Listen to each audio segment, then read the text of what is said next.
matchup. Yeah. And then the last two teams we have to talk about, Disguised and Sentinels. Did you guys get to watch that match at all, or A little bit. Some of it, yeah. Some of it. Okay.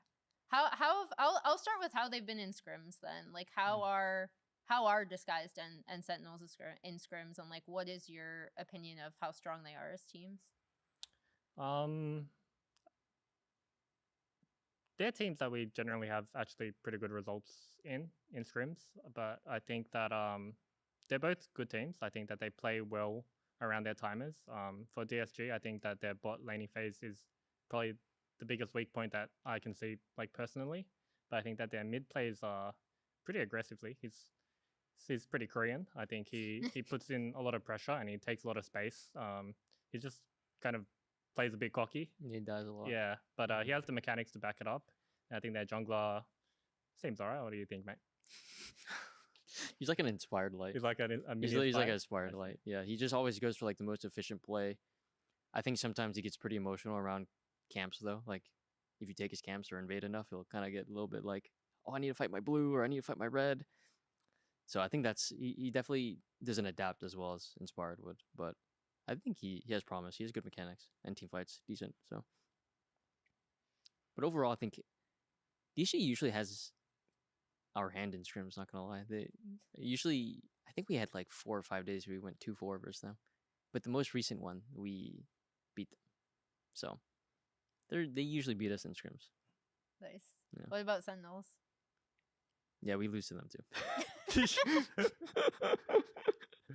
Scrims are really fake, I think. Yeah. Tuan is always very locked in on stage, you know. When he's on stage, he's a different animal. So Why is that? you gotta take the scrims against Shopify with a grain of salt.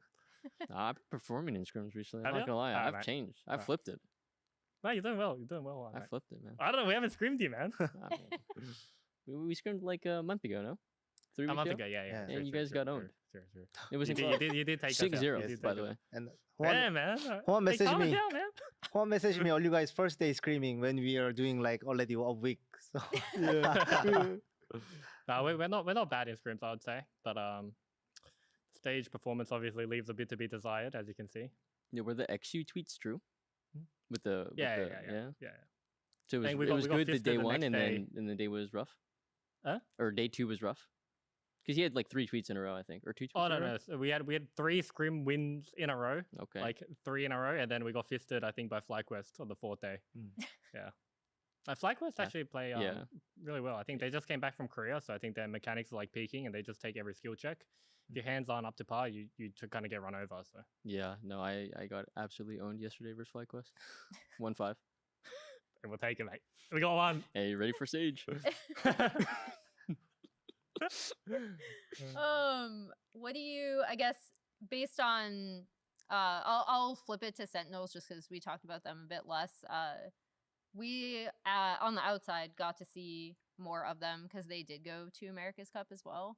How would you like rate them as a team and where they're at? Because I feel like there's for at least from the outside, there's like there's like Lion and C9 Lion at the top. And then there's kind of wherever you want to put TL based on like scrim results and the roster they have. And then for me, it's really the rest of the LCS is like very nebulous. So where does Sentinels kind of fit in there? Because they were, I don't know if you guys thought this was unexpected, but I was very surprised that they finished as high as they did in Split 1. What do you think, man? Ignore. I mean, I was a little bit surprised too, but I feel like after like top teams like midfields, I think can beat everyone each other on a mood, on a weekend mood. So I think their bot lane when they're in good mood, I think they're pretty strong. So they're decent, I think. It's all about mood, huh? I guess. I was gonna say you said Hanbok was like the craziest jungler because you never know what he's gonna do. I mean, the last time he's not that crazy. He just doesn't. There's no river. Is he a river? There's no river, mate. River is another level, bro. River is like fucking Hanbok like flipped 3 or 180. Like he's like, I don't know. Hanbok still does play creative, and he goes for, the level 1 invades, the level 3 dives. Like he'll definitely play a lot crazier in that regard. But I think, I mean, in this meta where it's so bot focused, I feel like playing that style is a lot better. I feel like junglers nowadays aren't really punishing level 1 as much. It's kind of just a handshake last split. So that's definitely something that I've been trying to improve on too, because I feel like I've lost my creativity a little bit. Trying to bring it back. And Humba kind of inspired me there. So Nice. Do you think that'll change at all? Because I feel like I saw it in LPL too from watching LPL, but one of the things I think the LPL teams kind of brought to First Stand is their willingness to actually go for level 1s and some weird stuff very early. Yeah. Do you think that's going to spread at all, or? Depends on who's doing their homework because, yeah, like you said, I think LPL, a lot of their games explode very early. I think they have good game plans around pushing bots, especially stuff like Caitlyn Elise, and it's clear that when they load into the game, they all kind of already have an idea of what they want to do and how they want to pressure the game, and sometimes it's very brutal to watch those games. Kind of similar to our game too today, but I think that the way that the LPL abuses pushing bots and the way that they play around it is definitely something that's really good. yeah, honestly, that was kind of a first for me. I've never sieged a bot lane for 3 waves in a row. Yeah, it was a bit. I don't want to talk about the game, man. Sorry. One thing I'll pull it away before we like quickly go over kind of predictions or like what it's gonna look like next week. One thing I'm curious about, just now that we've had an entire split of it, is separating side selection and first pick in draft. Do you guys like it? Dislike it? Doesn't matter? Has made a difference? Hasn't made a difference? Like, what do you think thus far? I think it's a good change. I do think that. I mean, personally, I do prefer blue side, so I was also kind of surprised because we took first pick and you guys chose the red side map.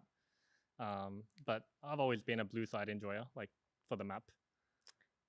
Red side's pretty OP at punishing bot lane. God damn man. Well, it depends me on alone. jungle and tempo really matters though, because you can Yeah. do. There's a lot of. I won't go into Yeah, my deep there's darkest like details or secrets here, but there's a little bit of things that you can do with jungle pathing early. Yeah, maybe for junglers they have a different view of the map. My map is just focused on the bot lane. Yeah, that's true. Any thoughts? Mate? I'm kind of same. I like blue map more. So, but seems like left side is more OP. But yeah, I like blue side more. Yeah, to be honest, I don't really have a preference too much besides the red side thing, but I don't know. It's just like a way to keep the game pretty dynamic, and just you have to think about how you draft a little bit differently, which is fun. Has there ever been a point where your coach or your teammates wanted one side or one pick and you wanted the opposite side? Probably, yeah. Like I'm sure it's yeah, happened it's before, definitely yeah. happened. Especially with Christian, man. For Palifying. God damn. We Yeah, got our it 3-hour definitely happens draft from meeting. time to time, yeah. Definitely happens. No, But it's good it's normally not that big of a deal. Yeah. Normally figure It's it always good to have someone piloting draft though, and having strong opinions about it. Keeps the conversation flowing out for a very long time. for a very long time. Nice.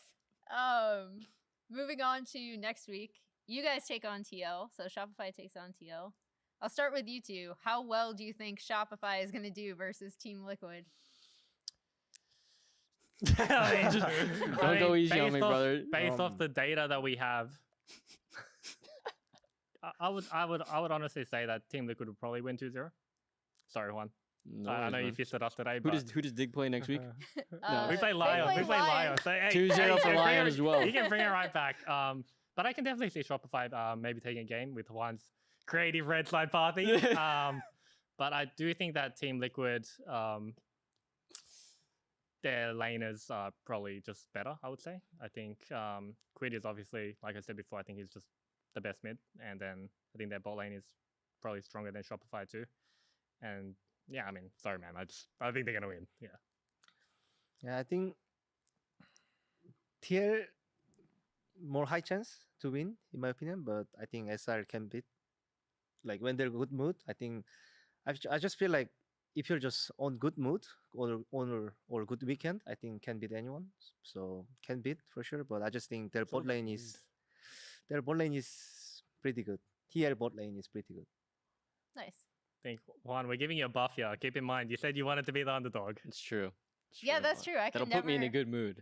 Yeah, good mood's all it takes. Just be in a good mood, mate. I can never predict you to win again. Yeah, just keep me on your fantasy team, though, if you please. want to stay winning. Keep working. What's your outlook? Because you will be going up against Jose. No, Jose has honestly been strategy? playing really well. I think the way he plays with his team, like they all are on the same page and play a really fast style. And honestly, it's pretty respectable because I always thought Jose was really good mechanically, but I never thought like he was like, I don't know. I felt like he wasn't able to shine when he was in LCS before, and I felt like he was just kind of like thrown like back out of LCS and didn't really get a fair chance. So seeing him do well is honestly makes me pretty happy because I always thought he was really good. But yeah, I mean, it'll definitely be a hard game for sure. They just choke you out once they get a lead, and I'm gonna have to get very creative. Red On side. red side. I'll be seeing you on the red side of the map. On I red hope. side, yep. So on the same day, Dingtoss take on Lion Gaming. 2-0. Juan, the floor is So yours. fast, right? Let me see. Dokla versus Photon. I'll give that to Dokla. Let's see. XG versus Lion Inspired. Yeah, I'll give it Inspired. I mean, it'll probably just be a 2-0 for Lion, yeah. But Fair. yeah, as Ignar says, anything can happen on a good mood. And Inspired might not be fully recovered from whatever he was dealing with this weekend, maybe. Was he sick or something? He was Yeah, in. he had an ear infection. Yeah. He had to be in because he had to have one of the cups like off of his ear Oh. because Yeah. it was like really. Hope he feels painful, better. So, yeah. I kind of don't. You- I'm kidding. You tell him that. I'd never You- wish you ill tell will him on that. any player of the LCS. Yeah. I mean, the Lions just one of those teams that just like slowly just bleeds you out. And once they're also similar to TL, but like just a little bit slower paced, where they just play for objectives and just make it so you really don't have a play on the map. And yeah, I think Lion will probably just cleanly take it to 2-0. Cleanly? Come on, man. Come Yeah, on. pretty- Are you sure? Are you sure though? All right. I'll see. Show me this weekend. Fair enough. How do you guys overcome Lion? Well, I think we have a lot to take away from our stage matches today. I think, like I said before, our scrims were actually looking pretty decent, but I think that the way that we communicate and the way that we have to maybe deal with some stage nerves and stuff like that, it's a week one thing. So hopefully we can iron those stuff out, and then I don't know, man. Let's just play well. Yeah, good move. Good mood. It's all Good it mood takes. day, Ignar. Yeah, and I mean, today was a little bit chaotic. I think everyone was a little bit overhyped because we are playing on stage. So yeah, just need to prepare, like try to go back to like scrims at least. I think then maybe we have chance. Maybe Good mood. good mood. Good move. And then on Sunday, the first match is DSG versus Fly. No, we'll go with Fly. Yeah, definitely would say Fly too. Fly. 2-0, 2-1. I think 2-0. I actually think that Master in particular, I think that he's kind of back in form now after he went to Korea. I think that from the end of last year till maybe like last split, I didn't feel like he was performing that well, to be honest. But I think he's really good at the moment, I would say. I think that they'll probably bot gap them. I don't know. Yeah, I think CrowdGen has honestly been pretty impressive, at least in scrims too. I feel like he's also one of those, I wouldn't say like a Busio light, but he like plays very aggro on vision and just like tries to kind of like play a little bit cocky, kind of like bluff a bit. And I think like having that kind of play style is like something you need to be, a great support. So yeah, I think probably the bot lane will gap as well. Wirefly Quest gonna win, Ignar. I think Fly gonna win. I think I have a little bit trauma by Flycast because I think they're really fast, and then I think their bot lane is really good. So yeah, I think I'm gonna say Fly win. And then Sentinel C9. You go on. It's just so hard to predict, honestly. I feel like it really is a good mood, good weekend vibe. Good mood, dude. Yeah. But I mean, I think C9 will probably close it out. If anything, like 2-1. I think they're just stronger all across the board. And I feel like they got some confidence back this weekend. So think C9 win from my feeling from the scrims. I think they're just, and then seems like on stage they're just better, much better than scrims. So C9 win. It's kind of boring if we will go the same Yeah. route. So Sentinels I'm going to go 2-1. Sentinels 2-1. I think that C9 has been looking a lot shakier in scrims, and even though they won versus Lion, I didn't actually watch too much of the series, so I don't know how they won exactly. But I think Sentinels is they have like a solid team identity. I think that they have Rahel on like a safe carry, impact on a tank, and then they play around their jungler, and he kind of tries to get stuff happening with support. So that kind of play style. Didn't ask, and then I said I hope he loses 1v1 really hard, Oh, and no, he got so you cursed he, him. yeah, he got owned. Oh, Honestly, no. Castle played very well. Like Yeah, no, the Castle Aurora really good. solo kills were nice. The nice. Q, The Q predicts? prediction on the Yeah, fly. yeah. That was really sick. I replayed that like 5 times. It was Yeah, so yeah, good. he was smurfing. Castle's the goat. Also, give Castle more interviews. Should have got Castle on you. Why are me ignoring on you? This is embarrassing. From production just said stay tuned next week. Next maybe week, maybe we'll have Castle on Let's go next week. Castle. We're done here for today though. Thank you so much to all 3 of you. This was Thank really you. fun. I've learned good mood now. I'm gonna use that mood. on Thank all you. of my analyst test days as well. Thank you for watching or listening on Spotify, Apple, wherever you get your podcasts, and we will see you for week 2 of the Spring Split and more LCS next week.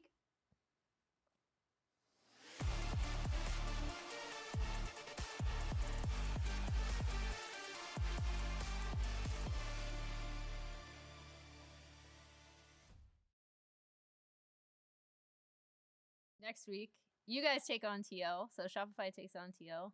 I'll start with you two. How well do you think Shopify is going to do versus Team Liquid? Don't go easy on me, brother. Based off the data that we have, I would honestly say that Team Liquid would probably win 2-0. Sorry, Juan. No I worries, know you man. fisted us today, Who but does Dig play next week? No. we play they Lion. We play Lion. Lion. So, hey, 2-0 hey, for bring Lion it- as well. You can bring it right back.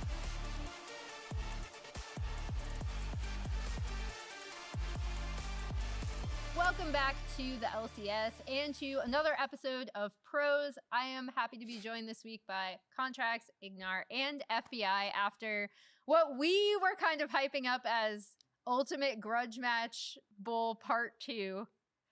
How are you guys feeling after How you guys that feeling over one? there? Pretty damn good, man. That was awesome. Yep. Yeah. Pretty good. First base Caitlyn without him. Yeah, it's not bad. Not bad. I do want to talk about, because obviously part of it is because of your 3's shared history on NRG, and then also Palafox, his history on Shopify, and with all 4 of you. How much does it matter? Because we hype these up on broadcasts, and they're really entertaining to us. But like, what is it like going in and facing a former teammate? Not gonna lie, I was kind of nervous the first time we played versus each other. I felt like I had something to prove, you know. Like I can't let my old teammates beat me, you know. The Shopify Palafox beef. But then after I completely into that one, I was just like, all right, all expectations are gone. People expect us to be 8th place to lose every game. I'm always better as the underdog. It's just how it is. Yeah, I mean, I agree. I think that generally when you face your teammates, it kind of depends on like how long ago they were your teammate. I think if they're like your previous teammate from last year, it kind of matters more like the first game because, like Juan said, you really don't want to lose to them. You're like, you know, I was the carry or something like that. But you know, as time goes on, because we were teammates like pretty long ago now, it kind of just matters less. Yeah, Yeah, we don't really care about each other anymore after Yeah. we've not really we're played just on down each in the other. dumps, mate. Yeah. What about you, Ignar? I mean, I was pretty nervous to be honest because I know Juan really gonna kill me. Like I know he really gonna try, so I was really nervous first game. But not the second, because I feel like the second game he was more in your lane. Yeah. Yeah, I mean, when he was getting hit by our top end jungler, and then I was trying to walking by, and I know he was gonna kill me, and then he did it. I So flashed on him. yeah, We talked about it after game 1. Nice. Yeah, after the game. Like how many? I guess that transitions into something you just mentioned, FBI. With you've all played with a ton of people at this point, right? Like you're all veteran players. How many times do you actually stay friends with and like keep in touch with former teammates so you can have that kind of friendly rivalry? Pretty often I would say, but generally when the season starts, I think you don't really talk, at least for me, I don't really talk too much to like players on other teams, just trying to focus on ourselves. But you'll always keep like lifelong friends from the memories that you made as teammates most of the time, unless there was some drama or something like that. But yeah, for the most part, you'll always be like on good terms with your former teammates. Yeah, for me, I usually try to same like focus on the team where I'm on it, but I usually try to like chat with all the players, like which is friendly on the TR client and Discord sometimes, not often though. Yeah, I'd say about the same. Like, I'm pretty good friends with a lot of my ex teammates, but obviously, like during season and stuff, we don't really like talk every day. I do have a handful of old teammates that I talk to pretty often. Like, I think I talk to Dokla pretty often, and I talk to Vic every now and then. It's just like those bonds just don't break, and even though you don't talk to each other for a few months or maybe even a year, like if you ever like happen to see each other, it's like you kind of get that friendship again. That makes sense. I mean, yeah. Is there any? Because I know there used to be a soccer league, right? Is that still going or?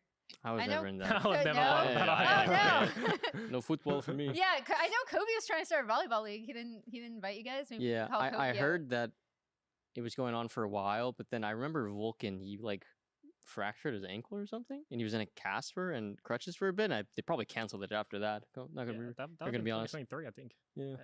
Back in AG. I was just curious because I feel like we always see it at least on the AD from like more of a sports perspective. But then any sports teams I've been on, I'm like still friends with people I even played with in college and stuff. You talking to Dokla kind of brings up the next topic though, which was the big match everyone was looking at outside of Ultimate Grudge Match Bowl Part 2. Yep. Was C9 versus Lion. So I guess talk to me about like if he's talked to you at all about kind of their trip to first stand and how they looked in week 1. Well, I have a funny story actually. Fudge was supposed to 1v1 Dokla before their match, and they did end up doing that. But I was the first 1v1 because Fudge was not there at the time. So me and Dokla actually played the Rumble Orn matchup, which was his first matchup in game 1. And I think I gave him a lot of fake data. No. I think I might have been the reason why he lost that game. How could you do that to him? Yeah. But no, I honestly didn't talk to him too much about how first stand went or anything, so I'm not entirely sure. Yeah. Like, do you know who won Fudge versus Dokla? I won't go into too many details, but I'm sure it was pretty even. Okay. I'm sure it was pretty even. Nice. We'll protect the innocent matchups. Yeah.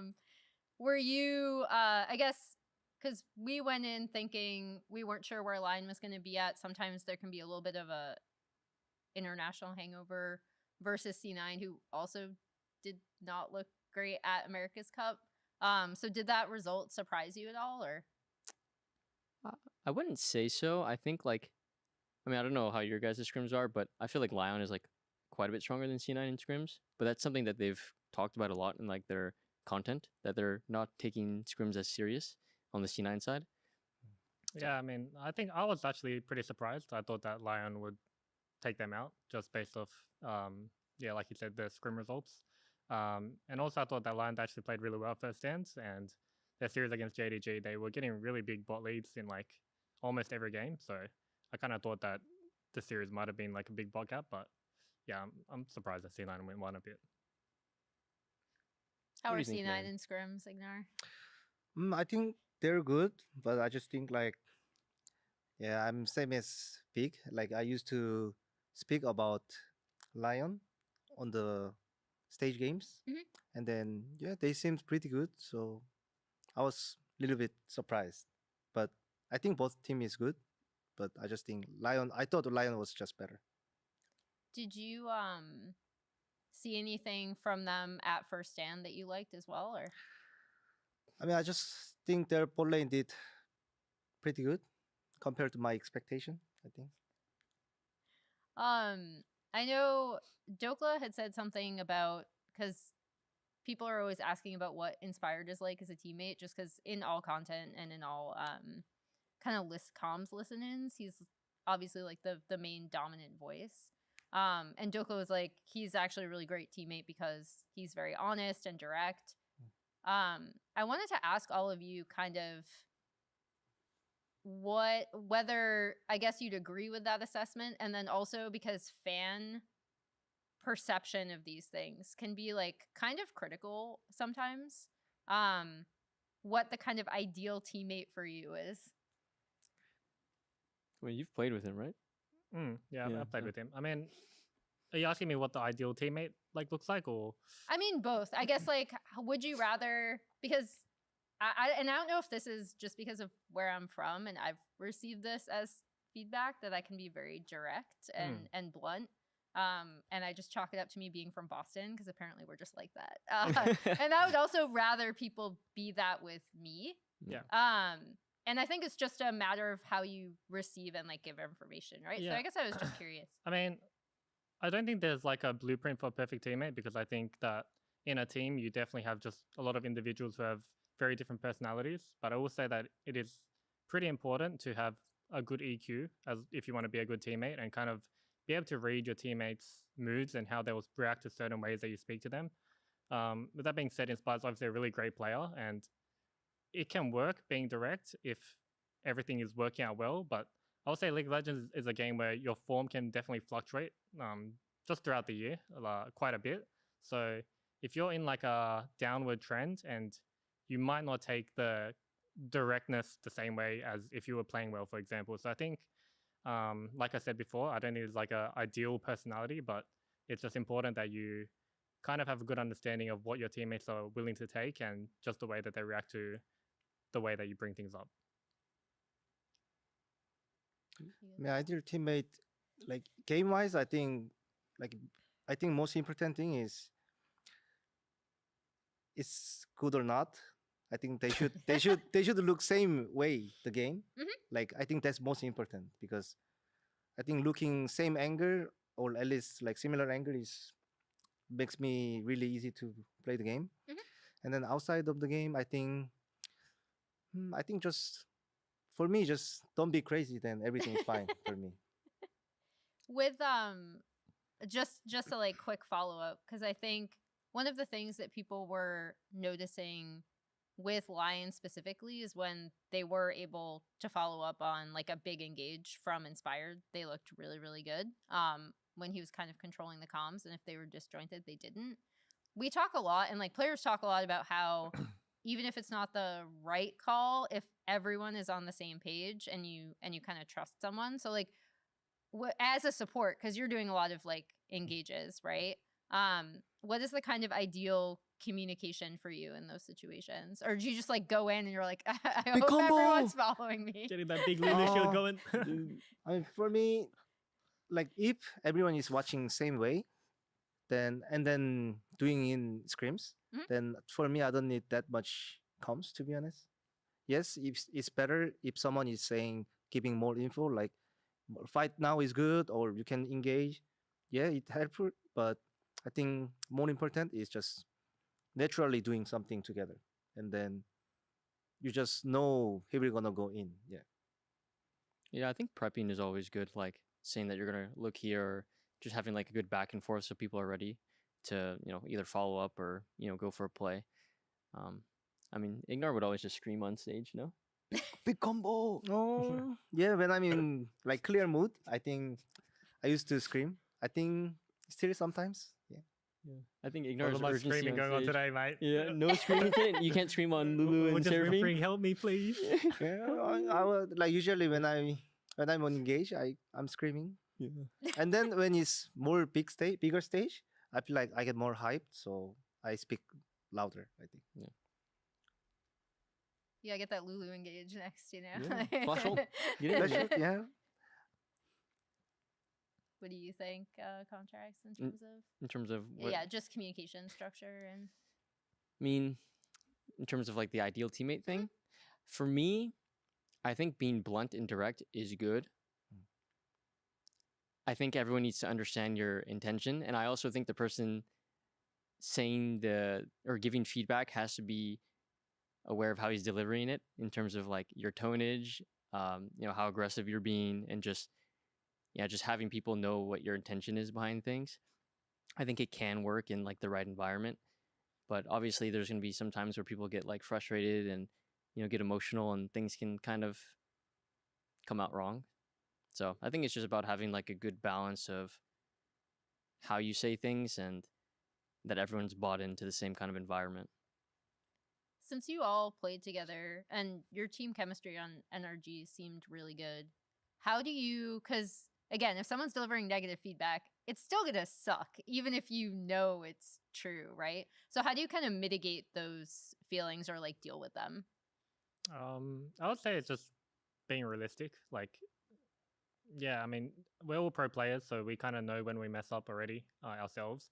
And yeah, like there's no point denying it if you clearly entered and your teammate's telling you like, next time I want you to try to do this, then I think you just have to take that responsibility and just do better next time. Yeah, so I think we generally know our own mistakes, I think, after the games most of the time, but they can be helpful to have like your teammate point out something that you might have missed and just try not to take it the wrong way, Agree. Yeah, I think same for me. Just if you're a pro player, you kind of know already when you make mistake. So as example, when I get like that stuff, I already know. So I'm already be ready to get like even blame or something. So usually it's fine.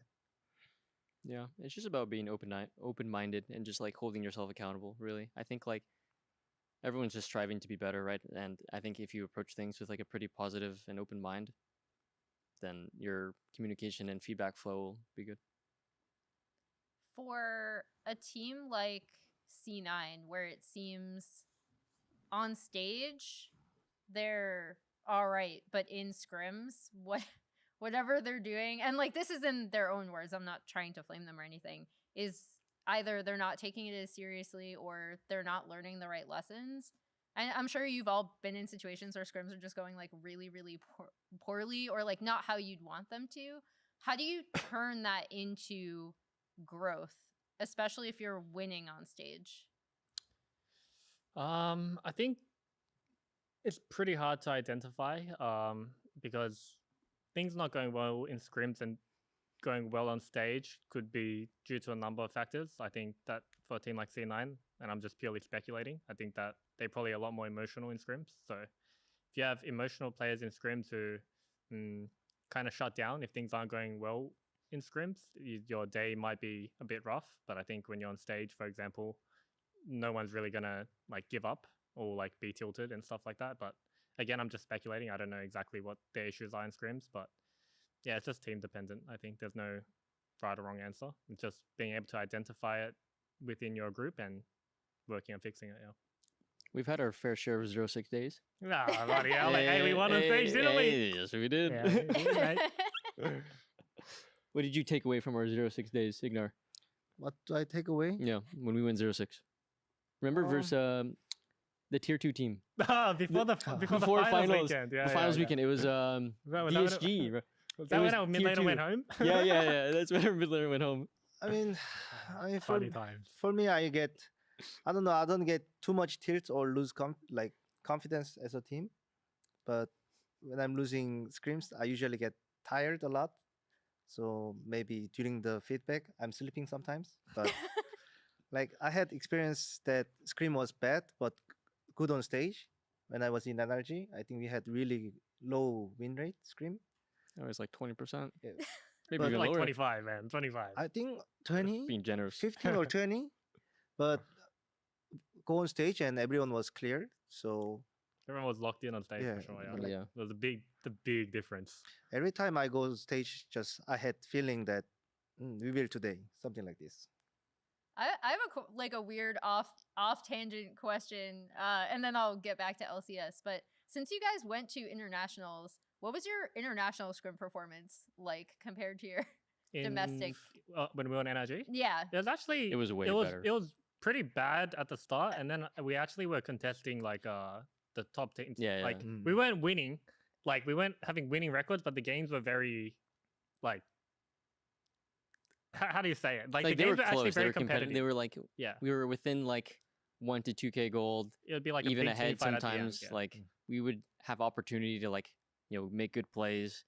We would still end up losing most of them, but We'd have like 2-4s and stuff. I remember we would go like pretty even versus like LNG, DK. I think versus EU teams we'd either win or Yeah, we'd we were win winning versus most EU teams teams. that time. Yeah, I think Well, our not G2. seriousness. Not G2. No, Not G2 G2, but the smoked other us teams, yeah. every single game. Yeah, But then you beat them on stage, so That's it's fine. true. That's all that matters. we were the stage demons. Yeah. The reason why I ask is because everyone always talks about how if they are doing well in scrims domestically, and then they go through this process of losing a lot internationally, it actually can affect team environment. So that's why I was curious. Well, we were already used to Yeah, that. you were surviving. We already lost every scrim game. We're good. This is home. Were we doing bad in scrims? No, at the end? when at the end, no. But when we Okay, first got there, Yeah. I think we got there like October, and versus Gen G, we had really good scrims. yeah, like we had- all the top yeah, yeah. LCK teams, all the top LPL teams. He definitely doesn't adapt as well as Inspired would, but I think he has promise. He has good mechanics and team fights decent. So, but overall, I think DC usually has our hand in scrims. Not gonna lie, they usually. I think we had like 4 or 5 days where we went 2-4 versus them, but the most recent one we beat them. So they usually beat us in scrims. Nice. Yeah. What about Sentinels? Yeah, we lose to them too. There's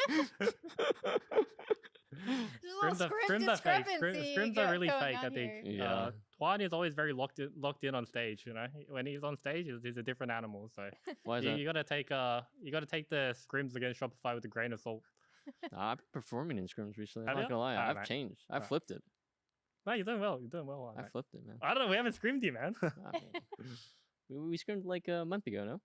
3 A weeks month ago? ago, yeah. Yeah. And you guys got owned. Sure. It was You did take us out. 6-0, You did by take the us way. out. And Yeah, Juan, man. Juan Hey, messaged calm it me. down, man. Juan messaged me all you guys first day screaming when we are doing like already a week. So No, we're not bad in scrims, I would say, but stage performance obviously leaves a bit to be desired, as you can see. Yeah, were the XU tweets true? With the Yeah. So it was, think we it got- was we got good the fisted day the one, next and then the day was rough. Huh? Or day 2 was rough. Because he had like 3 tweets in a row, I think, or 2 tweets. Oh in no, a row? no. So we had 3 scrim wins in a row, Okay. like 3 in a row, and then we got fisted, I think, by FlyQuest on the 4th day. Mm. Yeah. FlyQuest Yeah. actually play Yeah. really well. I think they just came back from Korea, so I think their mechanics are like peaking, and they just take every skill check. If your hands aren't up to par, you kind of get run over. So Yeah, no, I got absolutely owned yesterday versus FlyQuest. 1-5. and we'll take it, mate. We got one. Hey, ready for Sage?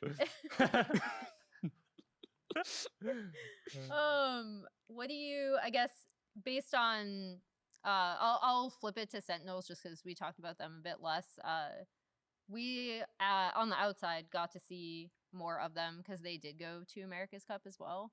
How would you like rate them as a team and where they're at? Because I feel like there's for at least from the outside, there's like there's like Lion and C9 Lion at the top, and then there's kind of wherever you want to put TL based on like scrim results and the roster they have.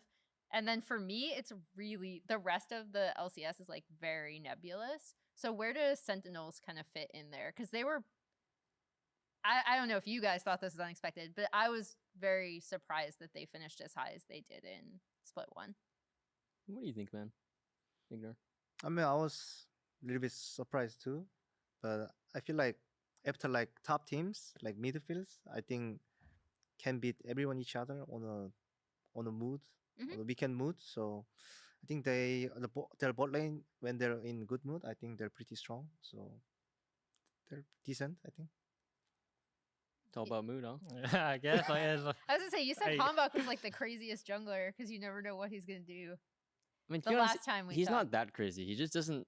There's no river. Is there a river? There's no river, mate.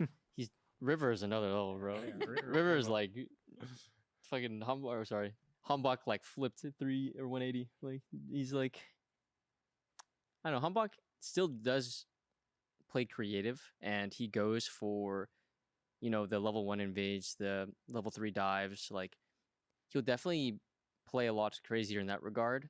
But I mean, in this meta where it's so bot focused, I feel like playing that style is a lot better. I feel like junglers nowadays aren't really punishing level 1 as much. It's kind of just a handshake last split. So that's definitely something that I've been trying to improve on too, because I feel like I've lost my creativity a little bit. Trying to bring it back, and Humba kind of inspired me there. So Nice. Do you think that they'll change it all? Because I feel like I saw it in LPL too from watching LPL, but one of the things I think the LPL teams kind of brought to First Stand is their willingness to actually go for level 1s and some weird stuff very early. Yeah. Do you think that's going to spread at all, or? Depends on who's doing their homework because, yeah, like you said, I think LPL, a lot of their games explode very early. I think they have good game plans around pushing bots, especially stuff like Caitlyn Elise, and it's clear that when they load into the game, they all kind of already have an idea of what they want to do and how they want to pressure the game. And sometimes it's very brutal to watch those games. Kind of similar to our game too today. But I think that the way that the LPL abuses pushing bots and the way that they play around it is definitely something that's really good. yeah, honestly, that was kind of a first for me. I've never sieged a bot lane for 3 waves in a row. Yeah, it was a bit. I don't want to talk about the game, man. Sorry. One thing I'll pull it away before we like quickly go over kind of predictions or like what it's gonna look like next week. One thing I'm curious about just now that we've had an entire split of it is separating side selection and first pick in draft. Do you guys like it? Dislike it? Doesn't matter. Has made a difference? Hasn't made a difference? Like, what do you think thus far? I think it's a good change. I do think that. I mean, personally, I do prefer blue side, so I was also kind of surprised because we took first pick and you guys chose the red side map. But I've always been a blue side enjoyer, like for the map. Red side's pretty OP at punishing bot lane. God damn it. Well, it depends me on alone. jungle and tempo really matters though, because you can Yeah. do. There's a lot of. I won't go into Yeah, my deep there's darkest like details or secrets here, but there's a little bit of things that you can do with jungle pathing early. Maybe for junglers they have a different view of the map. My map is just focused on the bot lane. Yeah, that's true. Any thoughts? Mate? I'm kind of same. I like blue map more. So, but seems like left side is more OP. But yeah, I like blue side more. Yeah, to be honest, I don't really have a preference too much besides the red side thing, but I don't know. It's just like a way to keep the game pretty dynamic, and just you have to think about how you draft a little bit differently, which is fun. Has there ever been a point where your coach or your teammates wanted one side or one pick and you wanted the opposite side? Probably, yeah. Like I'm sure it's yeah, happened it's before, definitely yeah. happened. Especially with Christian, man. For Palifying. God damn. We got our 3-hour draft meetings. Yeah. Yeah, Definitely happens. no, But good to- it's normally not that big of a deal. Yeah. You normally figure It's it always out good to have someone piloting draft though, and having strong opinions about it. Keeps the conversation flowing for a very long time. for a very long time. Nice. Moving on to next week. You guys take on TL, so Shopify takes on TL. I'll start with you two. How well do you think Shopify is going to do versus Team Liquid? Don't go easy on me, brother. Based off the data that we have, I would honestly say that Team Liquid would probably win 2-0. Sorry, Juan. No I worries, know you man. fist it up today. Who does Dig play next week? We play Lion. We play Lion. So, hey, 2-0 for you Lion can as well. You can bring it right back. But I can definitely see Shopify maybe taking a game with Juan's creative red side party. But I do think that Team Liquid, their laners are probably just better, I would say. I think Quid is obviously, like I said before, I think he's just the best mid. And then I think their bot lane is probably stronger than Shopify too. And yeah, I mean, sorry, man. I think they're going to win. Yeah. Yeah, I think tier more high chance to win, in my opinion. But I think SR can beat. Like when they're good mood, I think I just feel like if you're just on good mood or good weekend, I think can beat anyone. So can beat for sure. But I just think their bot lane is pretty good. TL bot lane is pretty good. Nice. Think Juan, we're giving you a buff here. Keep in mind, you said you wanted to be the underdog. It's true. Yeah, that's true. I can That'll put me in a good mood. Yeah, good mood's all it takes. Just be in a good mood, mate. I can never predict you to win again. Yeah, just keep me on your fantasy team, though, if you please. want to stay winning. Keep working. what's your outlook? Because you will be going up against Jose. Any? No, Jose has honestly been strategy? playing really well. I think the way he plays with his team, like they all are on the same page and play a really fast style. And honestly, it's pretty respectable because I always thought Jose was really good mechanically, but I never thought like he was like, I don't know. I felt like he wasn't able to shine when he was in LCS before, and I felt like he was just kind of like thrown like back out of LCS and didn't really get a fair chance. So seeing him do well is honestly makes me pretty happy because I always thought he was really good. But yeah, I mean, it'll definitely be a hard game for sure. They just choke you out once they get a lead, and gonna have to get very creative Red on side. red side. I'll be seeing you on the red side of the map. on I red hope. side. Yep. So on the same day, Ding Toss take on Lion Gaming. 2-0. Juan, the floor is So yours. close, right? Let me see. Dokla versus Photon. Yeah, I'll give that to Dokla. Let's see. XG versus Lion Inspired. Yeah, I'll give it Inspired. I mean, it'll probably just be a 2-0 for Lion, yeah. But Fair. yeah, as Ignar says, anything can happen on a good mood. And Inspired might not be fully recovered from whatever he was dealing with this weekend, maybe. Was he sick or something? He was Yeah, in he had an ear infection. Yeah. He had to be in because he had to have one of the cups like off of his ear Oh. because Yeah. it was like really. Hope he feels painful, better. So, yeah. I kind of don't. You- I'm kidding. You tell him that. I'd never You- wish you ill tell will on him any player of the LCS. Yeah. I mean, the Lions just one of those teams that just like slowly just bleeds you out. And once they're also similar to TL, but like just a little bit slower paced, where they just play for objectives and just make it so you really don't have a play on the map. And yeah, I think Lion will probably just cleanly take it to 2-0. Cleanly? Come on, man. Come on. pretty- Are you sure? Are I you sure mean, though? y- All right. I'll see. Show me this weekend. Fair enough. How do you guys overcome Lion? Well, I think we have a lot to take away from our stage matches today. I think, like I said before, our scrims were actually looking pretty decent, but I think that the way that we communicate and the way that we have to maybe deal with some stage nerves and stuff like that, it's a week one thing. So hopefully we can iron those stuff out, and then I don't know, man. Let's just play well. Yeah, good move. Good mood. It's all Good it mood takes. day, Ignar. Yeah, I mean, today was a little bit chaotic. I think everyone was a little bit overhyped because we are playing on stage. So yeah, just need to prepare, like try to go back to like scrims at least. I think then maybe we have chance. Maybe Good mood. good mood. Good move. And then on Sunday, the first match is DSG versus Fly. No, we'll go with Fly. Yeah, definitely would say Fly too. Fly. 2-0, 2-1. I think 2-0. I actually think that Master in particular, I think that he's kind of back in form now after he went to Korea. I think that from the end of last year till maybe like last split, I didn't feel like he was performing that well, to be honest. But I think he's really good at the moment, I would say. I think that they'll probably bot gap them. I don't know. Yeah, I think CrowdGen has honestly been pretty impressive, at least in scrims too. I feel like he's also one of those, I wouldn't say like a Busio light, but he like plays very aggro on vision and just like tries to kind of like play a little bit cocky, kind of like bluff a bit.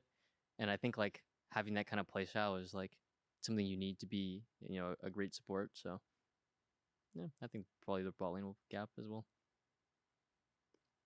Wirefly Quest gonna win, Ignar.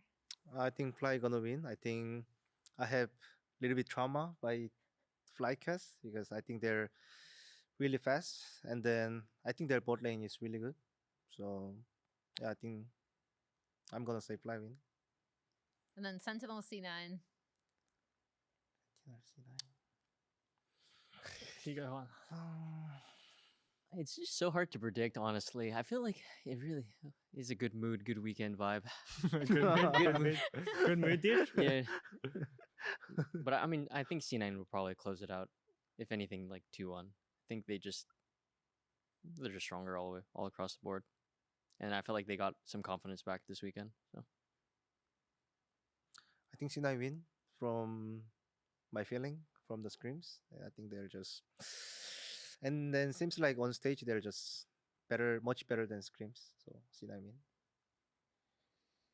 It's kind of boring if we will go the same Yeah. route. So I'm Sentinels going to go 2-1. Sentinel 2-1. I think that C9 has been looking a lot shakier in scrims, and even though they won versus Lion, I didn't actually watch too much of the series, so I don't know how they won exactly. But I think Sentinels is they have like a solid team identity. I think that they have Rahel on like a safe carry, impact on a tank, and then they play around their jungler, and he kind of tries to get stuff happening with support. So that kind of play style is pretty good on stage, I think, and hopefully they can win. I don't know. For my prediction, hopefully they can win. Man. I was scrimming Sentinels this week. I told them good luck tomorrow, and Impact said he was just like didn't ask, and then I said I hope he loses 1v1 really hard, Oh, and no, he got so you cursed him. he got owned. So, honestly, Oh. Castle played very well. Like Yeah, no, the Castle Aurora really good. solo kills were nice. The Q The Q predicts? prediction on the Yeah, fly. yeah. That was really sick. I replayed that like 5 times or so. Yeah, good. he was smurfing. Castle's the goat. Also give Castle more interviews. Should have got Castle on you. Why do we? Why are we ignoring on you? This is embarrassing. From production just said stay tuned next week. Next maybe- week, maybe we'll have Castle on Let's go next week. Castle. We're done here for today though. Thank you so much to all 3 of you. This was Thank really you. fun. I've learned good mood now. I'm gonna use that mood. on Thank all you. of my analyst test days as well. Thank you for watching or listening on Spotify, Apple, wherever you get your podcasts, and we will see you for week 2 of the Spring Split and more LCS next week.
I'm looking. Poppy ulted right now, guys. I'm looking. I got ulted out. I got ulted out. Okay. I think we should save it. Keep going. Not bad. 0 1 HP. 0 1 HP. I did 1 HP. I see 1 HP. I'm coming as well. Coming as well. Not bad. Not bad. I'm going 1 on 0. HP. 1 HP. Ezreal 1 HP. Ezreal no flash. Ezreal no flash. Ezreal no flash. Ezreal no flash. I'm going. Okay. Maybe I'll stay around. Oh, Pepe, I'm in. Oh my god. Oh, I'm coming. I cannot hit. Maybe disaster. He's just there. Oh. fucking not disaster. Oh, pop it, no flash, I cannot go. My bad. Yeah, It's Dragon fine, Baron it's is not flash. Okay, Dragon Baron go up. I think we are getting close still. What the fuck? Getting Dragon Baron, okay? Good job. They're just making it painful at this point. It was a much closer game, but it's still a Team Liquid victory. 2-0. They'll take out Shopify Rebellion. Go! Okay. We couldn't go flash. Guys. Okay, I'll look at the doer, I got to Nara, I think. Behind Okay. the gym. Yeah, I'm coming. I will We kill can him. change, we can E5. What am I here? I will kill Coming. him, I think. I'm running at Okay, Karma. it's done. Good. Come to Nash. Yeah. You can stay mid. Lion will make the comeback happen and win this series 2-1.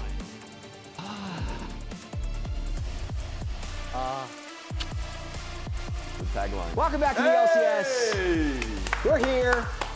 Everyone's getting up, okay? Yeah, okay. How would you do the intro, Kobe? You can do it right now. Maybe we start up like this, you know? Yeah. And then we go, oh, welcome. And then Welcome. we lean back and it's nice and calm. We're still 28 minutes from the start of the show. Welcome, Glad you're welcome. here. How you Yes. guys doing? Yeah. Another lovely weekend of the LCS continues here on Sunday. Did you know we're 3 days into the split?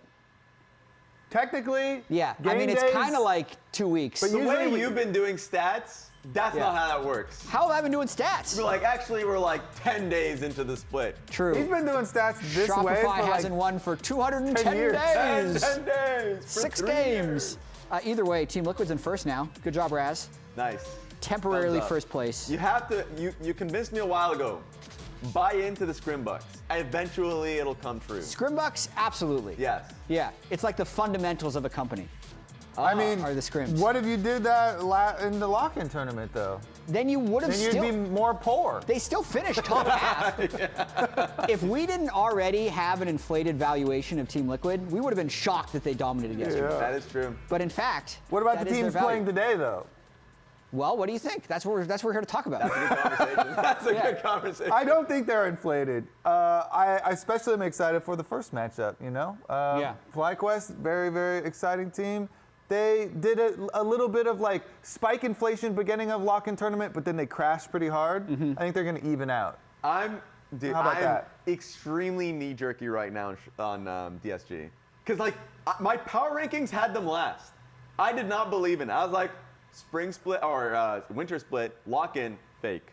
Yeah, but they beat First Sentinels series, last week. immediately beat Sentinels. Yeah. Like, I'm just now going to just immediately pivot.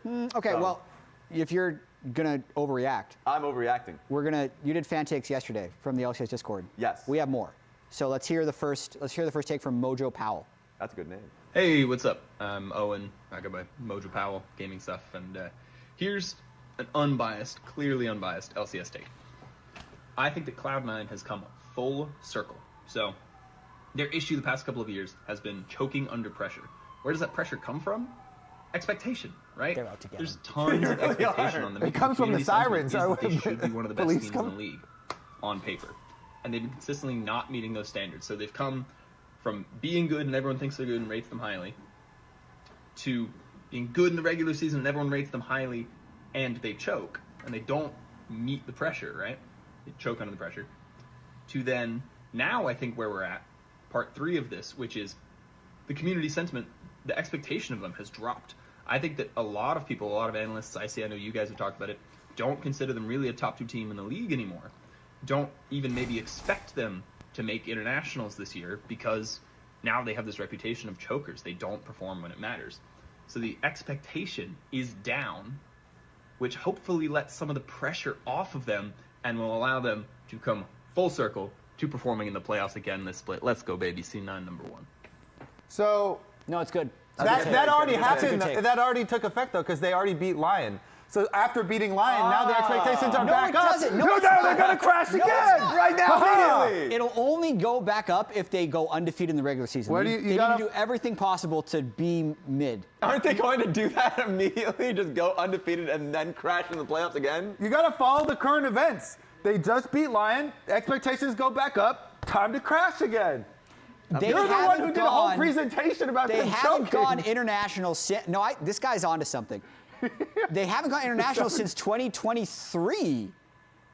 You now no longer expect them to go international, so the pressure's off. Like America's tournament. What makes you have the expectation that they'll go to the international, having an undefeated regular season. I mean, that's part of it. The other part of it is C9 used to always go international. Okay, that's true. So they reset that expectation. Yeah, no, I like it. It's a good cooking. take. Owen's cooking there. Owen's cooking. No, run away from the police. Yeah. They're coming to get you. That one is crazy. It seems dangerous. Or just see what they want. Maybe it's not that bad. I mean, they heard his take. He could make the problem worse. Let's see our second take, though. I think that APA is going to be the best American player. APA. Oh, my, that's the cutest take we've ever had. Yep. How can you can't disagree with that. You can't disagree. No, I think it's Blabber. Carries APA. That's messed up. Yeah. Honestly, I don't know. Yeah. You know the worst thing about all of this? Is that truly your opinion or your parent who is filming that opinion? There were no notes, and she wasn't reading it because she was looking down at the stuffed plushies. animal. That's so true. True. Never mind. I think that Straight was off the dome. I think that was legit. Okay. Got an APA fan here. Honestly, APA on Ziggs, pretty well known. I mean, APA Ziggs is up there with Night Ziggs. Which one's better, really? I'll take APA Ziggs. Really? Okay. Over Night There you Ziggs? Sure, go. we're not saying Night Ari or something. Night is like undefeated by like 10 games on Ziggs, bro. He learned everything from APA. Yeah, He just true. watched. He was the first one. I'm taking APA Ziggs. I don't care. I don't care. All right, last take. Gilded Angels take. Let's hear it. Yeah. Good news is. I think Masu, though, is the best ADC in North America right now. Good hair. I think him and Cryogen, they're just going to get better. And I think FlyQuest has the best bot lane in the LCS. Also cooking. They've been blasting. They blasted Yana Core JJ. They did. Even though FlyQuest lost those games. Just making they it still won clear. the bot lane. Not that one game, not the second game. True. Just making it clear, he had a FlyQuest jersey on. At least the first guy came in making it clear he had a C9 jersey. You think he was hiding it from the camera? He was hiding it with the hair? Yeah, the long flowing hair. Yes, but I mean, I agree. I mean, even when there's some doubt about FlyQuest bot lane, we just saw them go up against Team Liquid, and even though that was a loss, like they just completely took over bot lane. We're all just going to instantly agree that Fly is the best bottom lane in the whole league? They are the best, best performing. 2v2 lane, but I don't think they're the best bottom lane holistically. Oh, yeah? Who's that then? Yeah, give me an answer. You can't just say that and not have an actual example. Yeah. It's Sven and Vulcan. Oh my You can God. see I was giving him extra time. Yeah. He was It's solid. tough. He was solid. It's tough. Getting the Sven gears Vulcan, going. you want to say Jan Kor, but they just lost to them, so it's kind of hard. I could see it in your eyes. You were like, oh, can't say that And one. then Berserker Isles is kind of up and down, but they're right in that chunk. They're right in there, that chunk. That's that why chunk it's a of good four. take. It's a good take because they're right up there. Good discussion. Honestly, these are all good takes. Well done, everyone. Good takes from the Well done. fans. Yeah. Yep. Also, our first series is a matchup of the two youngest teams in the LCS. Yes. Which Exciting. is exciting. FlyQuest, 20.4 years old. That's incredibly young. Why did I not know that DSG was the second youngest? Ever. That's crazy. Not ever. That's It in the is league. also crazy because Ever. It's we not literally ever. said that in the morning meeting. I know. So how did I mean, we push the propaganda about FlyQuest because no one cares about second. True. Now I know about second. And also True. sometimes I may tune out in certain So meetings. FlyQuest, with an average age of 20.4 years, they qualify as Gen Z. Does Disguise Quest? Is that true? Yeah. All I know is that FlyQuest, their average age is about how long ago Fast and Furious Tokyo Drift came out. Oh my God. That's how you And timestamp, right? Disguised is around Too Fast, Too Furious, that Okay. age. So it just depends what That you is think your is better. metric? I would not. Apparently they're all Gen Z. They're all I Gen would Z. not have guessed that Jat uses Fast and the Furious releases as his markers My follow-up in question would time. be, which one's your favorite? That's how he remembers everything. I think 7 was the best. Yeah. But on to the first matchup of the day. We have a bunch of players up here. Yes. And we decided draft order. So this is the way it's going to work, guys. Chat is going to have to say if Kobe, Jat, or Raz, With a goatee. that's the typing, has the best team. Yeah. Okay. And I skipped ahead in the show. He's Raz. getting confused. You're also. I apologize to your adapting. production. They're adapting. We're going to have to go back and forth on this. Yes. Yes, we do. But with, Jat's going rogue. I have gone rogue. And you guys get to vote. Remember which team is Because the they're better so one. young, we're trying to get the most promising duo, but Kobe gets first pick and then 6th pick. Tell him why I got first pick.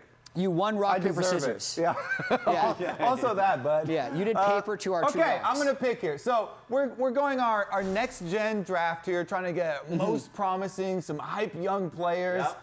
I'm gonna start it out. You know what? I did like that take about the FlyQuest bottom lane. I'm gonna go Masu, because I think Masu is the hardest carry that we have up on that board. I thought you were gonna pass him up. Hell no, Masu, baby, lock it in. He's also performed internationally already, so while he is super young, I feel very confident with my first pick. Tell him to That's a stay in good that first tri pick. bush, buddy. Yeah, I'm feeling good. Tell him to stay in that tri bush. All right. You know what I'm doing? Raz, don't remind me. Raz, I'm taking quad. I just want stability, macro, and tempo in my mid lane. You got the lesser of the FlyQuest carries. The lesser of the FlyQuest carries? I got the better one. Yeah. Look. Raz, you got 2 picks in a row. I mean, I'm just going to go Griffin. And I'm taking the board. Give me Griffin and Kryra. Give me both. You're taking 2 junglers? Yeah, I'm denying what are you guys gonna do from with taking this? them. Wait, maybe I'll keep up their value. Maybe I trade them to a different team. I thought for sure you weren't going to do this because you instantly lose. No, I don't. You're trying to draft a good duo. Who's playing not jungle? I'm a general manager. I'm denying you from getting a good up-and-coming jungler, and then I'll sell them to a team that might lose later on. Have you ever heard the thing about like not chopping off your finger to spite your arm or something like that? Anyway, I'm just going to get some solo lane dominance. I'm going quad castle. Dang, for my next gen draft. I actually did want castle. I'm going to crush. I have to get the vote. But I feel completely fine about it because I also really like. Stop trying to sell me on CrowdGen. Don't you want the bot lane? Yeah, don't you want to complete the Well, bot you're lane? kind of like ruining my build-up because I was going to build up to that, but now you're just rubbing his face over there. And he's warming him up for you. He's warming up my pick. Yeah. You know the big sell for Masu and CrowdGen is the content that they do, by the way. Yeah. Check out the FlyQuest YouTube. Their content is hilarious. CrowdGen's delivery on the Valentine's Day skit that they did was hilarious. Yeah. So I want the full bot lane duo, Jack. You're correct. Yeah. I want CrowdGen to lock in here. So, and we talked about it, but this bottom lane, as far as their lane phase, they have absolutely dominated. They've looked extremely fearsome. So I think that's a good place to start building my team. Now the question is, spam chat. Who do you think? Yeah, who do you think won? Long term. Do you think the double junglers team is? Hey, I'm just Raz saying, definitely loses. I won. Long term, you're gonna see. I Griffin do and think Kryra first succeed. pick was overpowered, and then he got the loop. I think Kobe wins. I actually think Kobe wins. I don't think I win. I know Raz doesn't win. I should win. So I think Kobe wins in a landslide, unfortunately. 3 years from now, you're going to be hearing about Griffin and Kryra, and look, I it just went to sold high 100. on one of them. 3 years from Somehow now. went for, I had like 26%. They just faked it at the end. They just faked it in the end. I'm taking Hey, Jack, I've got a quote for you. If you're not first, you're last. No, I'm second. Also, And Raz is last. It doesn't matter if you win by If an you inch pick or a 2 mile. players that play the same position, when you have 5 positions to pick from, you definitely lose. Kryra is probably better than one of your players in their position. Yeah, you don't know how much autofill they play. Exactly. This is atrocious. Okay, so because I completely messed up the order of the show, And I'm messing up the Kobe, set. you have to get us to our next thing. You need to know what to go to next. Take us for a wild ride here. You know what? I would say we're going to evaluate these 2 young teams overall. Yeah, let's do it. And let's take a look at how inexperienced they are. Basically the competitive games that these 2 teams have played overall, pretty low. That means it's going to be very exciting. Obviously, with Quad and Masu having the seniority on FlyQuest, they're going to carry the heavy weight here.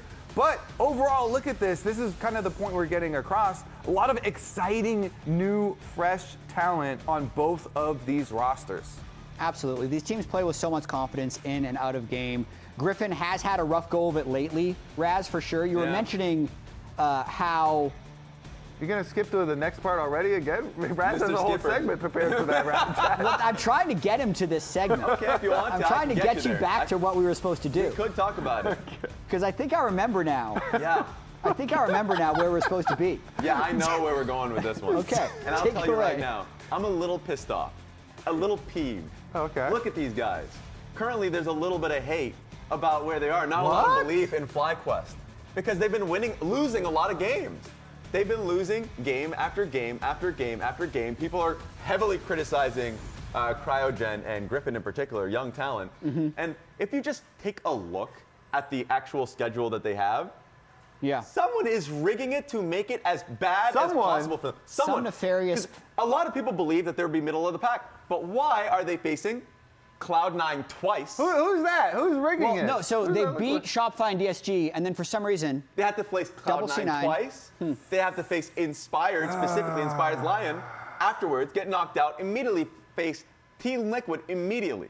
So obviously people are going to be selling low on them, and who the hell would allow us to have this kind of schedule for FlyQuest and really sell them this low? Someone in a shadow council, somebody deciding this, overviewing the schedule, gave us a schedule that allowed them to get beat repeatedly and have their stock as low as possible. So you're saying it's unfair? It's extremely unfair. Why are we judging them based off the top teams in the league and now people are so down on this team when they're actually pretty good and up and coming? That's a really interesting take, Raz. But anyway, now is a good time to mention that the LCS Spring Finals will be at the Mullet Arena at Arizona State University, June 13th and 14th. And thanks to Commissioner Mark Zimmerman for getting LCS Finals back on the road. Yeah! All right. We're going to Arizona, baby.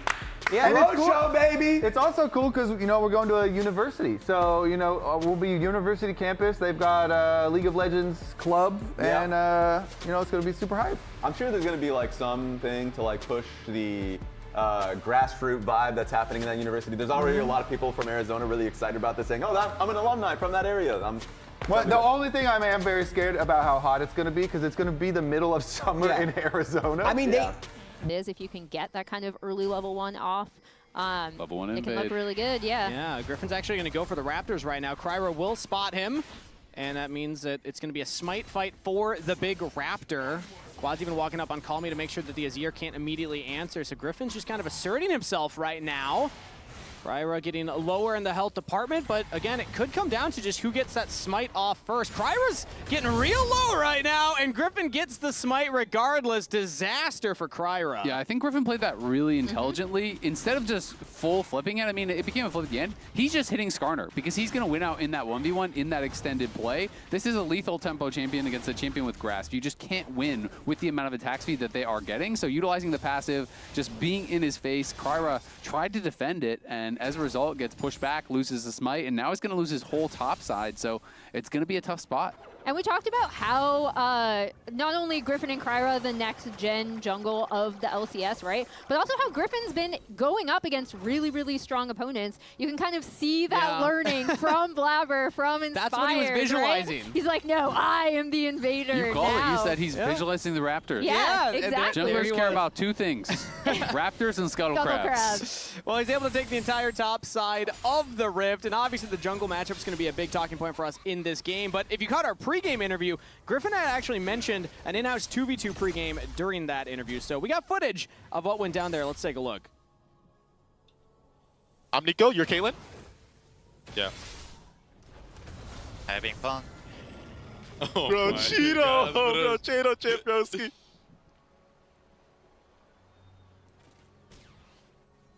How are you missing every cube, mama? Mama. Mama. Bro, can you guys land a cube for your life? Bro, I couldn't focus. This guy boarded all of 3 bushes, bro. I couldn't focus. Bro. Stop trolling, bro. Stop trolling. All right, well, we got at least a little peek at what was happening on there. I can tell you, behind them, watching that live, Griffin immediately blamed Gakkos. So as Kryra actually is able to smite away that Scuttle Crab, nice secure there. Just to give you an idea. 50-50 against the Nami bubble. Yep, total 50-50. Hey, he earned that. You never know. He did. But yeah, that 2v2, it's funny to see how teams warm up for games. Happy that we get some insight into that. But what was happening outside of that during that moment was just Kryra trying to get as much as he can in the jungle, but Griffin's right back on these Raptors the next spawn. Yep, and he's already here to try to contest Kryra a level up, and with the push from Annie, Yeah, Quad's walking up, and Calmy just TP'd back into the mid lane. So again, it's going to come down to who gets the smite, and again, it's Griffin. Damn. The battle of the next generation of junglers, and so far, Griffin winning out. I mean, that is tough. You lose out on that smite twice in a row, so now he's taken away that camp twice. Griffin is power farming. Look at the CS differential. He has a lot of camps up already, and that graphic on the side. You know, this is the future of NA junglers. These are two really promising young rookies. Obviously, Yukino Cat over in Europe doing well also. But NA, I will say, you know, we have struggled more to find good solo laners and stuff than we have junglers. I think there has been a lot of strong NA junglers over the years. And these guys are here and are performing well early on in their careers. And they've got a lot to learn, and they have a really bright future. So it's exciting to see these two players coming up and battling against each other this early on. Yeah, and I also really like that you can already tell that because he had to face, like we talked about FlyQuest's recent strength of schedule, right? Because he had to face Flabber, because he had to face Inspired, and then Jose Deodo last week.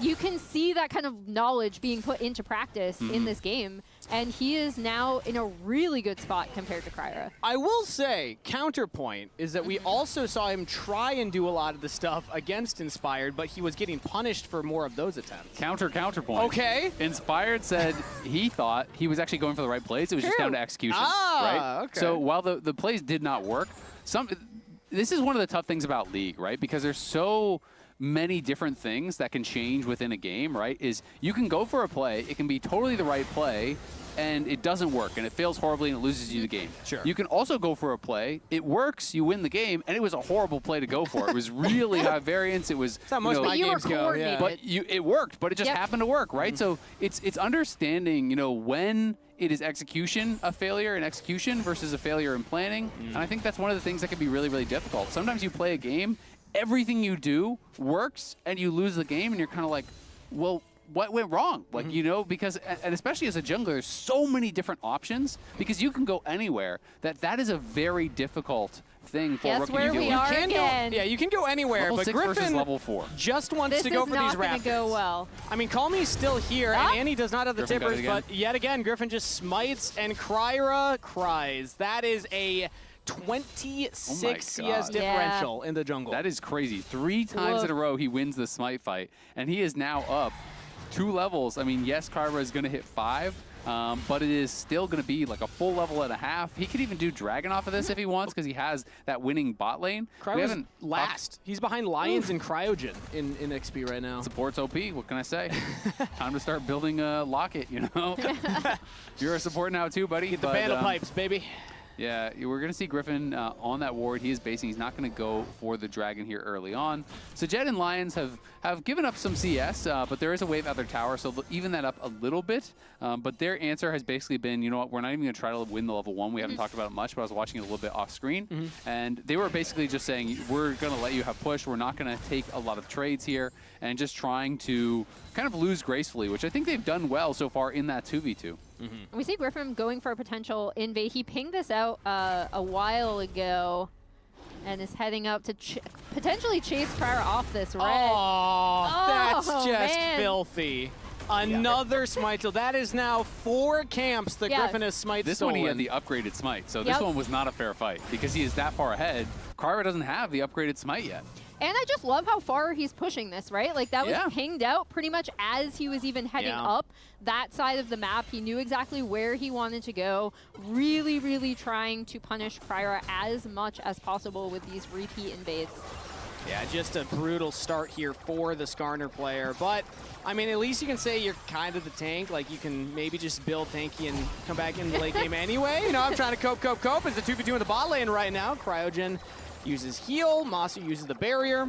Heal traded on DSG's side to look for that Yanara power spike you're talking about, Azael. They found the angle and are at least able to trade up in summoner spells. Yep, they are up, but they are down experience. This is level 6 Nami now, and they have to be careful.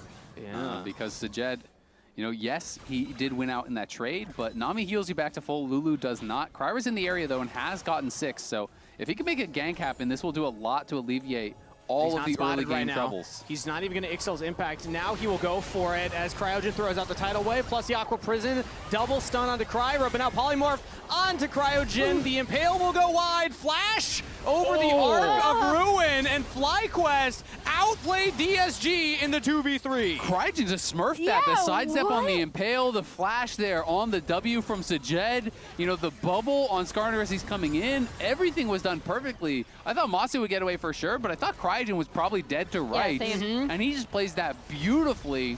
And now you're going to get even further behind. That was the opportunity for Cryo to get back into the game here. And instead, he gets nothing, uses the ult, it whiffs, and on the top side, Griffin gets all 3 grubs, another scuttle, and is going to be continuing to build this advantage. Yeah, and you'd have to imagine that they can probably rotate down to Drake whenever they want to. There's a world where if that gank potentially goes off, they then are able to rotate down and take this first dragon of the game. Ooh, but yeah. Now, I think that this is mostly a cover because Quad has Tibbers, and we have not seen Griffin use the Paranoia yet. So I imagine that Kryra is just saying in case, but we also see on our vision, Griffin's just farming the top camps right now. As Calmy actually will go for the play, shuffle onto Quad, flash out, dodging the Ixil's impact. And Kryra will just throw the rock at him. Quad will trade some damage back, but he gets out of there using the Summoner spell. Yeah, and they do get flash, so now it's up to whether they'll be able to punish that going forward, right? Especially with Calmy still having his.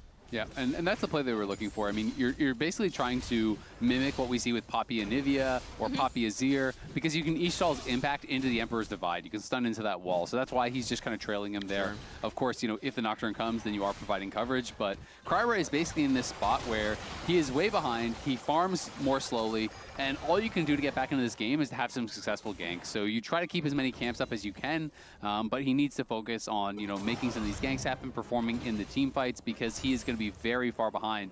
You know, Griffin is going to be quite powerful for these coming dragons, but thankfully for Kryra, FlyQuest has not taken any early dragons whatsoever. Yeah. So, you know, he's just been focused on keeping up the farm, so it's not like they have to worry about a fast soul. And I do think that's a mistake from FlyQuest when you're looking over at the other side and you're seeing Skarner, you're seeing Azir, Yunara, Lulu, a lot of powerful scaling on that side.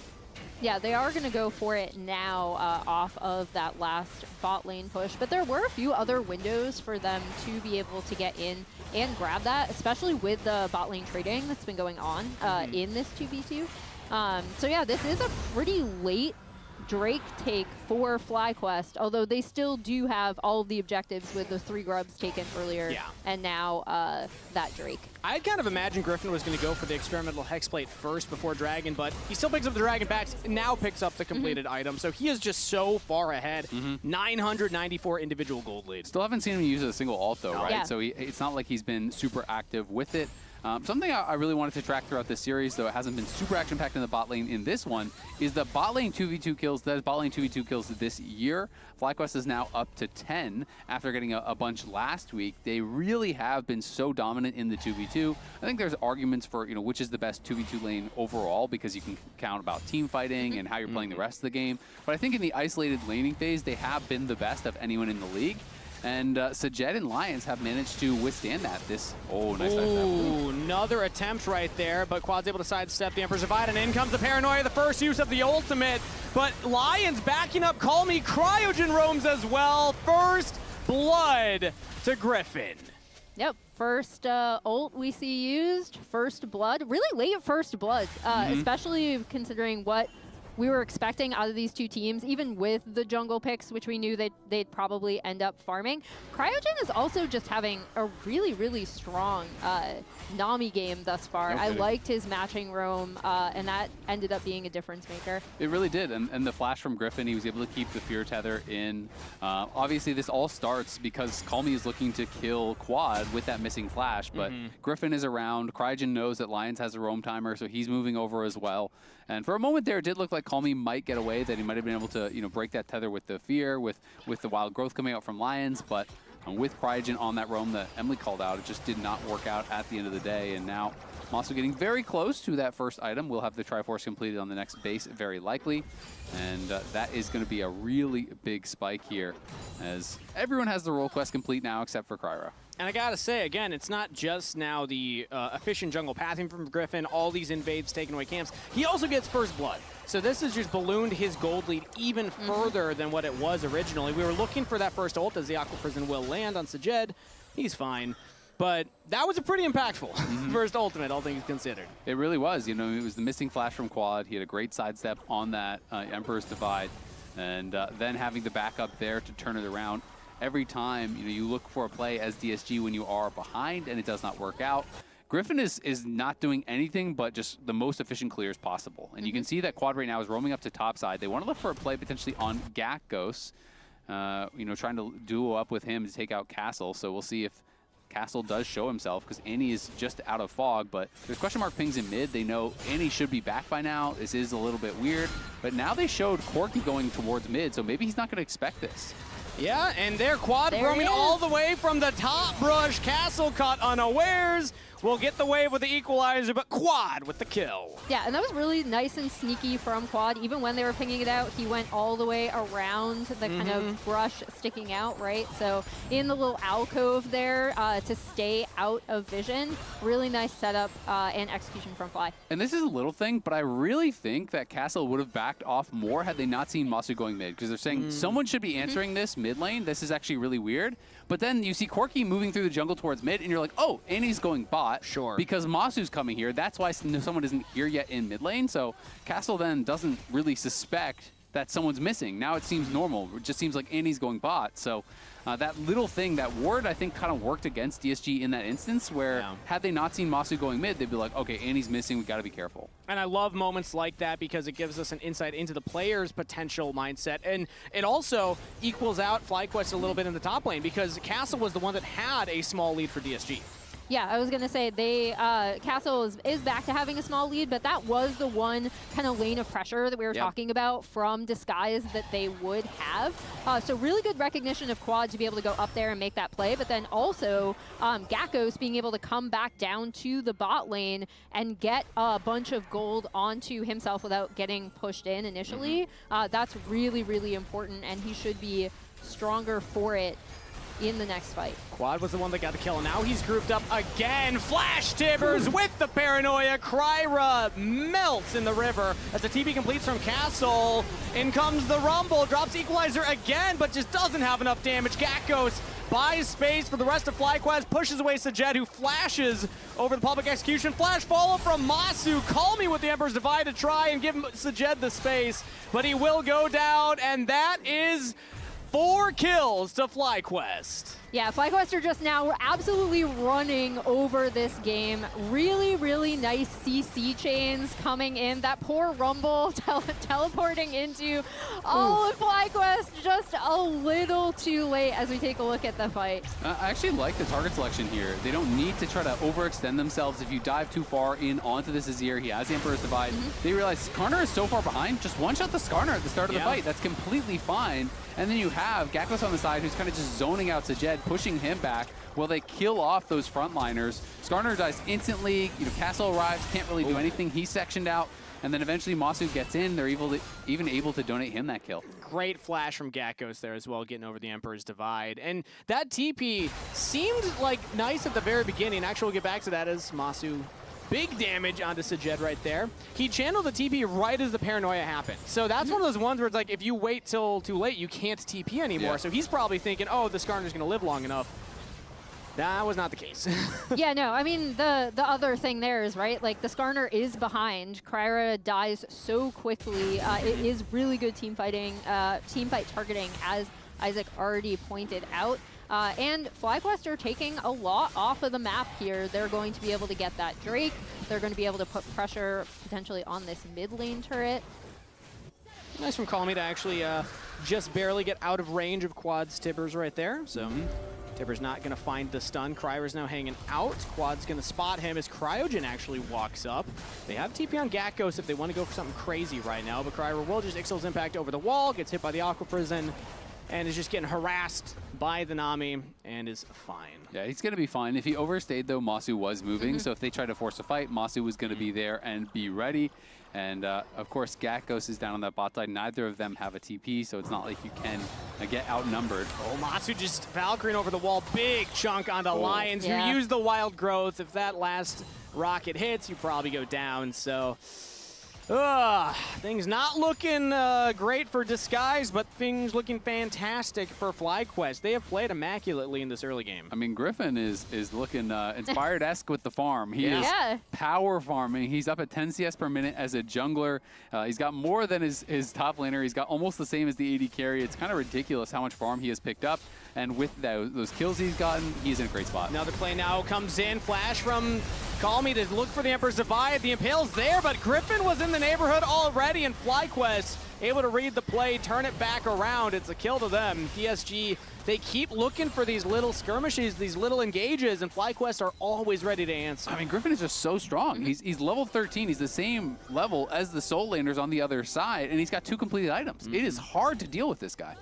Yeah, and I mean, again, as DSG, what are you gonna do, right? Go like next. you are gonna try, you are gonna try to make something happen, hopefully. But I mean, FlyQuest, you pointed out like Griffin's power farming. They've also just wiped off every single objective off the map, right? Yeah. Like DSG have yet This is to a perfect get game. any sort of objective thus far. I wasn't gonna say it. Because as soon as you say that, then it gets ruined. It's I'm not so hard to get. superstitious. I'm just going to say I am it. incredibly superstitious. I'm on Emily's side. It is here, for the currently a record. perfect game. I can say it. That is true. I mean, we're not. Doesn't mean they're going to finish. We're not contesting I have that to you can exact say it. some sort of control that I know I don't have, but I need to pretend that I have. I mean, a perfect game is so hard to get these days because is. usually you get a grub or something. Or just a kill as like they're sieging I the mean, they're looking Nexus, for right? another one right now, but yet again, public execution paranoia is just too much. FlyQuest were able to kite back, and DSG just cannot find that angle in. I think DSG are on Emily's side here. They're hoping that Azale just cursed FlyQuest because they need to find I don't some think I cursed magic. them for a loss. At best, on the DSG side, I cursed them for a death, you know? Okay, Yeah. true. You definitely don't want the perfect Masu game. going forward, and there it is! Shut down over to Castle. You need it? Solo laner stepping up. That's flash out of Cryogen as Call Me looked for the shuffle. Quad will land the stun onto Call Me, and DSG, they'll at least get one. Yeah, it's almost impossible to It get a is, perfect game. yeah. If you really want to get a kill, you can full send it on a Nami or just get some sort of garbage kill. In this case, it was on Masu, who didn't have his flash, so getting a little bit too aggressive, they are able to punish that, and that is going to stop FlyQuest from doing Baron in that moment. But FlyQuest in full control here. It's Hextech Soul to make things worse. That is going to be on the table. Of course, not the fastest Soul by any means because they took that first Dragon quite late. It was a slow game. But they are 7K up, 2 dragons they're named, all 3 grubs. They are running things, and they still have the Herald in pocket for Griffin.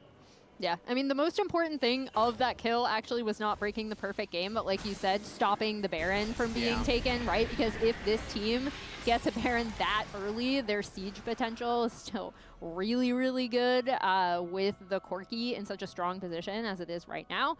As you can see, they are kind of trying to move up onto that side, keep their vision line up there, push out that top side wave, but they also have great control over the bot side of the map too, and are going to be ramming this Herald into mid-tier 2 if It actually got stopped by the wave. So that was a horrible there we Herald. go. That was not. The Herald's, every Herald dropped in base is a crime. Yeah. Every time you drop a Herald in base, an Angel loses Cryo's wings. looking for a potential engage here, but in comes the Paranoia again, and he just wasn't in range for the Impale. It's spell shielded by Griffin. Quad on a killing spree. Finds the engage onto Sajet as well. And even topside's falling apart. FlyQuest just getting kills everywhere. Yeah, I didn't even see what was happening on the top side because I was too distracted by that really nice flash follow-up from Quad's Annie, right? To get that little slam dunk kill on the top of that. FlyQuest now immediately on the Baron. But yeah, Gakko's just getting a slick 1v1 kill up on the top side of the map. I'm actually going to go into game and see what happened there. It also gets them the Baron, and I'm going to remind you that was Castle that was the one kind of holding the line. Castle, the one that got the shutdown on Amasu, the one kill to Disguise name. And he's still dying solo to Gakko's under turret. But we haven't seen exactly how it started, so maybe there was something funky. If we get a replay, we can review it. But here's the replay of the mid lane. Again, tough for DSG, but FlyQuest, they are just playing this so well. Yeah, I really liked that flash follow-up from Quad. I also think, here we see that top side kill. Looks looks pretty standard. Castle doesn't drop the equalizer. Yeah, public execution, and then is able to drop the equalizer on the back half of it, but it doesn't do anything at that point. I really like how Gakko's played that. He actually kited back into the brush and uses the ult from brush there. He just caught Castle on that angle and is able to finish him off. So really well played. You don't get to see the animation. Oh my goodness. There goes half of Sajed's I think health. he's gonna regret that decision. As this is not Dragon's Soul, it is Soul Point. But it might as well be Soul with the current lead that we see in the game. It's rare that you see the 9K hit at the 23.5-minute mark. DSG, I think, wisely are going to decide this is not our time to go for the fight. In fact, I think this is the time that we start having a conversation about what went wrong and how do we fix it for Game 2, because DSG, that's, I think, where their eyes need to be set. I will say, I mean, a lot of this felt like it was based around jungle and what happened to Kryra. You know, you're going for a jungler that is going to lose the early 1v1 matchup, and you have an Azir mid lane that can't really help you with the invade. I mean, Azir can walk over and start auto-attacking him, but like, you're level 1, all you can do is place your soldiers. You can't even reposition them. So it is very, very difficult. You know, once that went so bad, they were very far on the back foot. And beyond that, it's like you picked a full scaling comp and you got behind early. It's just tough. And now we might have another engage. That was more of a defensive paranoia from Griffin as the TP again comes in from Castle. He's so fast on these. It's really impressive when you're able to get 2 in a row now before these paranoias. But unfortunately, FlyQuest did not actually pull the trigger on it, so basically a wasted TPS. Even Gakkos is going to TP bot side now. I was going to say, what that does is it doesn't allow him to kind of respond to this growing push in the bot lane where Gakkos is able to TP in, but they're going for a mid lane fight. Tidal wave for the engage, sidestep by everybody. Kryra actually flashes back into it just to get away from the tether of Griffin. Masu slowed down, slightly chunked as Call Me will look for the flash engage. Masu with the flash answer, and now FlyQuest unleashed. Gakkos with a public execution. Call Me's down. Sajed trying to kite back, but as Lulu went right, he went left. Griffin with that kill, but Sajed almost turns it. Quad also on a rampage, and this looks like the victory march for FlyQuest. They played a clean game so far, and now they can start breaking the base. Beautifully played there by Masu, flashing the flash ult from Call Me. It's the exact same thing he did last week against Quid when they were playing against TL on that Corki. So really well team fought. This is a dominant game 1. It's Kryra and Lions trying to defend here for the final push. The Baron did expire, so actually, let's see if FlyQuest want to go for the game end. Just under 26 minutes. They actually back off. Yeah, I mean, they don't have the Baron, so I guess they're a little worried about the 1 second for Call Me to come up. Gakkos actually gets stopped on the retreat. Impale comes in. Now Paranoia from Griffin, but he's too low to fully send it. Polymorph onto Gakkos. Sped up by the Nami, and now Call Me comes in with the slows. Another tidal wave, and FlyQuest, they get their top laner out of there. Operation Save Gakkos complete. They're going to keep chasing, though. They have no recourse. They want to try to stop them from basing. They're hoping they can get something, but doesn't look like they will be able to get in. DSG just has no damage at all at this point. They're so far behind in every single roll. And even this Azir, you know, you're going for the Rocket Belt. Oh, Masu's getting in there. Quad used his own Rocket Belt to get the stun onto Sajed. And Masu just does so much damage right now. A double kill to the Corki. As FlyQuest, it just feels like they can do no wrong. Like, this is just a mountain of a gold lead. Yeah, they're going mid, so now they are going to try to end the game here, very likely. They're pushing through bot a little, but I mean, you're walking down mid with the inhib already down, so the only reason to do that is if you are trying to end the game, and they do have that 2-man advantage right now. And DSG with only 3 to defend are going to buy time for Sajed to respawn. 10 seconds. The squad looks for another one. Public execution goes wide. Paranoia under the turret, but they already got 1. They're going to get 2. FlyQuest execute the dive. It is traded back as Castle actually finds 2 for himself. And FlyQuest, it looks like they're going to have to wait for another wave. Sajed has respawned. He's just going to run straight at Gakkos and Masu. And the game will continue. Yeah, it was a little bit of an overextension there, to say the least. I mean, they're just trying to barrel it down mid lane instead of actually sealing the deal by taking additional inhibs. I mean, he's still just not that tanky. He's trying to buy space for the team. Does land the Impale, but it's only onto Gakkos. The Ambessa pretty strong. She's looking to trade 1, but does not get it. Another shutdown to Castle. Make it 2. Castle with a massive injection of gold in the last 30 seconds. Yeah, now he is 1.3K up over over Top gap. Geckos. So you're saying there's a chance? We're seeing a little bit of messiness, yeah, closing this Okay, out. let's refocus. Next play. They can pull Baron, or top in 8. Yeah, they need to Let's log back refocus. in. I mean, Yes. they realize it. They're super trolling trying to end through mid like that. There's just not really any reason to go for it when you could just guarantee take the inhibitors and then play for soul. But the sick combo, they Yeah, landed the yeah. double Yeah. bubble They did. off of turning off the lights. They're it having a looked little so too much good fun. Yeah. initially. This went from almost perfect game to we're getting a little fast and loose. We're giving over some kills. I was gonna poke at Masu saying the only one with a death on FlyQuest, but no, a couple others joined it now. And whoever has Castle on their fantasy is saying thank you, FlyQuest, True. for not Yeah. just ending this cleanly, because Castle's giving you some fantasy points. I personally have Sajet on my fantasy team, so Ooh. I would like FlyQuest to continue trolling. That's minus 4 points right there. Get some kills on this Yunara, please. I got Griffin. Yeah. I'm happy with the current I have state Griffin of as well. things. I don't have any fantasy I too am rooting happy. interests. FlyQuest don't have control over the approach of the Dragon right now, and this time around, Griffin's the one that's chunked at the start. He has the GA, so FlyQuest can still look to re-engage as Call Me actually gets chunked out. Masu just does so much damage right now. The Corki almost just solo winning that fight. Now the Excellence Impact back in onto Griffin, but the flank from Geckos gets onto the carries. It's all down to Sajet to try his best. But Masu with a triple kill will end the chances. A quadra kill. FlyQuest gave him the penta kill to Masu. FlyQuest with the ace. As soon as I saw the triple coming in, I was like, you guys got to give it to him, right? Like he's been having a sick game. Penta. Holy! I guess it was Cryogen alone. Cryogen the homie. Where's the Masu pop Masu off? the carry. GG, FlyQuest take game 1. Outside of some late game shenanigans, but hey, they gave Masu a pentakill off of that, right? Yeah. At the end. Really, really nice start from FlyQuest. You can kind of see how much they were able to learn from those jungle drubbings at the hands of Inspired and Blabber. Lounge, what did you guys think? Jungle Gap. Hey! Okay, chat might react to the pentakill. Yeah, they might. I think chat might vote Masu. Yeah. I'm not voting Masu. You think so? Guys, I think don't he get is the hit by the recipient bias. of a large lead from his mid jungle. The recency bias is about to hit everybody now. Yeah. 100. Good thing we have tapes, Kobe. We have tapes. I We have got tapes receipts of right what here. gave them the You know what lead. else? I got some. Oh, wrong way. Come on, Kobe. You can figure Kobe's this team out. has Masu. That's all you Oh need my to know. God. Oh, that's his face. All right. That's his face. Let's get into these actual plays, though, here. And let's start with Griffin.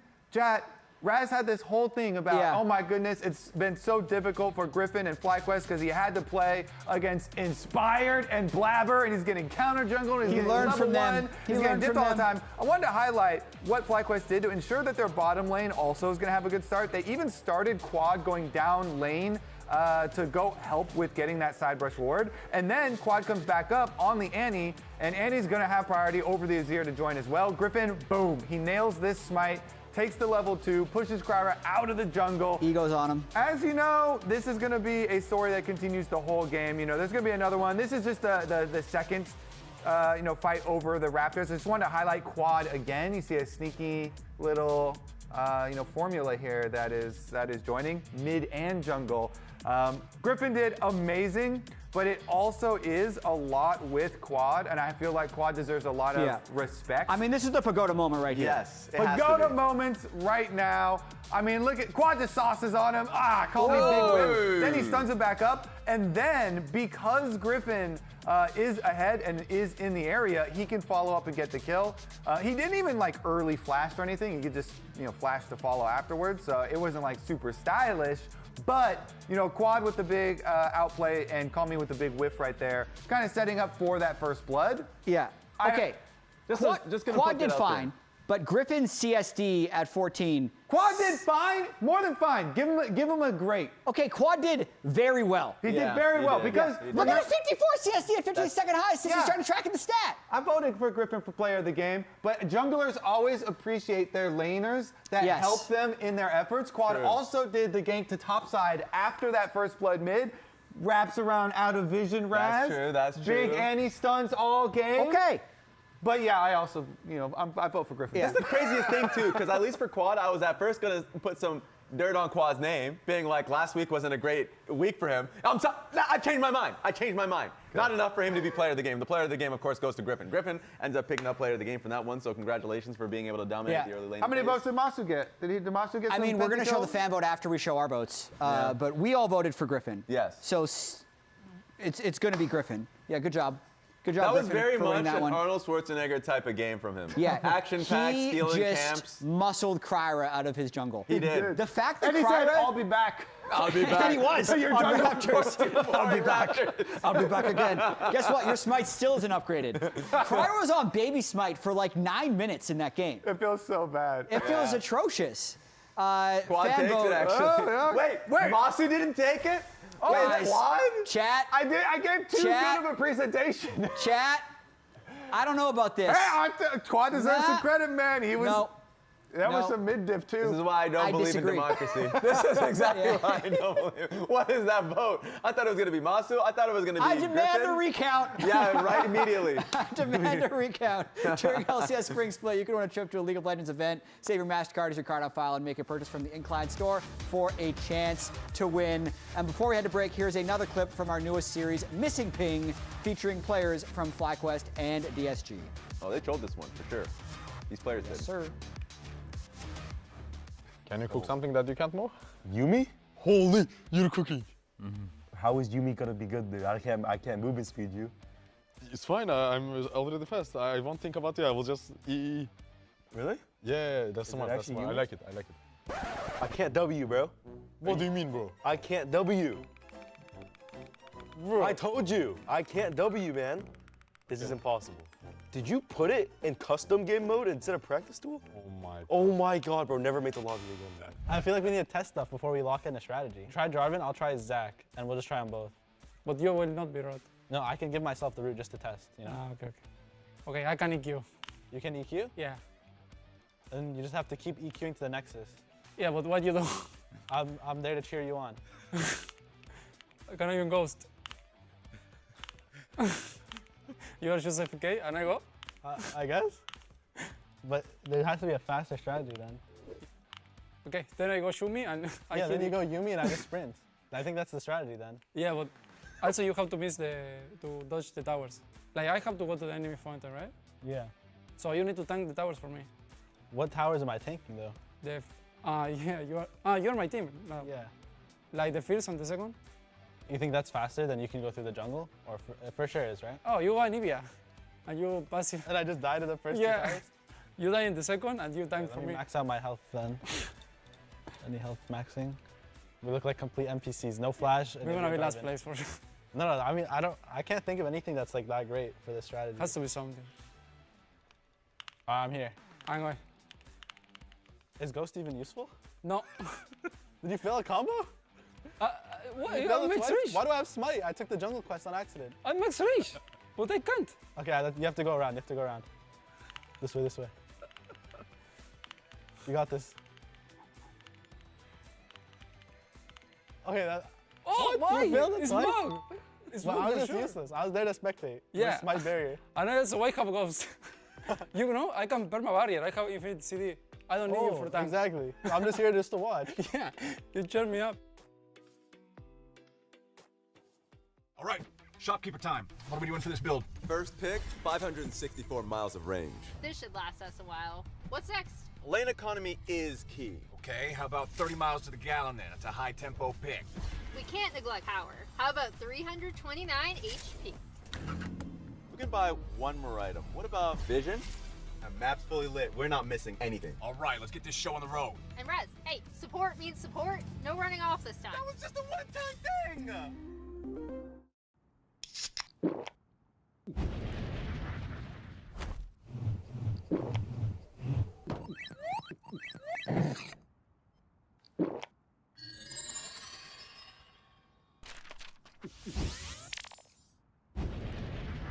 Red Bull gives you wings. Rich in the ground before Dub can even get there. In time to try to knock out as Impact gets burst. Don't feed. Get fed. Scan the QR code for deals only on Uber Eats.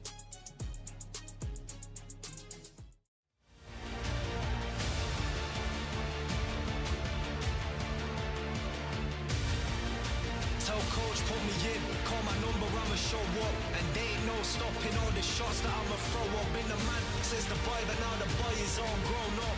All it takes is one chance to make your life blow up. It's game time.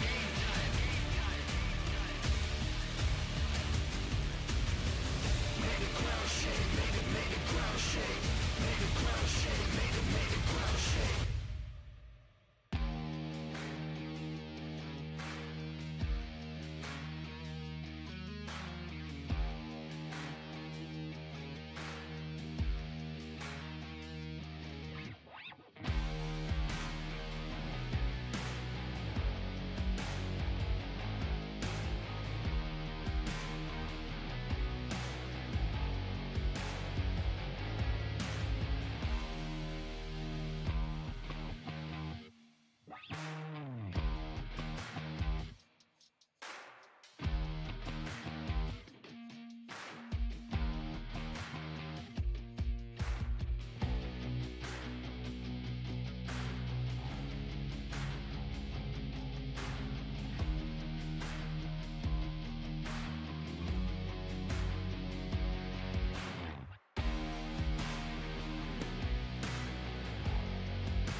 Hello and welcome back, everybody, to Game 2 of FlyQuest vs. Disguise. FlyQuest up 1-0, and it only took me 1 week of not being on the LCS broadcast for then Emily to flame me saying I brought the LEC tech issues with me. What's up with that, Emily? Okay. What's up with that? You know what? Maybe I'm just bitter that you and Isaac get good vertical on the little vertical. Okay, We were both able to get it. in studio, we have this like little vertical tester. As you can even see, I'm in heels. How high can your hand go? See, like, Mine's this up. is Yep. pathetic. That's okay. Anyway, I tried and I like couldn't even get close to it. Also, the Valorant talent was challenging me to do it. They said I had to do it for NA, so I had to get. Oh, So I okay. got above the top of the vertical tester. Well, thank You goodness. didn't even have to jump. Yeah. I did have to jump. Could but you they gotta touch pump it that up. without jumping, though? Could you just like touch the bottom ones I'm without not jumping? sure. I didn't test. Okay. I imagine you could. Also, Azale, for the record, this was something we talked about when I was over in the LEC for the first 2 weeks. Yep. Because they don't have a bald caster, and there's two of us here. Yeah, you were just a token bald caster there. One of us We has- love you for who you are. Thank you. Yeah. Thank you, first of all. They just wanted you for your bald head. But second of You're all, just checking a box for them. one of us has to grow our hair out. That's the most consensus. good luck. Is that Okay, one of good us luck has with to that. choose to, enjoy. to go Wow. for it. Yeah, that's me. he's already nominating That's you. Well, I think that we can make some bet around this. Is what I'm planting the seed right now. No. Wait, for you're future in payoff. on the clown bet, right? I am in on the clown Nice. bet, and I'm currently second to last place in the fantasy. I'm currently in Who's first. last? It's Kobe. Kobe. Yeah. Yeah. But actually, that might have been adjusted because I know that his points were glitched and he was talking about it. Oh, so yeah. maybe I am in last. So I think it's actually you. There's a I good think chance. that's Kobe's actually paying correct. them off to jack his points up. Is that what you're telling me? yeah, that is what I'm telling you right Yeah. there. You all brought right. some Toblerone back. Maybe you can bribe them with your Toblerone. Yeah. Ooh, I think that's all gone by this point. Oh, I'm pretty sure. that's too bad. 'cause I left the meeting haven't before gone through everyone else. mine. I stole one from You the did? meeting. Yeah, Nice. that no one else was gonna take home, and I took it home and it's still not I'm finished. happy it's getting As we see, Rise locked in. DSG once again going for their mid lane pick. Anivia. Initially. Yeah, Anivia is up. Pantheon locked in, though, for Fly, and then Bard immediately following. So when I globals. Yeah, when I see the Bard, I immediately think, again, the pairings. Like, what's the support and AD carry parry, and everything's about that in the meta right now. I think Caitlyn, typically, when I see the Bard. You can do Ezreal. You can do a lot of stuff. Okay, sure. Yeah. I was gonna say, talking about pairings, I think support jungle synergy is actually like super, super important right now. That was the big kind of takeaway I got from first stand and watching BLG kind of iterate on the global potential that they'd played with in LPL. We already see that coming through, but now we're gonna see the Anivia going through. Speaking of BLG, I assume it's either gonna be support or top. I was gonna say, place it your bets. can Which also one? go top. Yeah. Well, I mean, you can flex. I mean, the thing is, doing blind Anivia top doesn't really make sense. Obviously, you could flex it if there is a bad matchup up there, or if there is a good matchup. But that is kind of interesting, because I think they were saying, oh, hey, maybe you want to go Anivia on 3. Like, we'll actually deny this. That is clever, and it is going to be the Caitlyn that you called out, so they are going to be grabbing that. I always wonder, with champions like this, everyone associated Bard with Busio, right? Yeah. And he was one of, if not, the best Bard in the West, right? And so I always wonder, for someone like Cryogen, do you feel a little bit of pressure now? It's like Masu's X was really good. The aura from the mouse. Masu's X was really good on Bard, so you have to live up to that, Oh, no. Yeah. Yeah. Busio bicep curled. I have the bicep curl now. Yeah. I mean, Busio did say at the end of LEC he's rooting for FlyQuest, so because he was on their post-game lobby I would hope interview. so. He's friends with a lot of these guys, so it definitely makes sense. It's not a lovers to enemies arc for Busio. Lovers to lovers. Lovers to long distance. Long distance lovers. Friends. Yeah. Good luck with that. Yeah, this fanfic's getting a little off the rails here. Why are you always writing fanfic on cast? Well, I think it's happened twice. What is this? I don't think it has to be a always. fanfic. What's wrong with some bro love? They're just homies. Well, I feel like the line between you can write fanfic a and fan fiction about being friends. Yeah, true. And the line between those two things is much blurry. Someone wrote a fan fiction about me and my teammates when I was playing Pro WoW. Oh. A few, and they were disturbing. Let me tell you. Not good fanfics to read.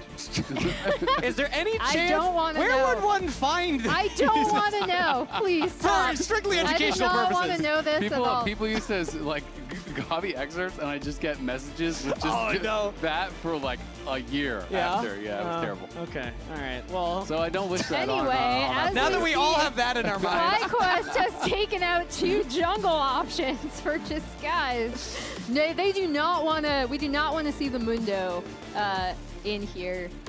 So the thing I'm most curious about DSG is because technically, theoretically, we're kind of assuming this Anivia is going bot. She can, however, go top. She can also be flexed into mid if they want to send the Ryze top in very specific matchups. As we see the Hui coming out for quad, which is kind of something he naturally defaults to, I think, slightly below his usual mage picks. And I think it has really good zone control against 2 kind of mid-range mages in the Ryze, as well as the Anivia. You have to walk through this potential snare. I think that can be difficult. It is going to be the Jace coming out, and we know now that it is Anivia support. I really worry for how the 2v2 is going to go. Yes, Ezreal has range, but you're playing against Bard and Caitlyn, 2 really strong laners.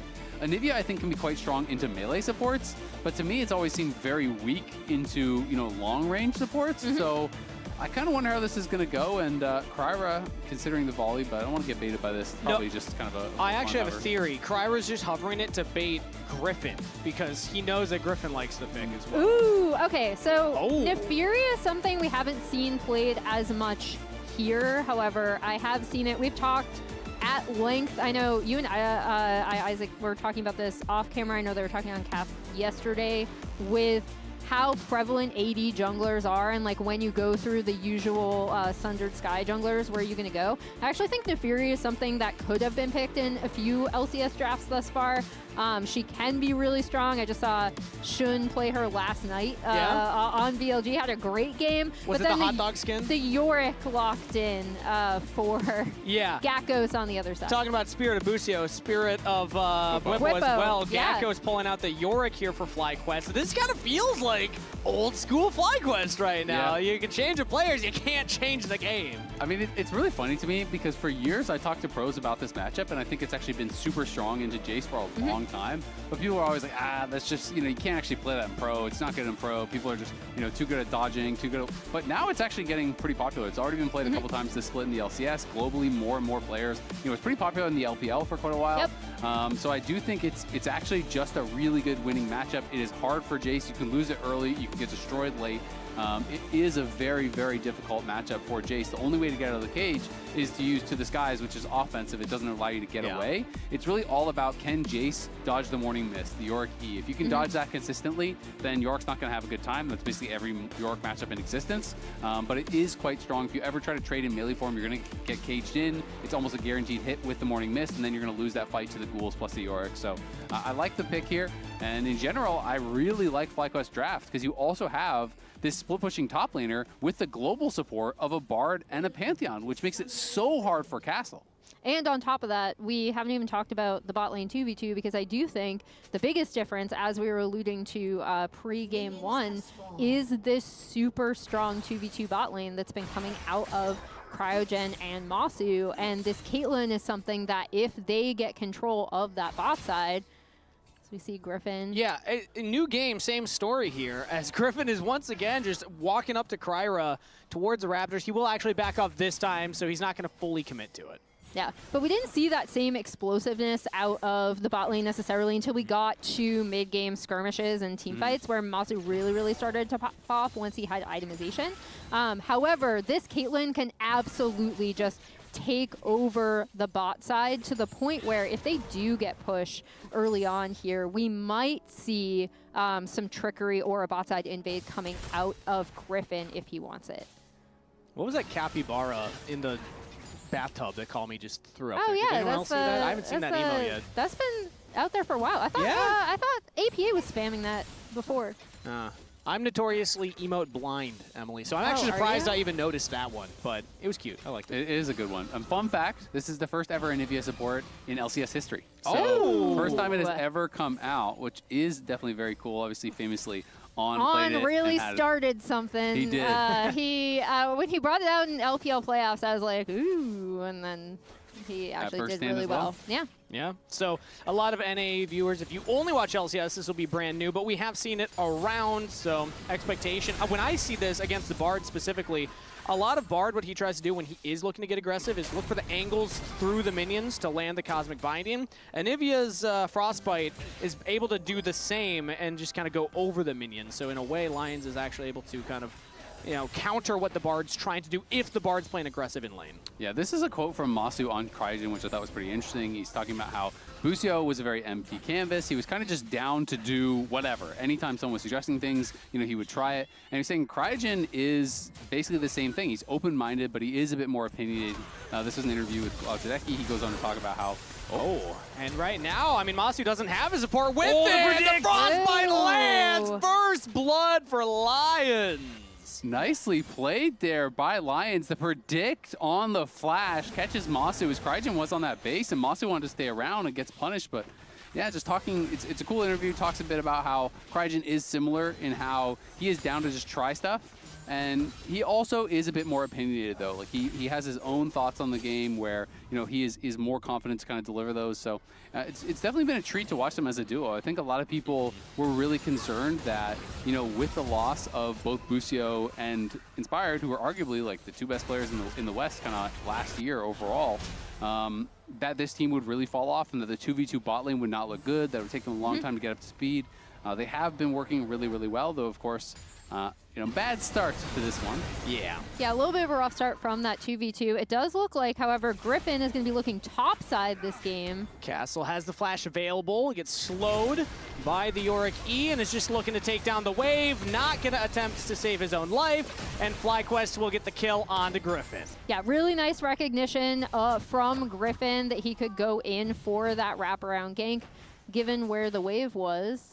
This is, I assume, the Anivia replay. So yeah, Masu just sticks around a little bit too long. Wall goes down. This is a really nice flash predict from Lions to hit that stun just within range to get that kill. As complimentary as I've been at Masu, though, I have to be a bit critical. He was kind of trolling there. I mean, you're very far up without your support, and you're not paying attention to level timings. So Jet and Lions both hit level 3 there. Masu is still level 2, right? So, should have been paying more attention to where the experience was at, and was pushed up a bit too far, ends up losing both sums, and does get taken down.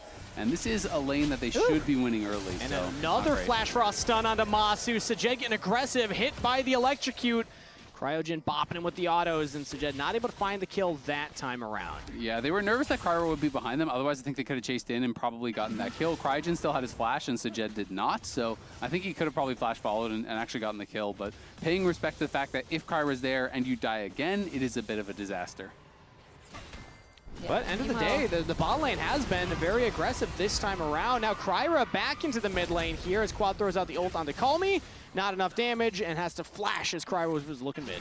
Yeah, really nice little gank from Kryra to get that flash out. Once again, we'll see if they are able to punish it. In last game, they weren't really in a great position, even when they did try for that mid lane flash punish, right, which then FlyQuest were able to respond to. But without that same kind of over-invade from the jungle coming out. I mean, DSG are in a really nice spot thus far in this game, especially in this bot lane 2v2, which we thought would go a lot differently. Yeah, especially compared to that last game, like you were mentioning here. It's not been this hyper-invading style from Griffin. The bot lane from DSG is ahead right now with that kill on Lions, who, as the Anivia will, I mean, you like gold early on the support Anivia if you're going to be going for AP items early. As Cryer actually jumping over the wall onto Griffin right now, looking for the Scuttle Crab fight. Cryogen lands a stun on the Lions, but Griffin trying to get out of there as Call Me comes in with the Realm Warp.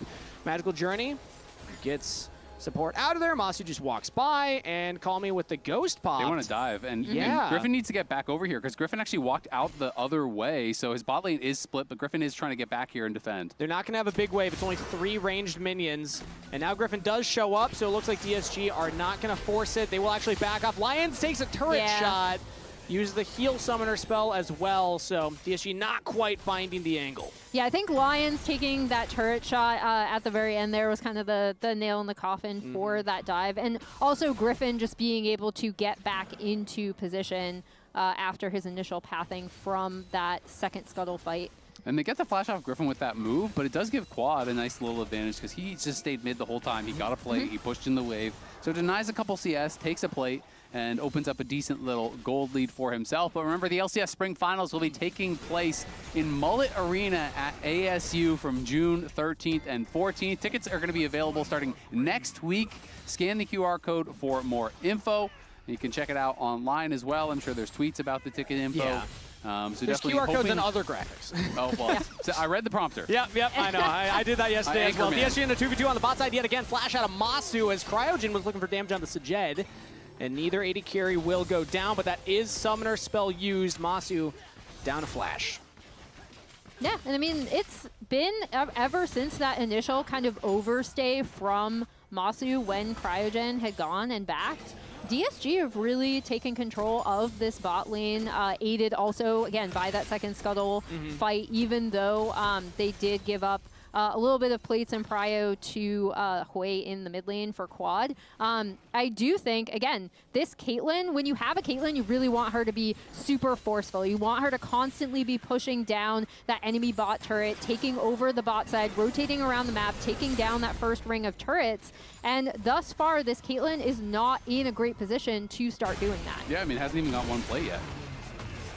Yeah.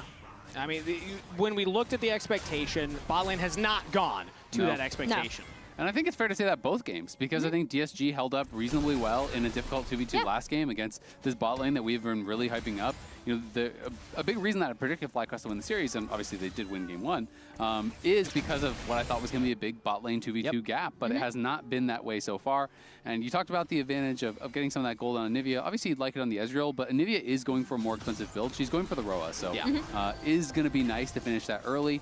And even though it seems a little bit counterintuitive to go for Roa, you know, on a support champion, that gives you enough mana. You're very mana hungry, and also it's actually pretty critical to get additional skill points on Anivia because you want to have enough points in your wall, and you still want to be able to have, you know, points in Q, points in E, while maxing the wall, so you can still do a little bit of damage. Still so pretty it's cheap, quite nice.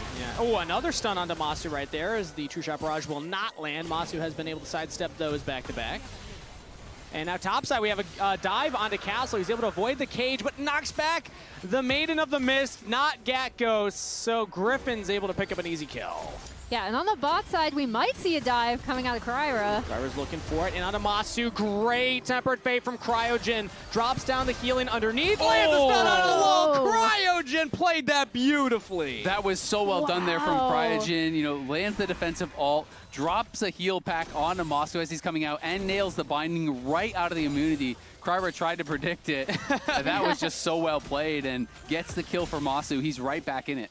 And we were talking about, okay, how much can he live up to Bucio's Bard, right? Like, it's not Bucio level yet, but some pretty neat plays coming out of Cryogen in the bot lane. Also, Essence of Bucio. More importantly, even as DSG are going to be able to push this wave in, right, they aren't able to get that dive off that they might have wanted to get off of taking Drake. I did also think that Griffin did a really good job of recognizing, okay, we're not going to be able to contest this because of how the bot lane 2v2 has gone. Go up top side, get another kill into this Yorick, and hopefully be able to set him up in a side lane to the point where he'll be able to push down some of these turrets. And they played the dive actually really well. You know, Castle basically is anticipating when they're going to start it, so he's spending a lot of his skills before they picked up turret aggro. And they basically just waited until Castle kited out of turret range to then use their abilities, and at that point, it's a guaranteed kill.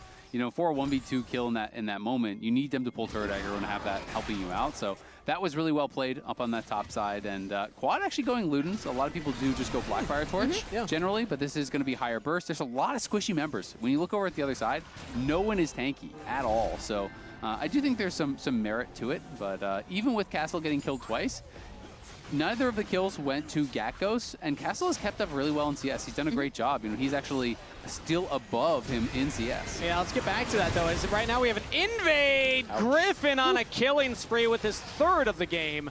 Kryra did not expect Cryogen to be there, along with the Pantheon, taking away not one, but now 2 jungle camps. Yeah, and nice from Griffin and all, like, FlyQuest to recognize, okay, we have this little window, we can jump onto the Nefiri. As we've already pointed out, this DSG lineup is very squishy outside of like the Rise.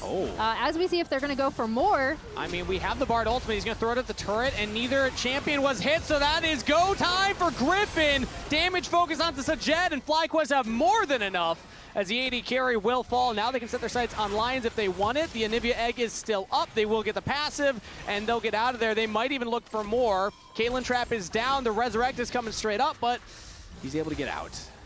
Yeah, I think they're just going to pop the passive and leave it at that. But again, nice pressure from FlyQuest. Try to retake this bot side of the map and kind of use the advantage of Griffin's strength, right? Because we talked about how those kills aren't going on to Gatgos. Where are they going? Well, they've gone on to Griffin, who now has almost a 1.5k gold lead over his jungle opponent and is 3-0-1.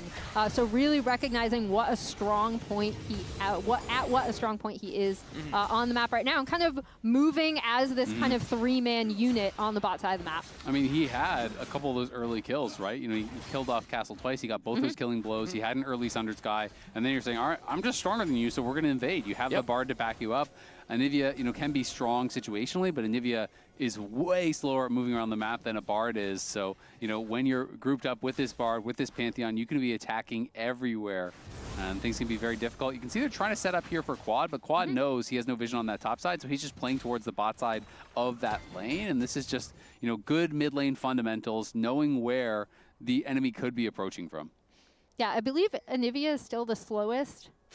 I think so. Champ in the game. Slowest yeah. Oh, really? With raw base I think move so, speed. I did not know that. That's cool. Well, I she mean, moves very slowly. I think as a lot of people are figuring out now that they're trying to play support Anivia. Yeah. The one thing she does do as a support is it always gives you push in lane, especially once you're level 6 with the Catalyst. You're just able to always make sure that these waves are shoving. You're one of those. You've been practicing a lot of support Anivia lately? I've had to watch some support Anivia lately. I haven't given it a shot yet. I'm a mid laner now, Emily. I'm are you? I didn't know exclusively this. AP Malphite mid. That's what I've been playing. Your AD carries will also hate you if you're Yeah, R-ing what? every wave. He's like, yeah, brand Well, you're not support, taking the whole really wave. strong. You know, you just AoE one-shot the wave. You know? I am that AD carry, and I do hate you. Then you press it again. You give your AD carry the farm. You just help him push. You help him. Scryer's looking mid lane right now, straight in on the Quad. Calmy's got some damage. It's flash out of the way. FlyQuest used the summoner spell defensively, and Quad's safe for now. Yeah, as we see Castle kind of getting pushed in a little bit on this top side of the map. it is always good to get the flash. Oh, they're going to die. Grand Starfall here, flash from Castle, but it's not going to be enough as Gakkos with the shovel bob. This is just so tough for Castle. You know, you're already in a losing matchup. You're playing it quite well. I mean, he's up CS still, even with all his jungle attention, but you're in a losing matchup. You're getting non-stop ganked, and your jungler has never been there to protect you. It is getting really, really tough, and once Gakkos has Triforce, the 1v1 is going to be pretty brutal. But, you know, despite the fact that DSG has had some good moves, like they forced Flash twice from quad, but they never returned until his Flash was back, right? They're not actually finding these moments to really follow up and get kills, and now Gakkos takes that first tower on topside as well, so he's up 1K. It's 1.9K gold lead for Griffin. Sajed has a slight advantage thanks to them playing that 2v2 well early and punishing Masu's mistake, but the game is already out of control again. Yeah, and there's that Triforce locked in for Yorick. He's going to be able to camp in a side lane and kind of just keep pushing, pretty much unmatched at this point in the game right now. And FlyQuest are going to be able to go in and even it up on Drakes as well, so that stops kind of any rushed Drake stacking that DSG would have liked to get off of the bot side pressure that they were able to get early in this game. And I think, to your point, Isaiah, one thing that FlyQuest has been really good at in this game, even though bot lane did not go as they wanted, is the fact that they were finding those cross-map plays on the top side. They were trying to find advantages. As we see Gakkos. Yeah, he's just still pushing this wave, and I imagine he'll take that turret, but the top side, we have the Herald started up by Griffin there, and actually Gakkos, he was in a bit of danger. I didn't even see Kami. Yeah, I was going to say, I was like, is Kami going to go in or not? Yeah. I was waiting for it. I could tell by the way they were zooming in on him randomly farming. That I was like, yes, I know what you're doing. In there. But as that's happening, the Rift Herald is just going down to Griffin. So once again, good objective focus coming out of FlyQuest. They had that push in top lane. They're able to get the Herald. Calmy does not go for the play onto Gakkos as he pushes out, although Cryogen actually walking up pretty confidently here as the Bard. You do have a lot of mobility, but he's getting slowed down. Now the Grand Starfall, buying time for Griffin. Kryra jumps over the wall as now Griffin has to throw up the Aegis Assault to absorb some damage. Gakkos has joined up. Flashes from everybody on DSG trying to get away as Gakkos flash follows the Yorick team fighting. He's in there, baby! They get the Anivia egg again. Last Rites gets the kill on a Gakkos. Yorick team fighting is always super, super funny to me, but now we see, okay, that's why Cryogen felt so confident, because the globals we set up in draft, right? Guess who he has in his pocket? It's Griffin, who again is still in a really, really strong position. Now with Black Cleaver completed. Yeah, that is ridiculously fast, 2 items. He's up 2K again. The jungle gap has been pretty big in this series. Yeah. And Cryogen, yeah, you're a Bard. Yeah, you're kind of squishy, but he did go for the Locket build. He had the Locket and the heal available, so he's a lot tankier than you maybe expect. So he knew he could take that damage. He knew people would be there behind him. And he was correct. So able to force out the double flash with his ultimate, and then everyone can kind of just commit to chasing in and getting that kill. Yeah, and then Quad, I believe he hit like a 2 or 3 champ Spiral and Despair as well to set up the more damage for Gakkos to follow up. So yeah, FlyQuest, they set the trap. They back up Cryogen in their own jungle and make sure that they're able to get more kills. 7-1, 4K gold lead at 18 minutes. And DSG, I mean, we're not having that perfect game conversation, but it feels like it's getting closer now to where we were last game, where FlyQuest are just kind of running away with the lead. Yeah, and I feel like even with, again, the flashes of really good play we saw on that bot side of the map, for me, it's just that FlyQuest has been playing the overall map better, right? Okay, you didn't get this Caitlyn into a position where you're going to be able to take down turrets as you want. Well, Yorick is able to do that for you. As we see the turret being turned off. Yeah, nice stun on the quad, but no kills happening either way. I will just say also, I mean, FlyQuest is doing a really good job tracking Kryra, but it also doesn't feel like Kryra has had too much of a plan of how he wants to play out this game. To me, Nefuri is really good in skirmishes where you're constantly fighting and you're really scrappy, you're jumping back and forth over walls, you're invading, you're doing all these little tricks and kind of annoying things. But mostly we've kind of just seen him be the one sitting back, getting invaded on, and when he does go for a play, it feels like FlyQuest are the one that really wanted it. So he's just very much on the back foot and hasn't really been able to get anything going this game. Yeah, the closest I saw to kind of a classic Nefiri play, and again, I'm thinking of Shun here. Grand who played it Starfall now last night. onto Sajed. No flash available, and Cryogen blocking the escape path. So instead, he goes in onto Masu.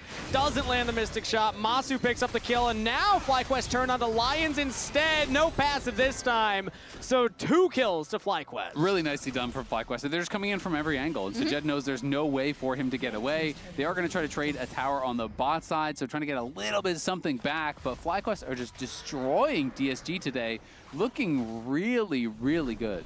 Yeah, and the way they're using this Pantheon is so good. The aggressive kind of posturing we're seeing coming out of so many of these setups. Like, okay, you think this might not work? Guess what? Grand Starfall, like on your head to set up that initial kill onto Sajed and then pushing it further. That ultimate is such a long cooldown. If you don't get value out of it, it feels really bad. I don't think he's had a wasted Grand Starfall yet. Every single time he's pressed it, somebody's died. On the other side is now DSG almost find a pick on a Cryogen. He's able to flash into the magical journey and get out of there, but these are the type of plays that DSG are kind of forced to make, is these little pick attempts, because they're so far behind when it comes to the team fight attempts. That pick attempt might be able to get them set up for this Drake, though, as you kind of see them sending Call Me down to bot lane, try to push that in enough. And FlyQuest are responding by just kind of barreling down mid and having Quad pushing on this top tier 2. Castle's just going to go straight into the Masu. Look for the insect play there,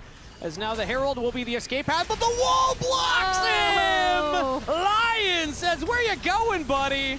Drive between the lines. DSG find a kill. Nicely done there by Lions. I mean, Castle tries to set it up. It looked like that had just kind of failed. I feel like Masu didn't even need to jump in the Herald. I think he could have just fought and killed him. Yeah. But it seemed like he kind of panicked. Maybe he thought because he flashed, everyone must be coming, I'm in trouble. But he kind of panicked there, hopped into the Herald when, I mean, Castle already used his spells, right? And your Pantheon is right there. If you just trap him out of the stun that Griffin put down, you just kill the Jace and then you walk away after. So here it is one more time.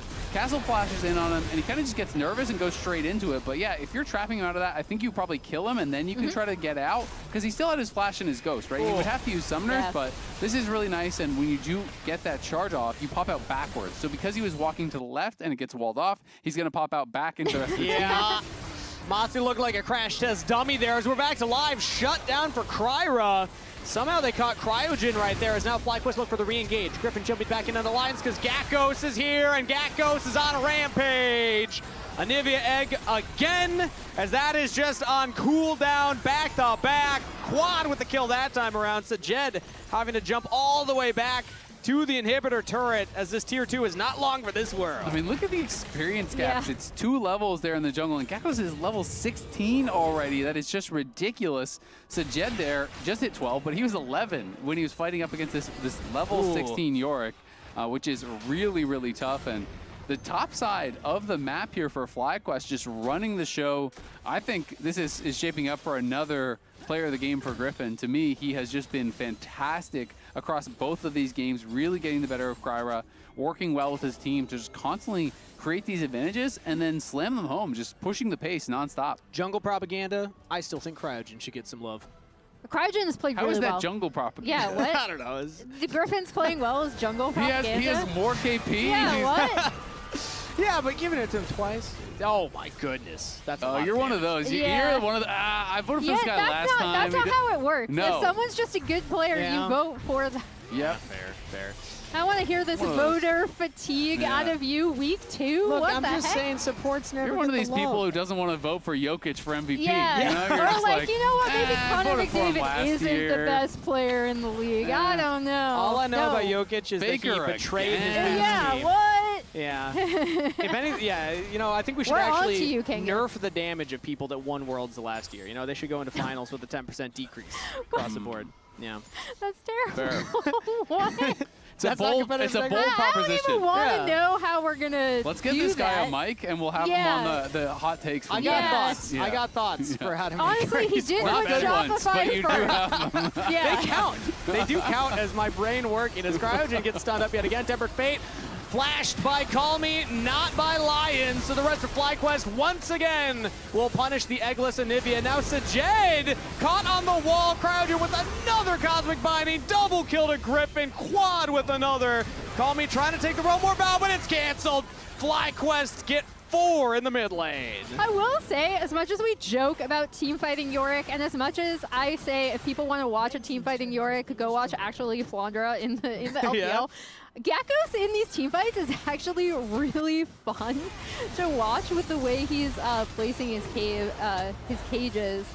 But yeah, tries to flash out of that, and Lions isn't able to get out of the Bard ult. And then just watch Gyakos on the side, because then Sajet gets stunned up there, and Gyakos is still pushing Kryra off, gets Calmy in the little ring. Yep. Got him in the cage, and you can bind off of that. So just setting it up well. Cryogen having fun, and why not? I mean, they are crushing this series. This one looks pretty much all locked up. They're up about 10K. Go, back-to-back Cryogen, Cosmic go! Bindings on the little dogs that When the Bard is just slapping you up like that, and you're losing the 1v1 as a jungler, That does not feel good. that is the walk of shame when you've got to walk away from that 1v1. Vandal Pipe's OP, man. Yeah. Yeah, so how are we rating Cryogen's Bard performance now compared to On a Busio? scale of Is me he to baby Busio? Yeah. He's much closer to Busio than he is to me. We'll give him that scale. What about the Kangas to Busio? Kangas to Busio. Because now we get to know if Azale thinks I'm better than him at Bard, which is my most played Oh. champion of all time. Is it? Is it? I thought Pantheon Oh, was. it's Pantheon's number 2. I don't know. My Okay. Bard's not bad. Okay. If we're talking for, like, you know, amongst us, Yeah. you know, the mere My Bard, mortals. I'll let you Mere know my mortals. Bard is terrible. Yeah. So I am last. I also will add as Temper Fate will land here, so the Chain CC follows up, and that's another play from FlyQuest. They're going to dive onto the turret as well. Griffin gets another one. FlyQuest making burnt toast out of Disguised in the bot lane. Another ult on the castle as they go over the wall. Magical Journey. That is a killing spree for Masu. 3 dead on Disguised, and FlyQuest look to close this game out. Really great showing from FlyQuest, kind of going through. Griffin has gone through the hyperbolic jungle time chamber, Yep. going up against all of these top teams, and really took it to Kryra and DSG today. 6-0 and 10 as he'll go into the GA. Revives back to another assist. FlyQuest make quick work of DSG with a 2-0 win. Nicely done there by FlyQuest. Smiles on almost all their faces. Yeah. Masu maybe not so happy with how he, Yeah. how he played the 2v2, but everyone else looking very happy after that game. FlyQuest dominate the series, back-to-back games, and Griffin was on one today. He has got to be the player of the game. He just has to. Yeah, it really showcased, again, just how much he learned from facing up against kind of all of these LCS top junglers, and he was everywhere in this game. I really loved his use of the Pantheon to make these cross-map plays. They were relying on their globals, and they really delivered with this composition. Yeah, and reminder to spam chat, who's your player of the game, everybody at home. I want to give a special shout out. We wanted to highlight the Kryra versus Griffin matchup. This was the first time we got to see it. I'm still excited for Kryra's future, but this time around, I think we saw Griffin is showing that he's leveled up greatly. Let's see what the lounge has to think about that last match. I think it's Griffin, and if you're voting in chat, read the spelling. Yes. G-R-Y, double F, It's right in front of you. double N. Look at his jersey. It's We right in found front out of you. why Quad won the fan vote in game 1. Yeah. There was a huge Quad fanboy in chat who typed Quad 45 times. Yeah. And then there's about everyone else misspelling Griffin's name. Yeah, so they it wasn't weren't counted. So If you they're misspell your vote- they're capturing misspellings now. Damn. Okay, so we white. Yeah. Okay, I think they've broadened the net. Although I don't think they're counting GRI spellings. No, it's Griffin. GRY. F-F-I-N-N. Surely it's Griffin's fault. He needs to simplify his name. Surely he should spell. Well, he's so young. He made his account late. Probably all the other Griffins are taken. Griffin. First question, why do you spell your name like that? Yeah, what's happening Oh, here? Griffin? You got a lot of letters in your Griffin name. It's missing because like we can't get accurate The player of the fans game. wanted to vote for you for player of the game, but they were confused of how to spell it. Everyone was spelling it Yeah, wrong. so honestly, firstly how I found my username is Gryffindor from Harry Potter. Oh! But I never watched Harry Potter, but I heard the word, and I was like, wait, Gryffindor. That was my initial watch name. or read it? And then I never read it before, so I was like, wait, I can't like be associated with Harry Potter, so I took out the door. Yeah. And when I was naming my Liga Jin, the Griffin with like one end is taken, you know? So I was like, I mean, two ends look clean, I thought. It does look clean. I feel like it looks more clean than just like one end. It looks like kind of aura, so yeah. Fans will get used to it. They'll input the correct name for the Bro, voice. I've seen so many different like spelling of my name. It's like crazy. It's like Griffin with two ends, like one F, My name is 3 letters. They still add in a second Z. You're never gonna get it right. You're never gonna get it right. That's fair. Anyway, congrats on this. You smashed. Yeah. How does it? You had this. We were talking about before the show. This big stretch of games where you're playing all the like super experienced junglers and top teams, and you're on a bit of a losing streak. Yeah. How does it feel to break that in like a really big way? I mean, I feel it's great because, like, low-key, like, I mean, the only reason you compete is to win, and I think we haven't won a series in, like, 2 months, 3 months, so it was a really bad feeling, especially when it feels like the team has been improving so much. Like, we went to Korea, and I can really feel the improvement, like, the things we're working on. Like, I feel like last split was more, like, early game stuff, and now we've been able to stabilize that for the most part, and our scrims have been going, like, pretty well. So it feels really good, and I think Kryra, too, he's my friend, so I'm a bit biased, but I think he's a really good, like, talent as well. I'd say I've known him for a while, and I hope me and him are the next up-and-coming like good junglers. So I respect him in that aspect, even though I kind of gave him the the beating. A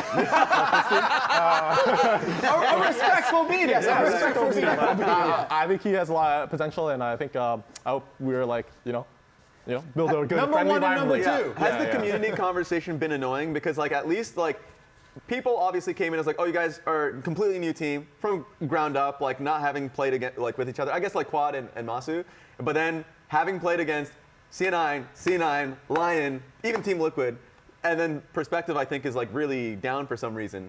Like, but this is a ridiculously like strong win. How do you feel about like community criticism versus where you guys feel like you are at? Yeah, so I think as a pro player, it's kind of unhealthy to look too much at like community criticism. Yes. Because at the end of the day, they're not watching the scrims. They're just seeing your matches. If you have like bad matches, then it's like easy to say, oh, my scrims have been going well. But like at the end of the day, it's pretty unhealthy to look at community criticism because then you're gonna just think differently of players. You're gonna be like, even if you read a comment like, oh, this guy's so boosted on your team, you're gonna be like, well, you're gonna start like viewing him in a negative light. So I think it's a because I low-key like I'm really active on social media. Yes, you are. I really like to interact with social media, but I realize at times it's not the best as a pro gamer to really feed into the criticisms because at the end of the day, they don't know what's going on. They're not behind the scenes. They're watching not 100% games. They're probably just watching like they saw one series and they came to that conclusion. So I think it's pretty unhealthy to really care about that type of feedback because it's just not informed. It's a bit arrogant, Makes sense. One thing that a lot of people are curious about because you are such a young team, who is the leader in the game and like how does your shot calling usually go? If you can give us like any insight. Yeah, no, I'd say I'm probably by far the loudest voice. I just like to yap a lot and like have the plans. I think Quad does mostly does a good job too, like talking about his mid conditions. And me, like how we want to play side lanes, like what lane we want to play towards and where he wants to be on the map, and Gakko's where he wants to be on the map. So I think it's probably me, then probably Quad, then probably Cryo likes to talk about how we want to play jungle stuff, and then Masu and Gakko doesn't talk that much, but I think he's been getting a lot better at it, like communicating what he wants to do with his roam timers, his timers to like impact the map.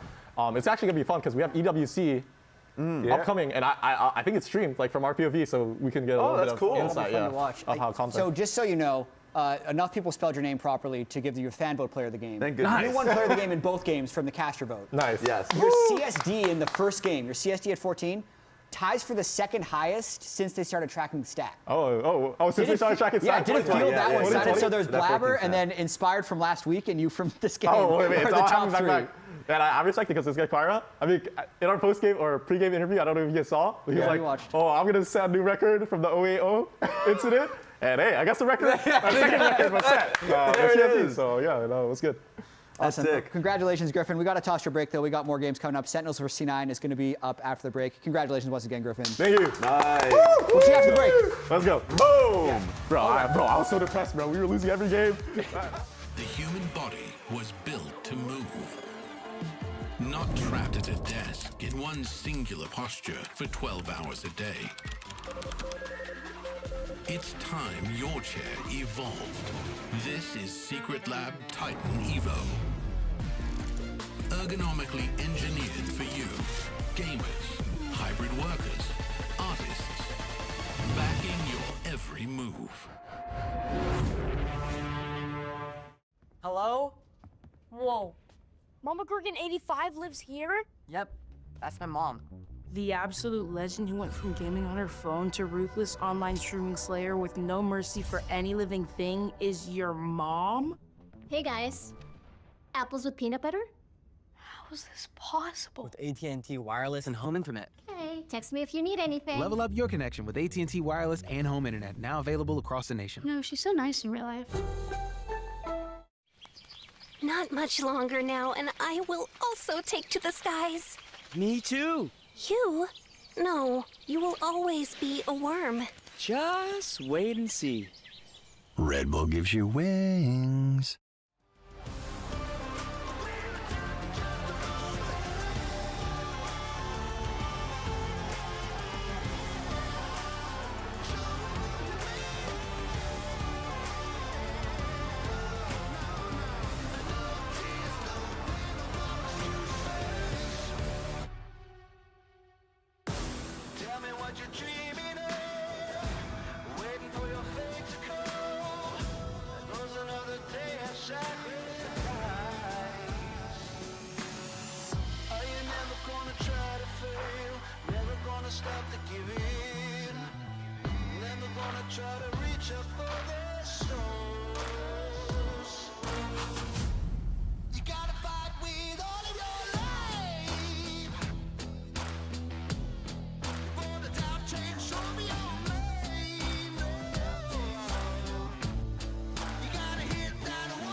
Welcome back to our final series of the week, Sentinels versus Cloud9.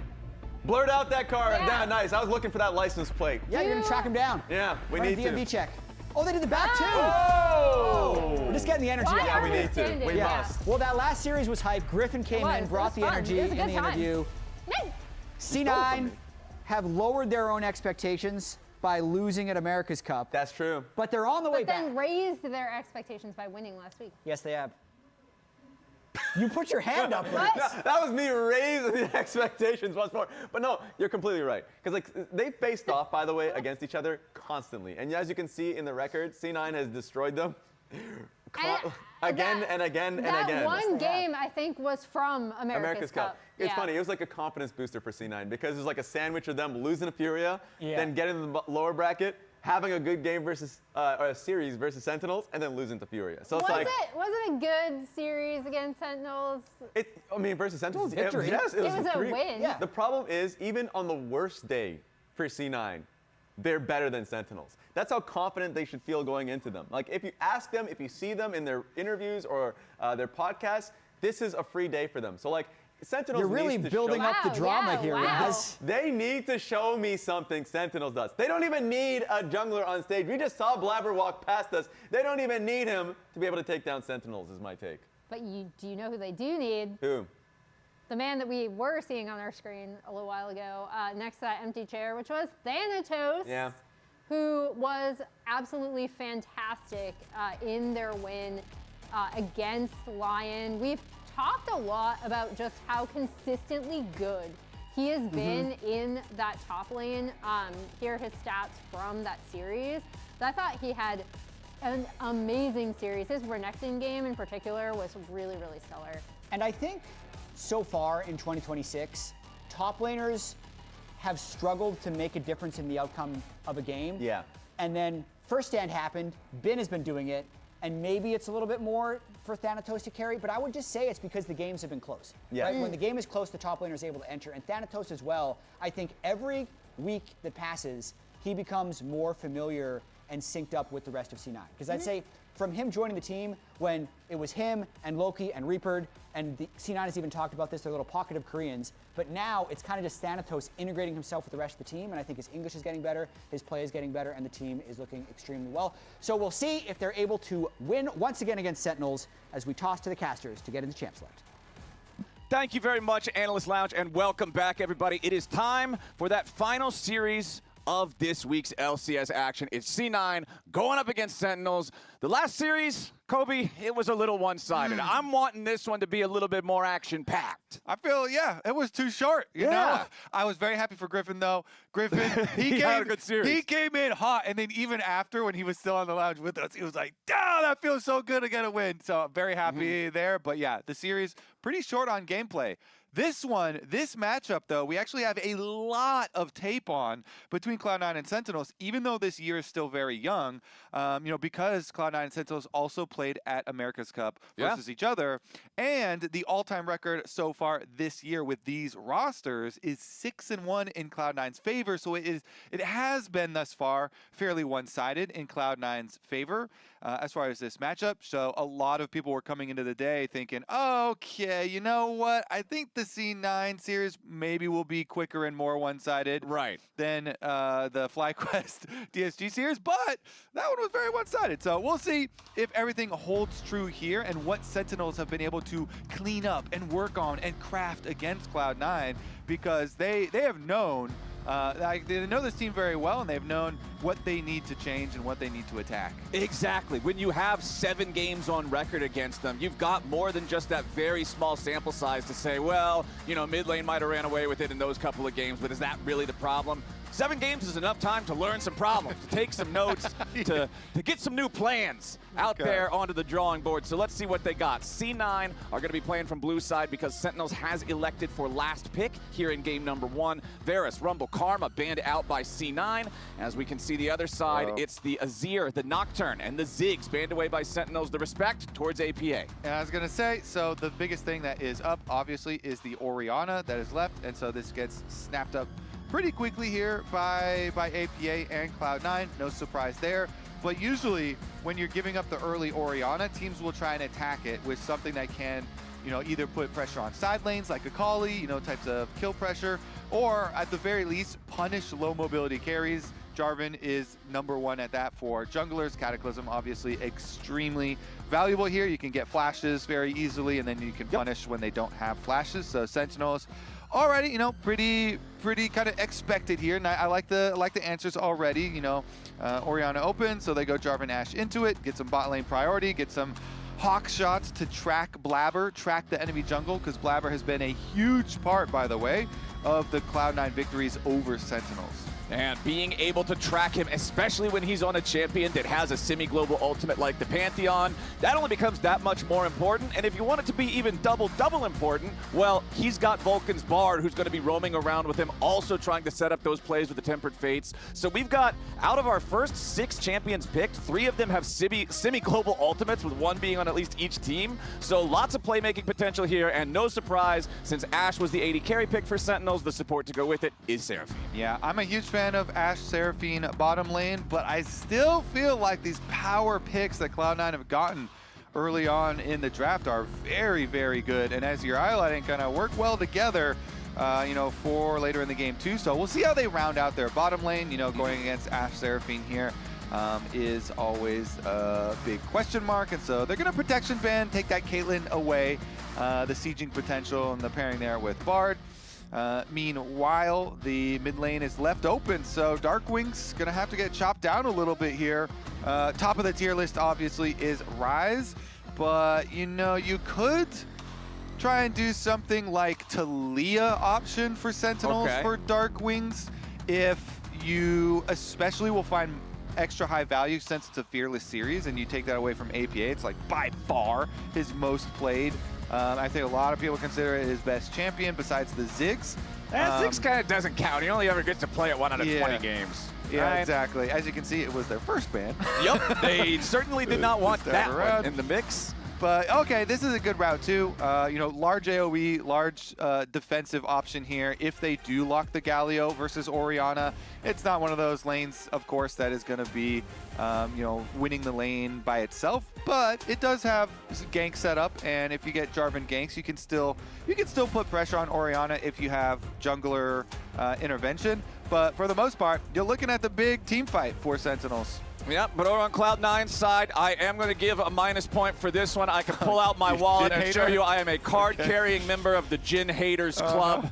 I've got... I think you may be one of the first 2 or 3 people to join that club. Oh, I'm a founding father of the club. Yeah, it's a club that I find myself frequently having to go to multiple meetings a week for because this is just a pick that I feel like a lot of times doesn't end up bringing the amount of firepower that you need, but hey, it can contribute to fights from a very long way away. You've also got a lot of damage between things like Pantheon, like Orianna. If Thanatos gets ahead on Gnar, which we know he can do, that can also put so much pressure in the fights. And the final answer over on the Sentinels side, they are going to pick Yorick for impact. Yeah.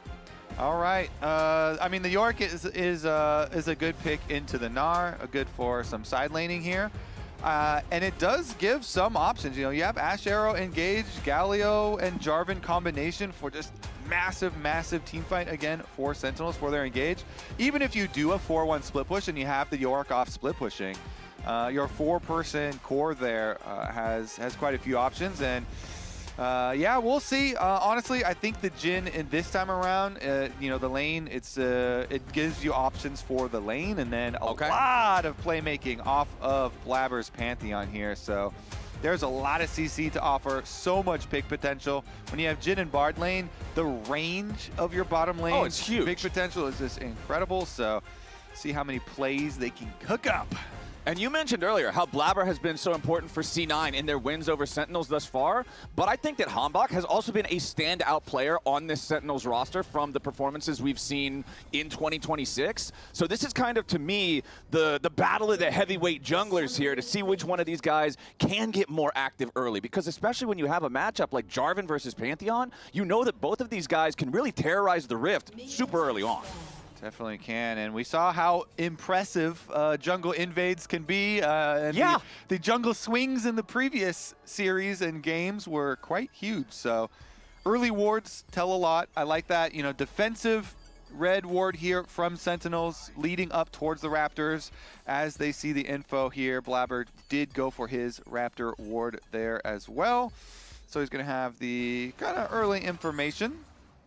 Okay, so the thing that I'm a little bit concerned about here, and I know that every time I cast with Azael, he always brings this up.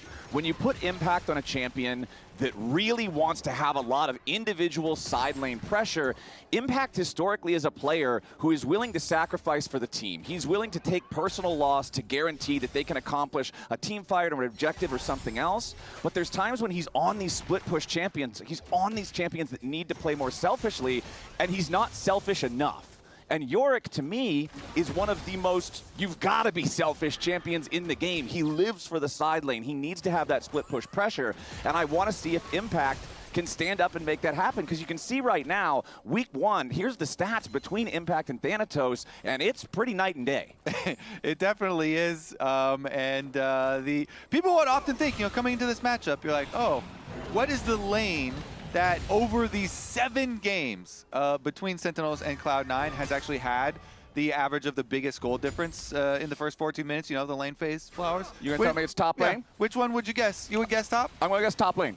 I would like to inform you that it's actually, that's not even in the top 2 goal differences. Oh, as we have an early Is it flash mid lane? clone. Because that can make a goal difference if Annie doesn't have a flash at 2 minutes into the game. It hasn't been mid lane either. It's actually been 80 carry, and as I said, Blabber as well. So top 2, you know, so far this year. The goal differences have been a lot for 80 carry here. Oh, nice combo there with the spell. Sven has to flash away. This is the power of the Ashe Seraphine, man. This lane is so oppressive. Yeah, it certainly is, and that is really going to hinder the early game of Cloud9. No flash mid, no flash bottom either, so very vulnerable to ganks now. This Jarvan has a lot of options, and Hambach, you are kind of highlighting, has been very, very impressive for Sentinels. He's a very active player. His mechanics have been quite good, and so when he can sync up with the rest of the squad, which, you know, they have been working on their communication a lot. It actually started out as mostly communicating in Korean, and then has transitioned more and more towards English to help out Dark Wings and help out the Hambach Dark Wing synergy.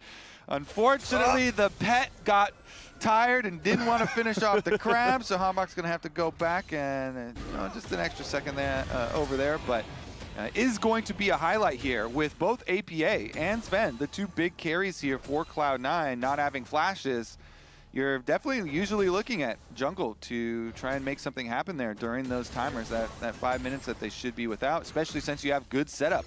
Yeah, and you were talking about back in draft when you see the Orianna locked before we even had the Jhin locked in on the Cloud9 side. Jarvan loves these immobile carries. This is what Cataclysm was built for. Jarvan goes up against something like Ezreal or Akali, he's really sad. Up against Orianna and Jhin, he's the king. He's Jarvan 5 at that point. This is exactly the type of opportunity you want to set up for that jungler, and we'll see how much they can get done with it. APA versus Dark Wings back here in the mid lane. Still pretty much a dead even lane state all across the board. Nobody has pulled out too big individual advantages just yet.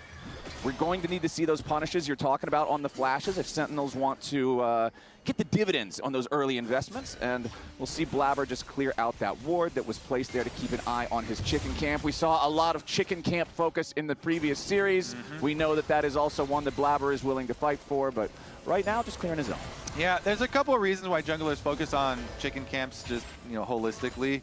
One, tastes the best. Yeah, well, does taste the best. I agree. The second is that it is one of the easiest to clear because most junglers have large AoE, and so you clear it really, you can steal it real quick. But also, its position on the map, being central, being by mid lane, keeps you open for a lot of choices, a lot of options, and mid lane matchups as well help so much. But the Hawkshot was another thing we're mentioning, another tool in the tool belt here for Sentinels. And they're going to see, wait a second, Blabber didn't clear his Gromp.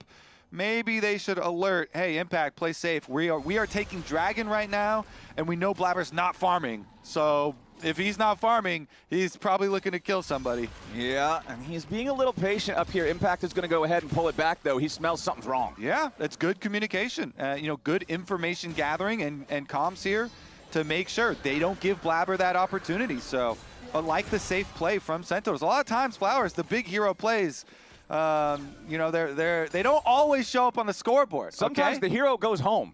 Yeah, exactly. just like, no, I'm good for now. Yeah, you didn't give Blabber a kill. Didn't give him a gank opportunity, and they got the Dragon. So Dragon stacking, very critical when you do have a team like this that has some decent team fighting.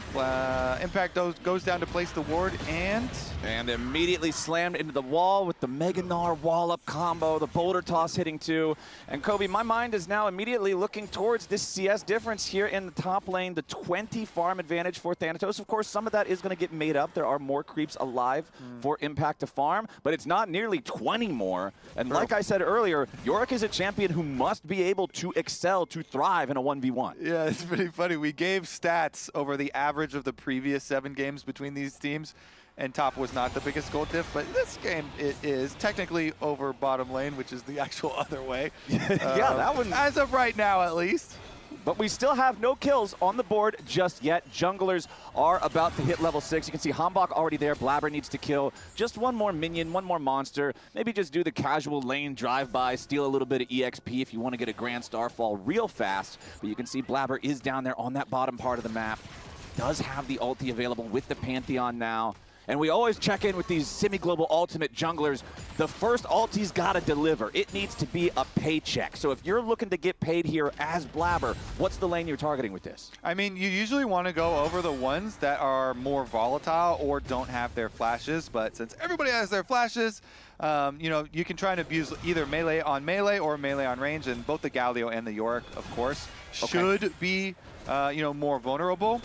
And you can try and see if there's anything there. But I'd also say Vulcan on the Bard as his Bard ultimate. So you try and blow somebody's flash early with a Bard ultimate, then they are super vulnerable to a Pantheon follow-up, or even both go at the same time. So you have a lot of options. Top jungle right now is getting a lot of pings through the river, and they're trying to fish around, but nobody actually going into full combat mode here. The big thing, Flowers, we waited that whole 5-minute timer window of APA and Sven's flashes being down, and there was no follow-up, no punishment there. So Cloud9 pretty happy about that. And they've got their, you know, little tiny bit of a gold lead overall due to CS differences. And they've got their flashes back on their carries. And Blabber trying to get at least one grub. Uses the smite here for that one. Okay, but he still wants to fight for a little bit more. Hambach does have the 1-level advantage. 1-to-1 on the grubs now. Reinforcements for both sides moving forward, but these are season 2026 grubs, Kobe. These things aren't worth sacrificing a lot for, but Vulcan doesn't have to sacrifice anything. He throws in a single auto attack, hits him with the Timo Burger emote, and walks away with a 2-to-1 grub lead. I feel like Bard's #1 job in every game is to be as annoying as possible. A troll. You got to create some weird stuff. You got to be trolling the enemy team. Sometimes you got to troll your own team a little bit too. Just a little. And so when you see them finishing the grubs, everyone else, wait a second. Ooh, nice shot there with the arrow all the way down in the bottom lane. Rahel's got the aim, and the follow-up is there for the rest of Sentinels. It's first blood for Hambach. So that's one where you hit the like the death recap, and it says time of CC 10 years. Yeah, 2025. Okay.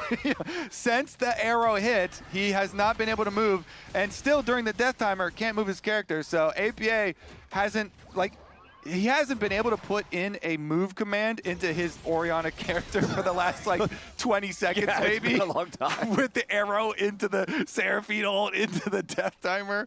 Let's take a look. All right, from downtown, it's Rahel, and then it's Huhi with the follow-up. Well, actually, it's Darkwing's follow-up first into taunt, and then the layering into the charm as well. So that's some gameplay right there. You having fun, APA? You know, looks like I'm CC'd. Yep, that's pretty much what it was. You're CC'd, and then you don't have anything else to do. But you know what I actually think? This was even higher IQ setup from Sentinels than we imagined, because you saw where the lane was right there. That's the typing pocket. APA was at the point where normally you would type something to your team because you're just waiting for the other guy to shove the wave up. So Rahel's like, okay, he's surely just typing now, standing between the terrains. Boom, threads it perfect. Dude, that's some next level prep. You prep on APA. Okay, so this guy, he usually types on 7th wave at this time. Back in the typing pocket. If you do a heat map of his positioning, usually going for a little bit of a keyboard move at the moment. Right, he's like one flash away from his turret, so in case he gets caught, he can try to flash back, but not if we hit him with an arrow. After the 3rd cannon wave, he's going to go for a line. All right, let's go look at the dragon here, though. Hambach and the rest of Sentinels, I think they've got this one under wraps, because guess what? Blabber's on the top side of the map. Yep. They chickens. Took the first one already, so this is Drake #2 for the Sentinels side. Gonna feel good about the way the neutrals are going so far. Yes, they did end up losing the 2nd grub to the silly Bard auto attack, but you're still 1 grub versus 2, 2 dragons versus 0. Feels really nice. Still another 4 minutes on the clock until the Rift Herald spawns, so maybe now we'll get a little bit more PvP. So you're telling me if it wasn't, well, if it wasn't for the sneaky little, wait a second, we might have a little bit of pain. We might have a sneaky little Thanatos solo kill up here with the top side, but no, Impact, he can fight back, throws the ghouls after him. Gnar is pretty effective in Mega Gnar form, though, just killing all the ghouls at once by boulder tossing onto them, so Impact's still going to find himself worse for wear in this trade. Gold difference, 500 now, favoring Thanatos, as he still has about that 3-wave lead that, once again, is going to get shrank as Impact farms the wave. Yeah, he's got a few more there to catch up, but still is going to be in for a bit of pain. But the rest of the map is going quite well for Sentinels. Yeah. And the rest of the objectives, especially these dragon stacking highlight that we had from Champ Select for this Sentinels draft.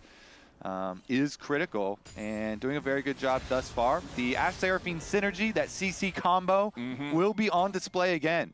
Especially, you know, you have Jarvan Jarvan Cataclysm! APA walking towards the brush, finds the Galio and the Jarvan together, waiting. Defensive Tempered Fate from Vulcan, tries to save his mid laner. The arrow timing isn't there on that one, and APA gets away. Whoo, he does escape with his life. This time around, I thought that was going to be I thought that was going to be lethal on him when he was walking towards this brush. But Vulcan gets him out. Again, Bard, you gotta be creative, Flowers.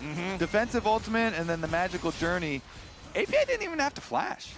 Yeah, which is even more impressive considering how bad it normally feels when you face check a Galio into a Jarvan combo.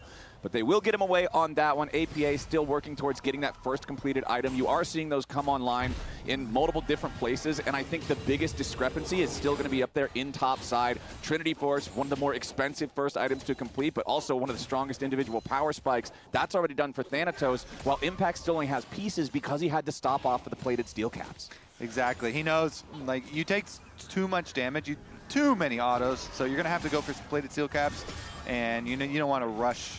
Race the Gnar in getting your Trinity Force anyways. So you need the extra defense here and just focus on your sustain. Yorick has an incredible amount of sustain, actually, which is one of the kind of overlooked things about the champ. And we'll see about the rotations over, though, because support roam timer here is matched for once. Vulcan picked up the red buff, though. So Bard can be extra annoying. Extra annoying, but he also picked up Mikhail's as his first item here on support. So now he can be annoying offensively and defensively, being able to save teammates from those cross-map arrows as Hambach wants the engage on Vulcan, but he goes on a magical journey right back to safety over the wall. Again, no summoner spells needed, no Mikhail's needed, still half HP on the Bard. Yeah, the fight over the vision coverage here through the brush by mid lane, pretty hectic. In the end, yeah, you get a little chunk on the Bard, so he did at least get a decent chunk there. Clear out the vision, Sentinels. Honestly, I think they're really checking a lot of the boxes, even though Cloud9 have been very successful versus this team so far this year. I kind of like the controlled game that I'm seeing from Sentinels early on here. They keep their dragon stacking. They fight the important fights for their vision coverage. The CC chain that they displayed in the mid lane kill on APA was good, although maybe it could have been a little heavier punish towards the river play that they had. Well, speaking of the river, one of the first big tests is coming up. The Rift Herald is about to spawn. So now my question is, okay, Sentinels can pass the laning phase of the test. Can they pass the hands check? Can they pass the team? It's like a driver's exam. You can memorize all the written part just fine, but if you wreck the car into the ditch as soon as you start driving it, it doesn't matter that you know what all the signs mean. Yeah. So they gotta pass this part. That is an indicator for the test giver. He's like, really good test scores, but you crashed the car. Yeah, the car doesn't work anymore. So sorry, but I am gonna have to fail you. Okay, bot dive though. And top. Impact trying to escape the Grand Starfall. Blabber wants to commit underneath the tier 2 turret for this one. Has Vulcan behind him, but they don't have the damage to force the kill into Impact. Meanwhile, down here in the bottom lane at the same time, it's Sentinels getting the kill onto Thanatos. Blabber nearly dies with the chase up here on the top side, so Sentinels will now go up 2-0. Sentinels test is looking immaculate right now, Flowers. I'm liking it. They have not crashed. Impact is actually going to teleport back up to the top side. That's your weak side king right there, Flowers. Yeah, he absorbed the pressure. He got out safe, got right back to farming. That's exactly what I want. A+, 100%. Well done. And they get the third dragon. Soul point at only 16 minutes here for Sentinels. Impact is under attack again. Okay, Impact probably not expecting him to still have all three of these guys up here. Tempered Fate to make sure Blabber doesn't end up trading himself away for this one for one. And Impact does fall. C9 finally going to get their first kill of the game. It does go over to Vulcan, unfortunately. Much rather would have had that on one of the two solo laners, but this will open up some time for APA to put some auto attacks into the tier 1. But Darkwings is here in time to prevent it from falling just yet. And he finally goes down. Honestly, I feel like that does happen a lot where you're like, finally, I get some time to eat up. Yeah. Some time to breathe. And ends up going down in the follow-up play there as they had rotated APA over to the top lane.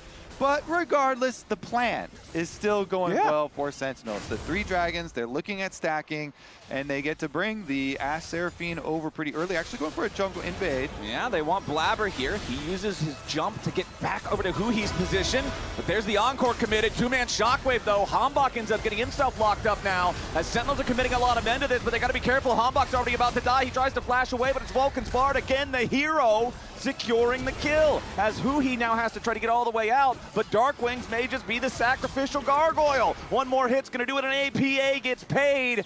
Kobe, I don't know if the car is still on the road. They tried to drive through the jungle, and it was a lot of uncertain territory there, a lot of pitfalls. They end up scratching it at least. A lot of gold back for Cloud9. Still could go fine for the next dragon fight, but that definitely was a big bump in the road because they use a lot there and kind of, you know, Galio trade as they're going for Orianna ultimate on the side of Cloud9. They get a good shockwave combo, and Vulcan actually can finish the kill onto Hambach as he was trying to escape and flashed away. So Cloud9, not only do they get some good gold, but no flash on the enemy jungler could help a lot for the Dragon Soul fight. But here's another look at it, and APA gets there. Look at that. Just as he's getting charmed, he got his shockwave off, and they get the Galio kind of trade of ultimates. And then Hambach, because it had previously landed, was so low that they're able to finish him off there with the Bard and then go for the chase down for the extra gold. Yeah, Darkwings, he didn't end up hitting a single target with his heroic entrance. Nice, guys. Really good.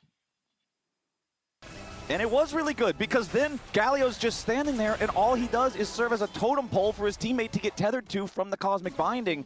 So just really well played from C9, and overforced by Sentinels.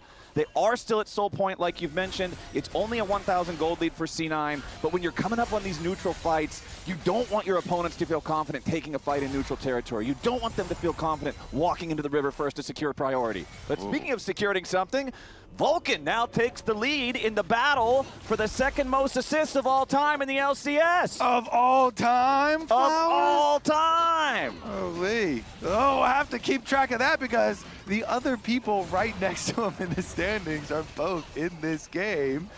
Honestly, well, they're going to have to keep up. They are going to have to keep up. We'll see if it changes hands further. Impact and Vulcan, very, very close there. But, okay, we've all been waiting for this dragon. Yes. A minute and 37 seconds ahead of time here. Everybody is looking like we've got, decent conditions to fight it. No flash on the Jarvan or the Galio here for Sentinels, but as well, no flash for Blabber. So we'll have to see about the positioning on the setup. Good wards early for Sentinels. Whenever you get the first round of wards, this helps you both see the ward placements for your opponents and also give you really good early opportunities for bits of pick. Impact is actually staying up on that top side at the moment because he has his teleport and gonna push out one more wave. I wonder if he can find anything meaningful. Probably not, just a couple more components here before the actual dragon fight, but everybody's prepping, everybody's kind of tippy toes right now, just waiting for it, and he does at least finish his tunneler. That's just a good amount of juicy stats. It's not like anything game breaking, but it's a solid component. Sometimes you just need a ball of stats item, right? It's health and damage. You're never going to be sad about having more health or more damage, but you will be sad if you lose your momentum here in the mid game and fail to secure this Dragon Soul. So that's why Sentinels are first to the bottom side river, clearing out the vision, placing down their own control wards, and trying to make sure that they're the ones who get to pick the fight against C9 for this objective. Okay, the other thing to watch, because Cloud9 don't have a lot of options for face checking, is the Narbar, and Thanatos just went Mega, so after you go Mega, you get exhausted for a while and you can't gain Mega energy, so it's gonna be a little bit dicey here. Like, their face check is very dangerous into Sentinel's ball comp here, and the Gnar is gonna be mini teleporting in. Okay, C9 no, though. It's Sentinels with control over the river. They're trying to start this off. Immediately Blabber driving the Herald into everybody, but it gets smited down to stop its rampage. Tempered Fate only finds a single target. Sentinels trying to keep their line strong as Impact's going to distract everybody on C9 off to the side. Heroic entrance making sure the Yorick does not fall. Dragon still at about 50% HP. A lot of damage onto Impact, but not enough to kill him yet again. Blabber ready to try to re-enter into the fight here with the Cosmic Starfall as Impact is still low, still targeted. Sentinels trying to guarantee the protection there, and Darkwings gets the kill on the Blabber. Now C9's got to be careful. They need to fall back as Darkwings charges forward. Taunt onto Thanatos, but they can't kill him off. Control over the Drake still for Sentinels. A little bit more damage will do it, but what? It ends up going over to APA's Orianna? The hell? Okay, is this thing bugged? I see a... No, there's the smite is on cooldown, dude. Wait, that thing... The smite is... Let me go back and figure out who he smited. Hold on! We did all that work, Flowers! All that work for a Dragon Soul, and they thought they had won it. I thought they had won it. And there was like a Leandri's Blackfire burn on this Dragon. So where's his... He smites the Herald here. Ooh. Okay. To get Blabber out of it. Yeah. And he only had the one charge. Yeah, it looks like the way the cooldown's moving, it might just only be the one. Maybe he thought he had another one stacked up, but so they thought they were going to get a big play off of killing that Herald and then killing Blabber there. But then the rest of this fight, as Blabber ults into the back, they were trying to play off Thanatos Meganar, but he only ulted Rahel back, and then he had to back off as he was expiring back to Mini. So Blabber's the one that has to die, even though, you know, he flashes over the wall. But then, like APA, that Q there, he put the Orianna ball on the Dragon, so it's burning. And then does he W? That's my guess. Yeah, he just W's it for 200 damage. Dude, nice snipe there. Very nice snipe. We're winning this. That was a focus replay. Oh, and now we're right on back. Thanatos caught up here in a little bit of a compromised spot. Rahel's going to get the first kill on him as Vulcan goes on a magical journey trying to get away, but Darkwings gives chase. Probably won't be able to finish the kill on the Bard here, but right back to live, and C9 have lost their top laner. I kind of want to hear comms from the other side to see if Sentinels saw that ball.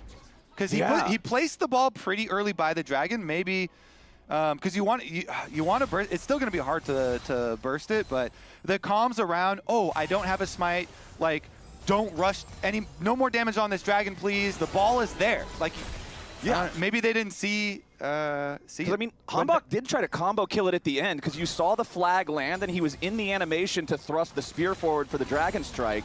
Yeah. But now it's Impact under pressure yet again. Blabber wants to commit the Pantheon ultimate. APA and Vulcan just need to lock this guy up. Impact knows there's no way out, so he's going to try to take somebody with him, but 1v3 is pretty tough odds, so not going to happen. APA picks up another. Flowers, if they end up losing this game because of not they are really going to regret not stopping damage on the Dragon and pushing APA away. Because yeah, that's big. I'm going back on and looking at right now. Like they still had like over 1,000 health on the Dragon to work with and time to like push APA further away. But they didn't do it. APA stuck around. He sniped the steal, and so that at least puts a stop to it there. And the Dragon has 76 MR at this point in the game, so he takes about 40% reduced magic damage. Command Dissonance does a little less than 400. Based on the AP that APA has.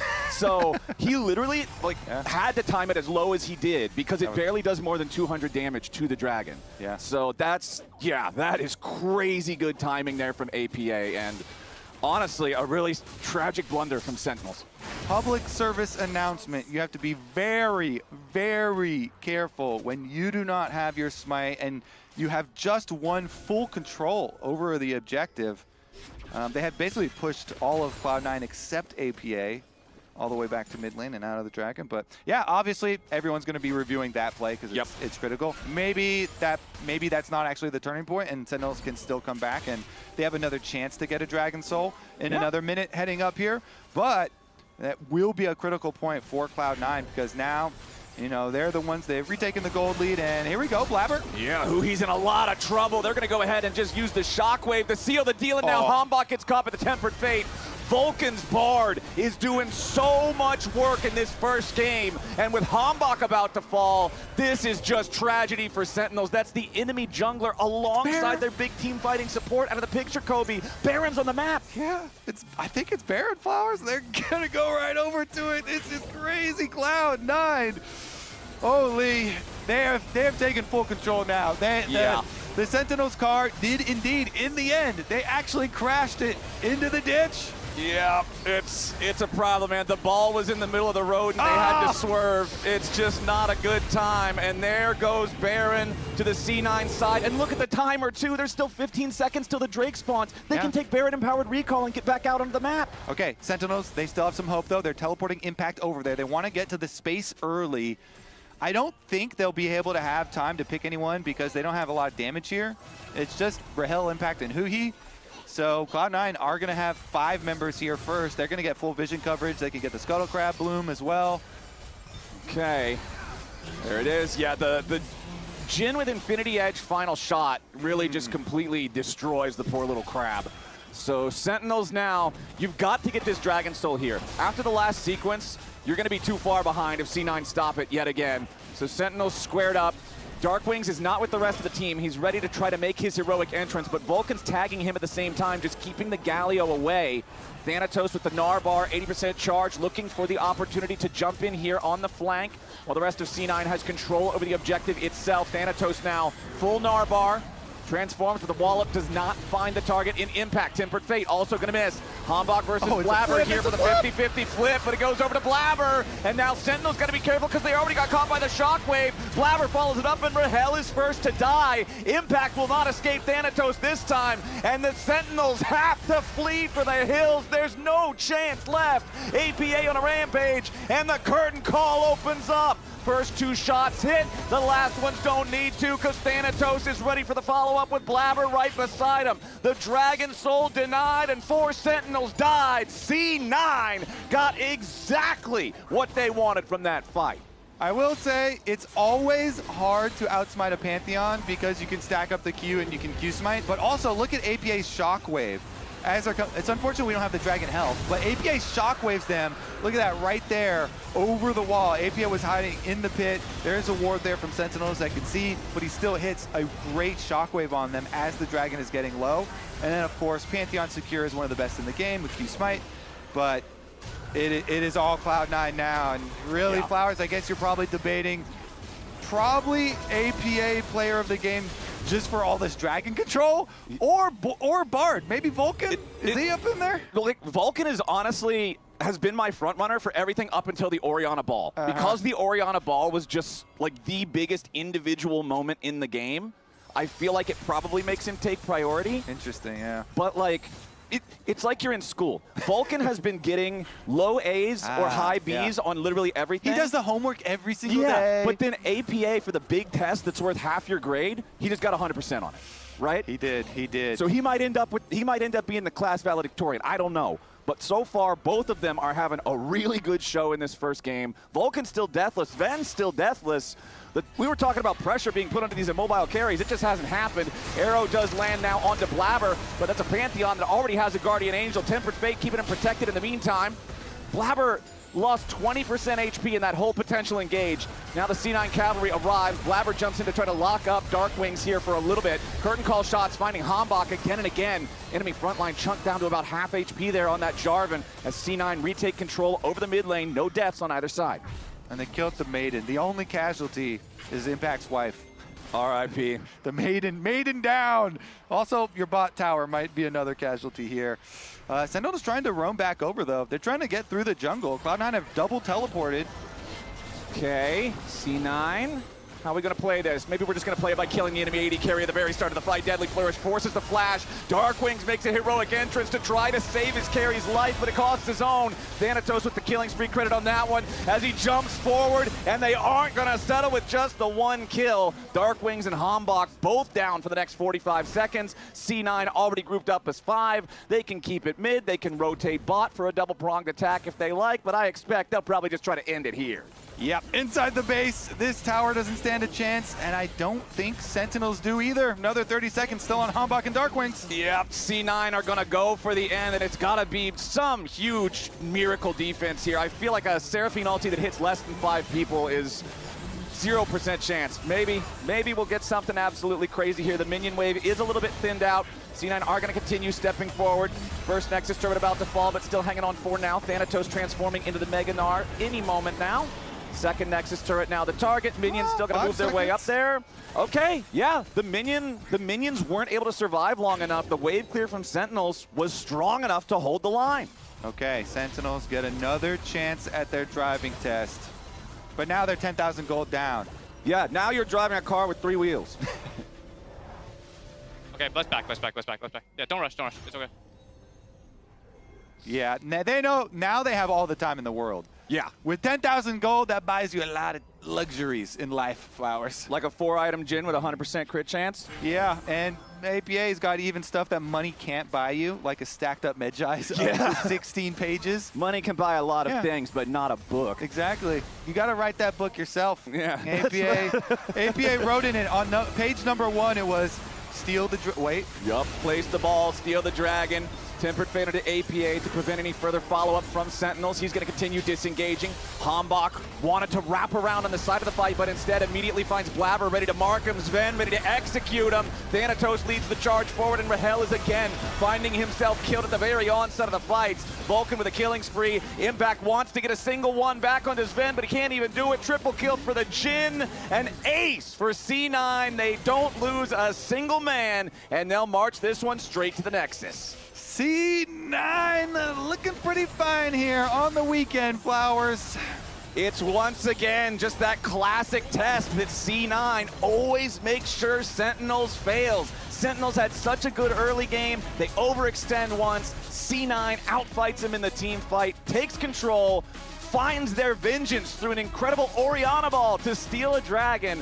And what a performance, particularly from Vulcan and APA. I think it's pretty hard to pick who's the actual player of the game in that one. I got to give mine to APA for the dragon steal. Lounge, what are you guys thinking? That's the same debate we were having. It's true. It was between those two, same page. It's a losing debate for you two. It's definitely APA. You guys are driving another narrative. Raz, what were you saying before the day? That even on C9's worst day? They're still beating Sentinels. Even on their worst day and their worst draft. This was his argument. This was Raz's argument. They could be half asleep. They could be hungover. So they're still beating Sentinels. They were quite asleep. I want to point a few things out about how their team comp works in this state, because this is not a good game state. Look how spread out they are. They got Orianna Bard in base. They got Pantheon Jhin over here, and they got Gnar in the bottom lane. But I will say, they know how to come together. So we're going to roll this play right now as Blabber, he ends up styling on them. You feel like he's being a bit of a fool here, but watch once this play actually starts. Shockwave lands and then goes out, back in, back out again, dodges all the CC. But remember, before this clip, we didn't know where anyone was. Now they're all on the same screen. They've just appeared there with teleport, Orianna being in the right spot, Bard being able to take portals, and they're turning this fight around. Remember, they only had 1 kill and 0 Drakes before this play happened. Then a lot of goofy stuff happened for the rest of the game. We got to see, a crazy Herald sequence. We got to see APA stop Soul with his dissonance. What was going on? Yeah. We had to do some investigating. Yeah, that was something. Yeah, so we checked. Kobe checked it as well. The smite was used. Hanbok used the smite on Blabber's Rift Herald ride. Yeah. Which I think was worth it. Yeah, it was worth it. Because they took Blabber out, but then APA just had a sneaky little Orianna ball. They just needed a bouncer in there to just push that man out of the club. That's just like, you're not allowed to be in the river. Please move away. Get that ball out of here. No, that's heartbreaking. They were doing so well that game up until that point. Yeah. Yeah. I mean, I feel like C9 still probably want to look at their early game and be like, this was a little rough. I'm not feeling... especially that topside play where they really overreach and then Blabber takes 2 turret shots where they're trying to go for the Pantheon ult. It doesn't look good. You were saying... I'm not feeling confident in this C9 team. Oh! Yeah. Oh! We have our player of the game, Player of the game is... It is APA. That's what I'm talking about. So this means that Emily and I are the only Vulcan enjoyers. Okay. It's me and the casters. I feel like it could have been APA or Vulcan. I'm glad that we get to use this graphic. Yeah. Yes. Shout out to the graphics team. And congratulations to APA. 5-1 to 10. another- If you had APA in your fantasy team, he's doing well. I'm interested in He's what the getting you fans points. had, though. What did the fans take? Because I'm interested in seeing if they support. Oh, Vulcan! Fans okay. agree with us. Pew, pew, pew, pew. I'm with the casters. It's fine, guys. Yeah. Unfortunately, fan vote is only for the fans. Yeah, It doesn't. true. Unless Does if it not was count. somehow tied amongst Yeah, us. with 5. Yeah. So if you changed your vote to Thanatos, then it would have been Then we confusing. override. Okay, Maybe. I'm not sold on this C9 team. They squeaked through against Lion. They're squeaking through in this game. They might stay undefeated. We'll see. I think Sentinels might take game 2. Am I happy? I think the draft wasn't good this game for C9, and somehow Thanatos was doing well in the draft like this. But I'm interested in what happens in the next game. But you guys don't miss any LCS action when you get your favorite foods delivered on Uber Eats for less gold. We're headed to a short break, but after this one, game 2, Sentinels versus C9. Let's see if we pull it to a game 3.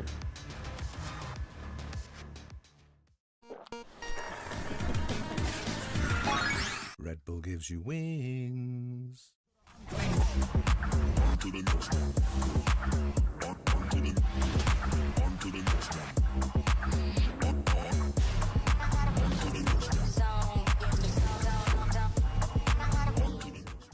Rich in the ground before Dub can even get there. In time to try to knock out as Impact gets bursted. Don't feed. Knocks him down. Get fed. Scan the QR code for deals only on Uber Eats.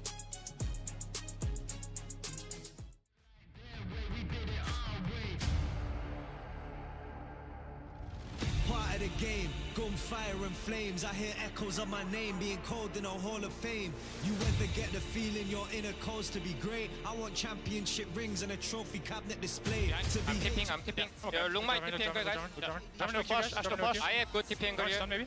Drop me one SP. I'm looking Ash. I'm looking Ash. Yeah. I can reach. Look your exit. Look your exit. Alright, everyone. I stun. On you. Yeah. We win. I follow on this. Wave, bottom wave, or mid wave, anything. Just go mid wave, guys. We have mid wave. Nice. An ace for C9. They don't lose a single man, and they'll march this one straight to the Nexus.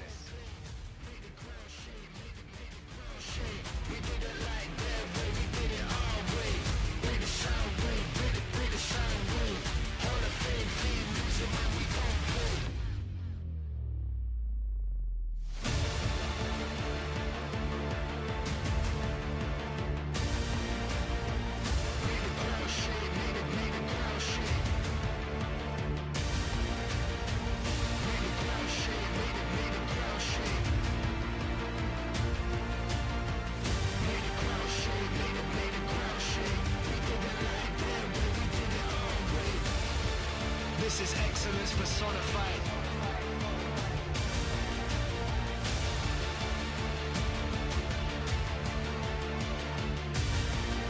Tell coach put me in, call my number, I'ma show up. And they ain't no stopping all the shots that I'ma throw up. Been the man since the boy, but now the boy is all grown up. All it takes is one chance to make your life blow up. It's game time.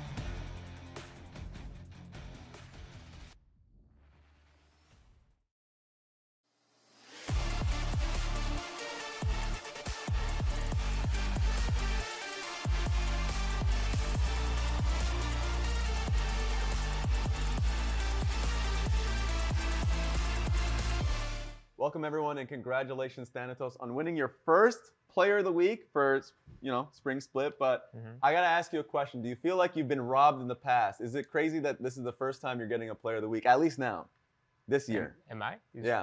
First time. Well, you got it. I feel like in your first split, but now that top lane you said that top lane didn't matter and all this stuff. Like, Yeah. you've been wanting to get Player of the Game, Player of the Week. This is the first time that you were able to get it since that being able to make that call out. Do you feel like another teammate has been robbing you? Ian. Ian? Okay, APA, yeah, yeah. APA for sure. He's got a lot of them in Split 1. So we got a game that we end up doing. Basically, we're going to be asking you rapid fire questions. If you can't answer a question, if you don't want to answer a question, you can go next. You have like 90 seconds on the board. Are you ready? Yep. All right, I got you. 3, 2, 1, go. What motivated you to play top lane? Geos. When I watched Geos, I got so much motivation. Okay. Why did you choose the name Thanatos? Because when I was young, I was reading the Greek books, and then the Thanatos name sounds sick. Oh my God, that's an educated man. I feel like I still am not educated on Greek mythology. Who did you look up to before you joined up? It's probably Zeus, right? Still? If you had to sacrifice a teammate to win an LCS championship, who are you sacrificing and why? Sacrifice, like, oh, they're gone. They're gone? Word? Yeah. Die? Yeah. No way, bro. To win an LCS championship, one of them has to go. Then keep Blabber. Blabber's dead? Okay, Yeah, the typical jungle sacrifice. Because jungle, yeah. Who in the LCS would you take in a fight? A fist fight? Also Blabber. Blabber's dying tonight. I'll go with, between Dom and Anero, who has the ugliest suit? What? Who has the ugliest suit between Dom and Anero? Because they both come in with like a nice suit, right? Ah, ugly suit. Yeah, which one has the ugly suit? Guess, Dom. Okay, there it is. Rest in peace, Dom. All black, not looking good for him. You are answering all of them. Literally all of them. I think you pretty much just wrap it up. I feel like that like 90 seconds must have passed. Nice. So then I'll just, first of all, just a question to you. What's your thought on the matchup that you have going up against in Sentinels and in Impact in particular? I don't think we ever lose against them. Yeah. Yeah. So I feel pretty confident and comfortable play against them. 100%. Yeah. So tomorrow I will beat them. All right. Thank you. Congratulations once again on winning Player of the Week, and I hope to see you once again. Appreciate you. Thank you. I don't know, man. It sounds like Blabber should be on the lookout. I feel like as much as Sentinels was going after him in the jungle last game, Thanatos is coming after him from his own top lane. Yeah, well, I mean, Raz posed the question, you're going to have to kill somebody. He was like, what? Like, gone from this world? Okay, well, sorry, Blabber. He's asking the hard-hitting questions. I feel like everyone's saying jungle, though. You know, it's classic We're jungle the sacrificial role, man. Everybody throws a jungler under the bus. Thanatos is also not wrong that they beat Sentinels. They do beat Sentinels frequently. They have only lost a single game this year to them. So maybe Sentinels this time around, they can double their wins. Well, Cloud9. They're going to have to fix it up because the problem is, it's not like we're going into every game and it's just, okay, Cloud9 hasn't beat 5 minutes in every single time. That last game, we saw Sentinels feeling good. We saw them on Soul They were Point acing the before test. the 20-minute mark. They were doing great. And then it fell apart when they over-invaded the enemy jungle. They weren't synced up in the way that they were using their semi-global ultimates and their playmaking tools, C9 counter punches. And then when they have the chance to maybe restabilize and get their footing again, the Orianna Ball of Destruction steals away the Dragon Soul, and it's all curtains from there. That is a hard one to like stabilize from and keep everybody calm, but you got to move on. So every game is a new game. Golden Glue, coach them in here. Must-win games now for Sentinels, of course, with the best of 3, and into the Fearless Draft we go. All right. Looks like we are going to put a little bit more pressure on with the triple flex Anivia, very popular top lane, mid lane, or support role. Yeah, I saw a guy in Twitch chat asking earlier if you could play it in jungle, and I told him, yeah, if you want like if you want like an involuntary 2-week break from the game to like focus on something else, sure. But I feel like your teammates won't be too happy with that.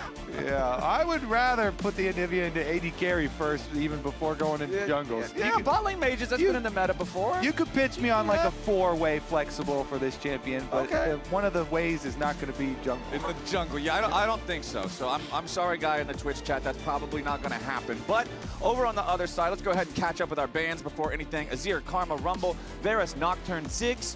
And over on the C9 side, they've responded to the Anivia with just a strong bot lane duo, Corki Nami. Yep. Even with the Nami nerfs, still huge, powerful bottom lane here. Big burst damage available with the Corki Nami. And they're going to complement this Anivia with the Caitlyn. I'm going to assume now that it is bot lane Anivia. Okay. And we're going to get the Anivia-Caitlyn combo. That is a really good one for sieging. Very good poke damage here. Very good control. You can harass enemies under tower so effectively. It's extremely annoying with both the Anivia wall, the Caitlyn traps. Definitely a lot of danger there, especially because the stun lasts so long. You can try and trap ball too, but the Cassio answer into the Rise here. Cassio, of course, did get some little buffs herself, so got a little bit more competitive, but pretty much everybody still prefers the Rise, and does give you, Realm Warp plays on top of the large damage with Actualizer as well as split pushing potential, so just more options there. Well, we do have kind of the rare situation where the first half of the draft doesn't contain a jungler for either side so far, unless of course the Anivia does actually end up being a flex pick and the guy in chat is smarter than both of us. But now we're going to see some jungle focus in the second half of the bans because of that. Vi will be banned away by Sentinels. Lee Sin being banned out by C9. So getting rid of some of these potential early gankers, early playmakers. So we've got, still have some good AD duelists like Xin and Wukong that are available. Cloud9 actually decided to ban the carry of the Flex Ambessa instead. Okay. But, if you want to go with the Teamfight 4, Wukong is very powerful. Xin, of course, really good for duelist options. And honestly, even if those get banned also, Aatrox, I feel like Jungle Pool is so deep right now. With all of the top laners that they have made junglers on top as well, so I feel like there's still a lot of options. Even Jace, you can still jungle Jace, but that's probably a top lane ban themselves. It's like if you're not going to like a game 5 in Fearless, it's kind of hard to get that jungle pool really whittled down, and can't really go to game 5 in a best of 3. So who does C9 want as this 4th pick? We're going to actually go with the Renekton, lock that in for Thanatos. They could go like a Garner or something if they want the more tank, because they have a lot of damage. They have pretty good damage already. So they could go with the, the Wukong or Xin we were talking about, but we could also see Skarner, and we even did have a Sejuani from Blabber, although he got pretty heavily counter jungled in that game by Inspired Jarvan, but looks like Hambach's going to be able to get his Skarner again. I just love the Hambach plus Skarner combination. He's good at Skarner. Yeah, and their owner of his Sentinels, Rob Moore. We even had the little fan interview at the beginning of the opening weekend. He's like, I love it. My favorite champion when Hambach gets Skarner, and then he popped off that day on the champion as well. So very cool to always see him on it, and I do think Skarner right now is underrated. Flowers, I like to hear that. I know you like the original flavor, but this iteration of rework right now is in a good state again. At least very decent win rate in solo queue and very tanky. So we ended up getting both the tanks. Yeah. That we're talking about there. It's the Sejuani with the Renekton is the obvious synergy there for your quickly stacking stuns. And I'm glad to see extra just raw engage power on C9 with this last pick, considering the main thing before locking that in was Nami Wave. And the other thing too about getting your engage and getting your synergy with Renekton, the biggest counter to Zehen is burst damage, and you can't stack your passive up if you're stunned with Ruthless Predator and whatever Sejuani's. Just kill him before he's full of blood, passive, and you don't have to kill him twice. That's all you have to do. So it's that simple. CC chains, very effective in bursting this champ down before he can actually stack up the passive and get the revive. So the number one thing I'm looking at here for Sentinels is I think that the way that they were playing the early game last time around was perfectly fine. They got pressure early. Unfortunately, they weren't able to capitalize on the flashes that they forced on both of the Cloud9 carries, but still, they had the pressure to force those flashes. The lanes were going all right. They were at a point where they had an advantage in the mid game, but then once it comes time for the 5v5s, that's when the warning lights should start going off. That's when the sirens are flaring, because that's when it feels like Sentinels always makes their fumbles. And honestly, I hope that it is a bot side focus for Hambach Skarner, because if you can get a lead for your Caitlyn Anivia and make sure they get their siege, they get to harass enemies under tower, you just continually build up this lead in chunking them down, getting turret plays, getting extra pressure. And if you want to get to a game state where mid-game you have a very strong and healthy, Anivia Caitlyn lane and a good condition Ryze for putting the Ryze into the side lanes, because you can like rotate the Caitlyn and Anivia to siege over mid if they had success in bottom lane, and put Ryze in the side lane, and you get a lot of options there. So you know what? Just go with the tried and true. Put impact on weak side, and play Skarner through the bot side triangle. You can do ganks towards mid. You can do ganks towards bottom side as. They do trade pretty heavily down here. Anivias are usually very aggressive in it, with the electrocute burst damage always looking good and always threatening some good CC combos with the stun and the Caitlyn follow. So checking on our junglers, they are both starting on their top quadrants, pathing towards the bottom lane. So maybe we will get to see some early bottom side action in this one between those 2v2s. See if Hanbok can get involved and guarantee that Caitlyn and Nivea can control that pressure that you're talking about. Up there in top lane, we mentioned in game number 1 how Thanatos has, he had a much better week 1 performance than Impact did here in Split 2, here in Spring, and how he's also just gotten the better of Impact so many times. But now in mid lane, Hanbok's making a visit to APA here early. This is a very similar play to what we saw in game number 1, forcing out the flash. But no, it's APA who nearly gets the solo kill back into Dark Wings. Okay, we got lots of Summoner Spin here in mid this time. They just buffed Cassio's mana, and I want to go now. I want to check. Did he literally have? He didn't have 40 mana for the last Twin Fang. He flashed. Okay. He flashed. He wanted to flash auto and Twin Fang, and it would have killed. But he had 27 mana instead of 40. Oh man, so close. So close. But still, he 1v2s Flowers, Yeah. and he almost gets a kill. He also showcased the power of Cassiopeia Miasma, and just putting that down on Skarner. If Skarner tries to come gank you, just throw that down. Not a happy time. And put a stop to him. Sven forced to use the barrier down here. You kind of just saw the interaction that you were talking about in draft. Anivia builds the wall with Crystallize. Caitlyn throws a trap down right next to it. And if you're up against a champion that doesn't have mobility, or maybe their mobility has already been used, it can be very difficult to path around that, especially because if Anivia builds the wall right behind you, I learned this from watching Froggen streams back in the day. Yeah. She builds it right behind you after you've already clicked to move backwards. Your character will auto path around the closest side to it. So if Caitlyn places the trap there, if the person's not paying enough attention, they'll just walk right into the cupcake. Yeah. Beautiful. Thank you, Froggen. Plus, you can always just do, like Anivia Q stuns into Peacemakers. If you're coordinated and you know it's going to land, you think it's going to land. Crab fight, though. All right, one of my favorite moments in jungle. Top side, Thanatos with, again, just total control over this 1v1. Nice stun there from Blabber. This is a problem for Sentinels. That's such an easy first blood in the 2v2 there for APA and Blabber. The miasma that you already mentioned before just makes it so there's nowhere for Hanbok to go. Yeah, we got a little cutaway to the top action, so we didn't see how they exactly got into their little scuffle. Yeah. And fully, but we saw the results of that scuffle, Flowers. And if you lose a early game crab fight to Blabber, I think he gets like Super Saiyan powers from it. It like turbo powers him up. So it's a double crab in the end for them. And really good flash from Blabber. He knows, I just combo you. He knows, okay, if I get my Q flash W, I can fully stack the stun.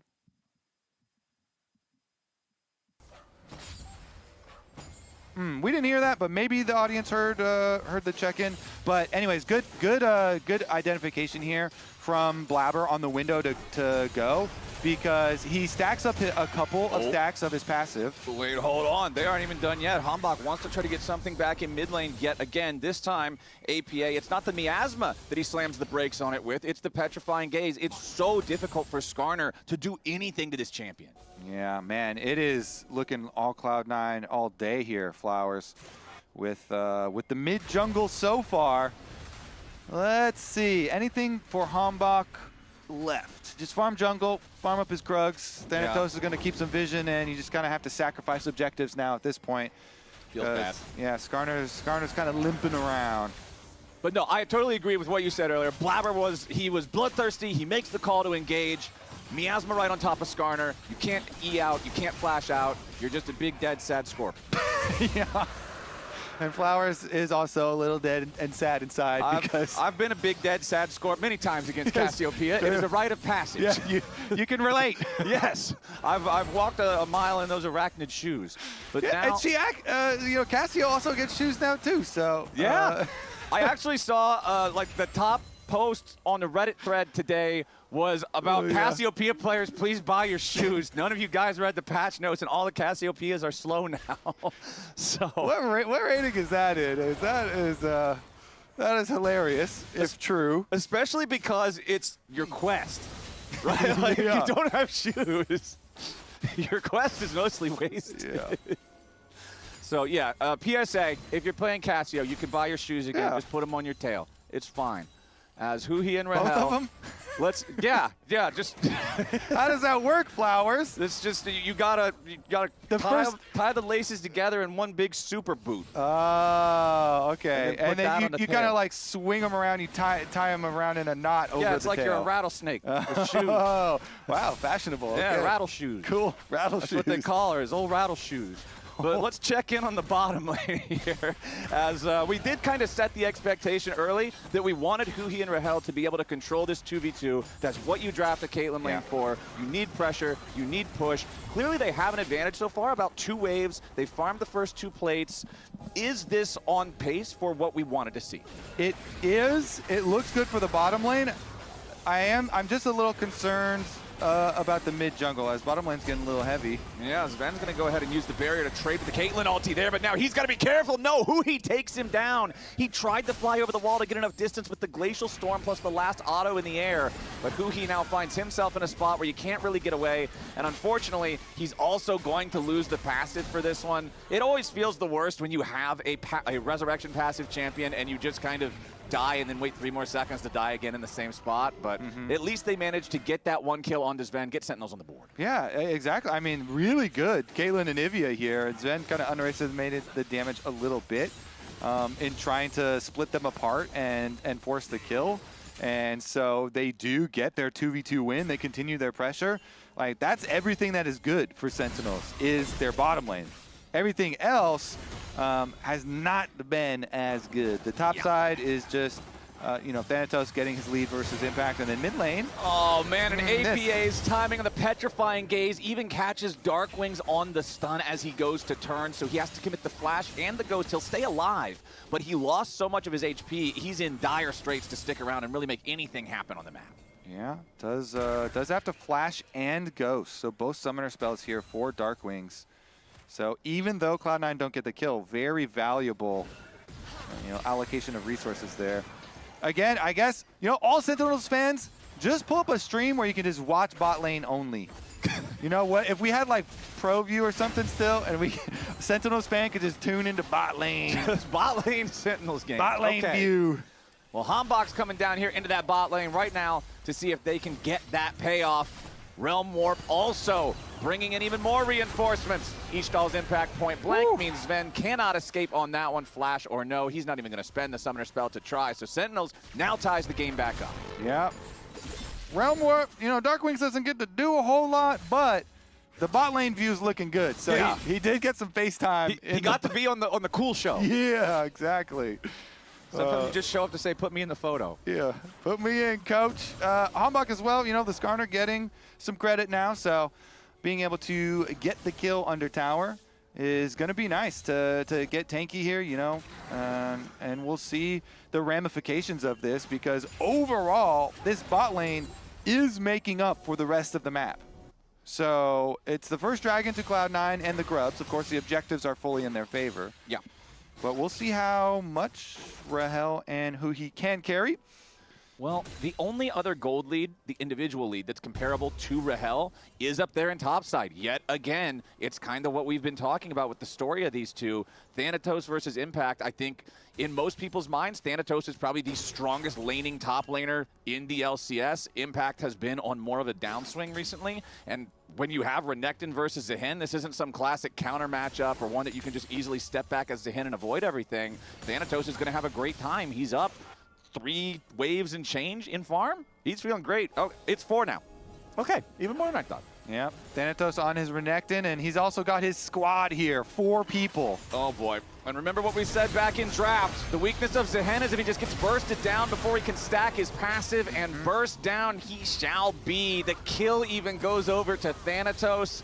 So this 1v1 is about to become nightmarish for Impact. A lot of teams have actually started doing this play where they do their lane swap in their bot lane and they time it with jungle and go for the dive play, and it is very successful for them. The tower still goes to Sentinels because of the previous work that their bot lane had already been able to do on the bot lane tower. So Rahel and Huhi still just holding up the world for Sentinels. Yeah, they're gonna need the chiropractor after this one. The Caitlyn and the Anivia getting the work done. 1,500 gold lead individually for Rahel. He's up even more farm over Sven than Thanatos is over Impact. Sven will at least grab the money for knocking down that tier 1 turret up there in the top side. Gold still just about dead even between the 2 squads, as that second Drake of the game will go over to Sentinels. That's their first neutral objective they've secured so far in this one. 3 minutes until the next neutral objective will spawn with that Rift Herald. And that's kind of the critical mass that I talk about for Sentinels. It's around the Rift Herald spawn timer when you get that first big 4v4, 5v5 type of fight that we usually see things. That's when it's time to get in the car. All right, well, they're getting in the car again. Remember the last game, they did invade this topside jungle and kind of crashed, but second time's the charm, Flowers. Okay, you can just take the test again the next day. Exactly. Get a new car. Just get a new car. Oh my God. Got to buy a brand new car so they don't know you crashed the last one. No, you're using the driving exam place's car. They're going to give you the old lousy one now that barely runs, but it's still a new car. But back on the game plan for Sentinels, this was it that we were talking about. Your bot lane, make sure your Caitlyn and your Anivia can siege effectively. They actually didn't need a lot of help. They just did that themselves. And they got a little, a Skarner gank as well, but they did that effectively. So Sentinels, again, came into this game with a good game plan. They executed for the early game, at least for their bottom side. They would have liked a little bit, more success elsewhere, but it wasn't a huge hindrance, right? Darkwing's still farming fine, fairly decently, so should be okay to scale until later. And this Gromp. Who you betting on? Blabber, he's got the better smite. Boom. No, Hambach takes it. Wowee. Yeah, Blabber does have his... Upgraded, yeah. Yeah, his smite is all the way upgraded. Let me see. Hambach still has one of the snackies left on his jungle item to feed the pet before it'll fully evolve. So I was expecting that to actually go pretty well. I'm pretty sure Blabber smited Huhi, the Anivia there. So the target selection means more than the upgrade of your smite. Well, yeah, if you don't smite the frog, you can't get it. I feel, okay. All right, fair. I was expecting him to smite it. My bet was misinformed. Yeah, the bird, he smoked the bird. All right, so still Gromp control. Gromp control for Hambach. He keeps his frog. He is almost down a level, though. Like, Blabber is about to tick over to level 10, which... luckily, at least for Sentinels, is not the level 11 second point in your ulti type of power spike. We do have only 45 seconds until that Rift Herald spawns, so Hambach is up here in the top side. He knows Blabber wants to get that Crabber, and he wants to stop it. Smite fight, though. It's going to be even at least this time, but they might not even get the chance here for Hambach, who has to flash over the wall. He had to flash right then because the miasma was coming out as he pressed the keys, so if you don't press it right there, you're stuck on the miasma. You can get chain CC'd down. Impact trying to chase after Thanatos now because he's got backup coming in. That bot lane duo joining up with Impact to relieve some of this pressure here in the top side 1v1 that has rotated down to bottom lane. They'll even give the money over to Rahel and further accelerate this Caitlyn. Okay. Yeah, this Caitlyn is going to be a problem. Pretty fun, too, when you have the Storm Razor early for the extra move speed to, move around and try and get some of these extra kills, these plays as well. A little bit more mobility for him. Rift Herald started up here for Cloud9. Do Sentinels want to do like a trap play here? I mean, Ryze has Realm Warp. Well, right now it's Hambach just being caught again. It's the miasma versus Skarner.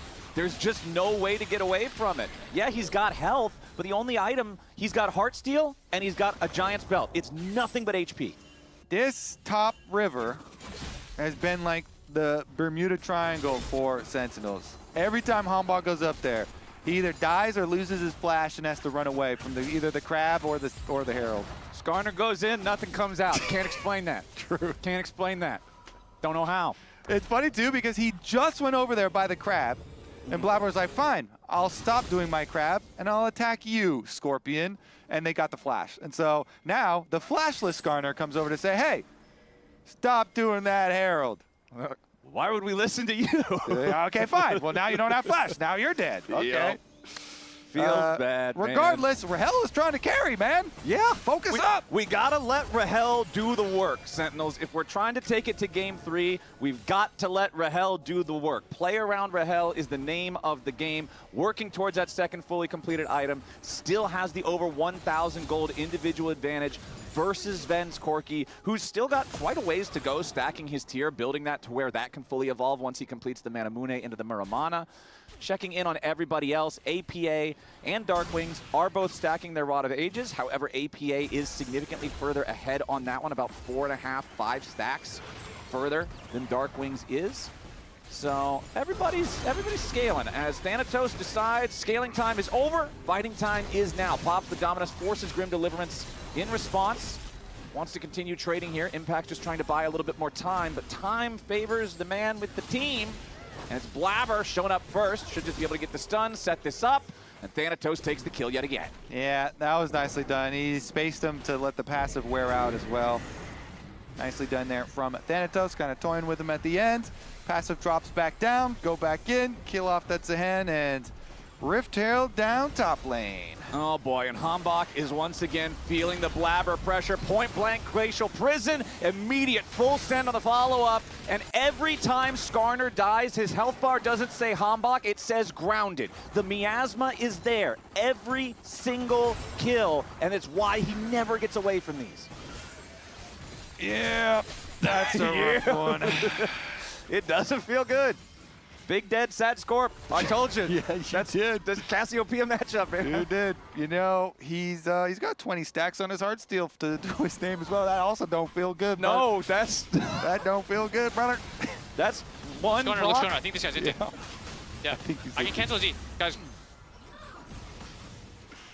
I think you're right. I think you're right, Blabber. I think that was a play where he was not where he needed to be, and the Cloud9 got the nice punish off of it. So now it's Blabber up 1,500 gold. It's Thanatos up almost 2K, and Rahel's individual gold lead, Kobe, is disappearing. Rahel's done nothing wrong, and now it's the gold is just falling between his fingers. You know, Infinity Edge, he wants to finish, but here we go, maybe. Ooh, Glacial Prison. Immediately lands onto the Caitlyn, and immediately the cleanse is the response. But now that means we don't have that same safety. And when I'm looking around here, you've got Huhi building the Rod of Ages on Anivia too. That means that there's no first item Mikhails like we saw from Vulcan's Bard in the previous game. So now all targets are on Rahel. You hit him with a CC, he's done. Yeah, now he's got no cleanse. Only the flash to rely on. Only the flash and his own gun. Well, I hope that gun is polished and shiny and locked and loaded and ready to go, because he's going to have to do so much work to give them a chance. And Sven even fires off the rocket there just for a little bit more. Man, I can't buy my IE now. I wanted to go. Yeah. He wanted to go back and buy his Infinity Edge. That's a big purchase. That's really important. Now they're going to full stand it. There's your flash into the Ruthless Predator. Rahel tries to flash away, but it's just like I said. You CC him, and that's the end of it. Sven does get traded back, so it's a 1-for-1 here with the AD carries. As Impact has made his way in towards Vulcan, the Nami has to try to flash to stay alive. Blabber swoops in for the protection, but Impact guarantees the kill. Now Thanatos wants to get involved yet again, but he has to dice right back over the Crystallize. Sentinels, they may have lost their AD carry at the very start, but they end up winning out in the fight overall. They get 2 kills back in response. They take the tier 1 turret. Now Blabber's got to be careful because Sentinels are not done. They keep the pressure on, pushing further towards the tier 2. Now finally the push gonna stop. Yeah, Cassiopeia, they had APA pushing on top side of the map, so no teleport available to him. He cannot join the fray down here. And it is Cloud9 saying, you know what, Rahel, we stopped your back. We've already burned your cleanse, so we're going to full send, and we will kill this carry. So maybe cathartic there for Sven to get the kill, but he immediately got just pushed into the tower by the Skarner, and it is a full send from Sentinels. with the teleport coming through for Impact to make sure they can go for the extra kills in the dive. And honestly, with the position that they were in, this is worth as far as the investment of resources, because they also get maybe, guys? They also get the tower. But of course, the AD carries go down 1 for 1, and because you got killed, you got to go back and finish Infinity Edge. Got to go back to base here. Just a fast back. That's all. If your character dies, you're back in the shop faster than if you have to recall. That's just mathematics. C9 going for the push, potential dive here in the mid lane yet again, but it is tough to do with all of these Caitlyn traps. This defensive layer to try to stop the push of C9. Importantly, we've got less than 60 seconds until the next Drake spawns. It is a 2-to-1 Drake count now, favoring Sentinels, despite the fact that the early neutral objective control was all C9. It's pretty far evened out now with a 3-to-2 total count, still favoring C9, but if Sen can secure themselves Soul Point, that could potentially be a win condition going forward. The gold lead definitely, certainly still favors C9, but 2,000 is not something completely unmanageable here just yet. Unfortunately for Sentinels, though, their only individual gold lead is now Huhi's Anivia. Rahel has fallen behind Sven in terms of that individual wallet. As Blabber and APA, Cassiopeia does so much damage to neutral objectives. It is one of those things you've always got to be mindful of against her. Are they just going to try to two-man sneak Baron? And Sentinels knows that could very well be happening right now. Yeah, and they do that, and they know they have Nami to heal Blabber back up after they like DPS check on the Baron. During the whole time that they're doing that, guess what? Free tower for Thanatos in the bottom lane, and that is the big scary lane and gold lead for Cloud9. This split push Renekton, level 15 for Thanatos with his teleport, empowered by Royal Quest, of course. And his Stride Breaker fully completed for that second item, so even more threat when he tries to stick onto that back line and dive towards the carries. C9 has total control over the bot side river now with that turret knocked down in bottom. Thanatos took earlier. It just means that they can rotate the rest of the squad over, easily grab this Drake, tie those up 2-2. Blabber's even thinking about, well, maybe we can do a little Gromp gaming off the back of it. No, okay, Hambach's going to get to keep the Gromp here yet again. Still about a 2,500 gold lead for C9, though. See about how they manage this setup, because you can you know, try and take advantage of this no teleport on Impact. Currently, teleport advantage for Cloud9. After the full reset from Thanatos, they're sending him back to the bottom side, so they could again try and put pressure on your vision around the Baron. There are empowered plants this time around, since we got the Chemtech Rift, though. Yeah. And since those things spawn pretty frequently, it does make it a bit easier to check with vision, because you can use a lot of those big plants, and it makes it a little bit more difficult to kind of bait people and force people, but they're going to do it here. You know, Thanatos, with his teleport, Impact actually just gets his back now too, so Impact can go back to base and try and catch the wave on bottom side tower, and Sentinels can go into a stalling pattern if they want here and try and get to their Lord Doms on Rahel. That would be quite nice. If we can get Rahel to his 3-item power spike, then you know, they actually have a pretty good opportunity here. Rise split pushing on top side too. Wait, is Impact going super aggressive here? No, just getting the wards, and they're buying time for the Rise split push here, getting paid. Get Darkwings up to Actualizer there, and you can really start pumping. It's so strong. Especially because it's a, you know, fairly short range comp from Cloud9. Yeah, they have quirky rockets, but you know, there are multiple melees here to bounce off of, and Rise can definitely thrive in some of these situations. Yeah, if the only thing on the enemy team is Corki that's out of range, you can seriously wreak some havoc on the rest of the health bars. Reminder on that left side of your screen right there, finals have been announced at the Mullet Arena in Arizona, June 13th and 14th. So you can go ahead and get your tickets for that one here soon. Hope to see you there. Roadshows are always one of the funnest parts about this season at the LCS. As you can see, one of the other funnest parts, if you're a carry, is when your support buys Mikhail's. And that's exactly what Vulcan did, but it's not his team that needs it right now. He gets caught out in the Sentinels jungle, so that's one free kill over to the C9 side. What else can they try to get from it? Hambach and Rahel can both retreat in time, and yeah, it looks like C9's looking towards the Baron pit. Yeah, I mean, they have so many tools to bait with here. Okay, the Sejuani ult being down, though, means their turn is not as good, so you have to get like some surprise like this. Yeah, immediately Thanatos He uses the Empowered Ruthless Predator to break Impact's teleportation shield, so pretty much no value out of that one on the Zehen. Hambach already chunked down to 35% HP. They got it. Yeah, I don't really see any way for Hambach to try to get close. There it is. Smite secured. Baron, 25 minutes into the game for C9. Nicely done from Cloud9. The pick onto Hootie here, really big. They just saw the angle. Blabber goes in, take out the enemy support, and immediately burn down Dragon with that Cassiopeia DPS. So now what's the, how do you stall this out? How do you take a powerful defensive position here for Avoid death. Sentinels? Okay, avoid death. Darkwings will try to do just that, but the Glacial Prison is going to seriously hamper that ability. Miasma to cancel out the Realm War, Petrifying Gaze to follow it up, and APA gets another payday. Golden Glue. So we just need the sad music. Get the Arms of the Angels in there. He's looking up at the ceiling. It's a rough game state right now for Sentinels. Down 4,000 gold. Impact will try to get something back down here in the bottom lane. Can at least secure the tier 2 for a little bit of an injection of gold. But they're going to need a lot more than that. Yeah, can he get out is the question. Look at the mini-map here. 4 people headed down to Impact. Yeah, Sven just flies over the wall. Impact is going to get the opportunity to res here. But you're rezzing right in the middle of everybody. So remember what I said earlier when Hootie died in that exact same spot with his egg? And I was like, man, it really sucks when you res and then you just die again. Yeah. True. It's crazy that it's the exact same spot, though. Is it like, do you feel like everybody around you is just welcoming you back to Earth? Or they're just happy to again send you off to your next death? I feel like hey, Impact, welcome back, buddy. Welcome back. All right, sorry, but you got to get back out of here. See ya. Back to the fountain, buddy. Sorry.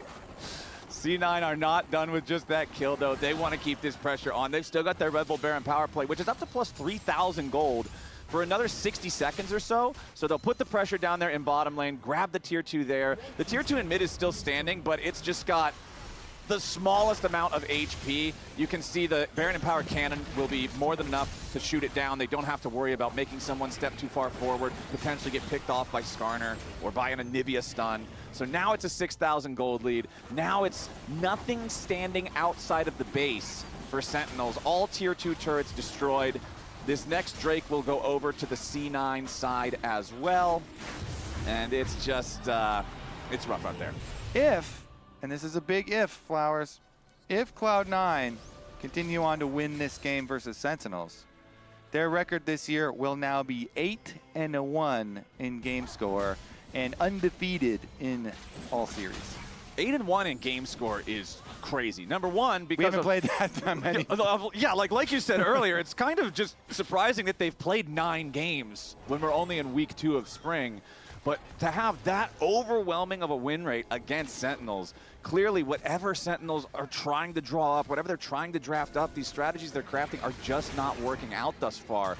And you can see now C9 moves into the enemy jungle. They know how far ahead they are. They're confident in their ability to take these open fights in neutral territory in the jungle. So they just want to make this map very dark and scary. Force Sentinels to stay trapped in the base. Yeah, and Sentinels trying to do their best to get some gold income. Dark Wings, they got their Rise split pushing. You know, he has his actualizer. We've been hyping up, hoping that we can, you know, see some sort of pop-off moment with it. But the teleport down here, actually, they might trap that Rise. Yeah, he's really strong with his equalizer, and he can do a lot of damage if he's not dead. Now that's a big if at this point. As soon as Blabber swoops in, Thanatos already has so much damage, man. The Renekton with the Sterix completed now too. This guy is a total raid boss. This is a 7,000 gold lead. This is C9 with a 5v4 for the next 45 seconds. And the one that Sentinels is missing is the Rise that you're thinking might be that X factor. It's just gonna come down to a 1 team fight. Yeah.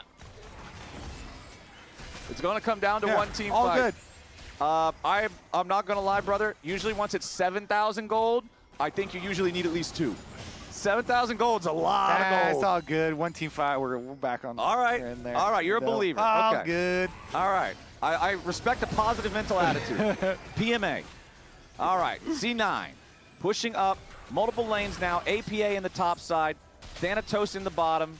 The remaining 3 just chilling here in mid. The classic 1-3-1. Normally you have Baron when you do these. That's the traditional 1-3-1, but yeah, or you a don't lot need of it. money. Just if a lot of cash, you can do a lot of cash too. A lot of money enables a lot of possibilities. And C9, the world is their oyster right now. Although there is only 1 minute left on the clock until that next Baron spawns. We've already talked about how fast they kill it off, having a traditional high DPS marksman like Corki alongside an insanely high DPS mage like the Cassiopeia. So I expect them to do exactly what we're seeing them do right now. Take the recall, buy some control wards, buy whatever last little itty bitty items you can complete.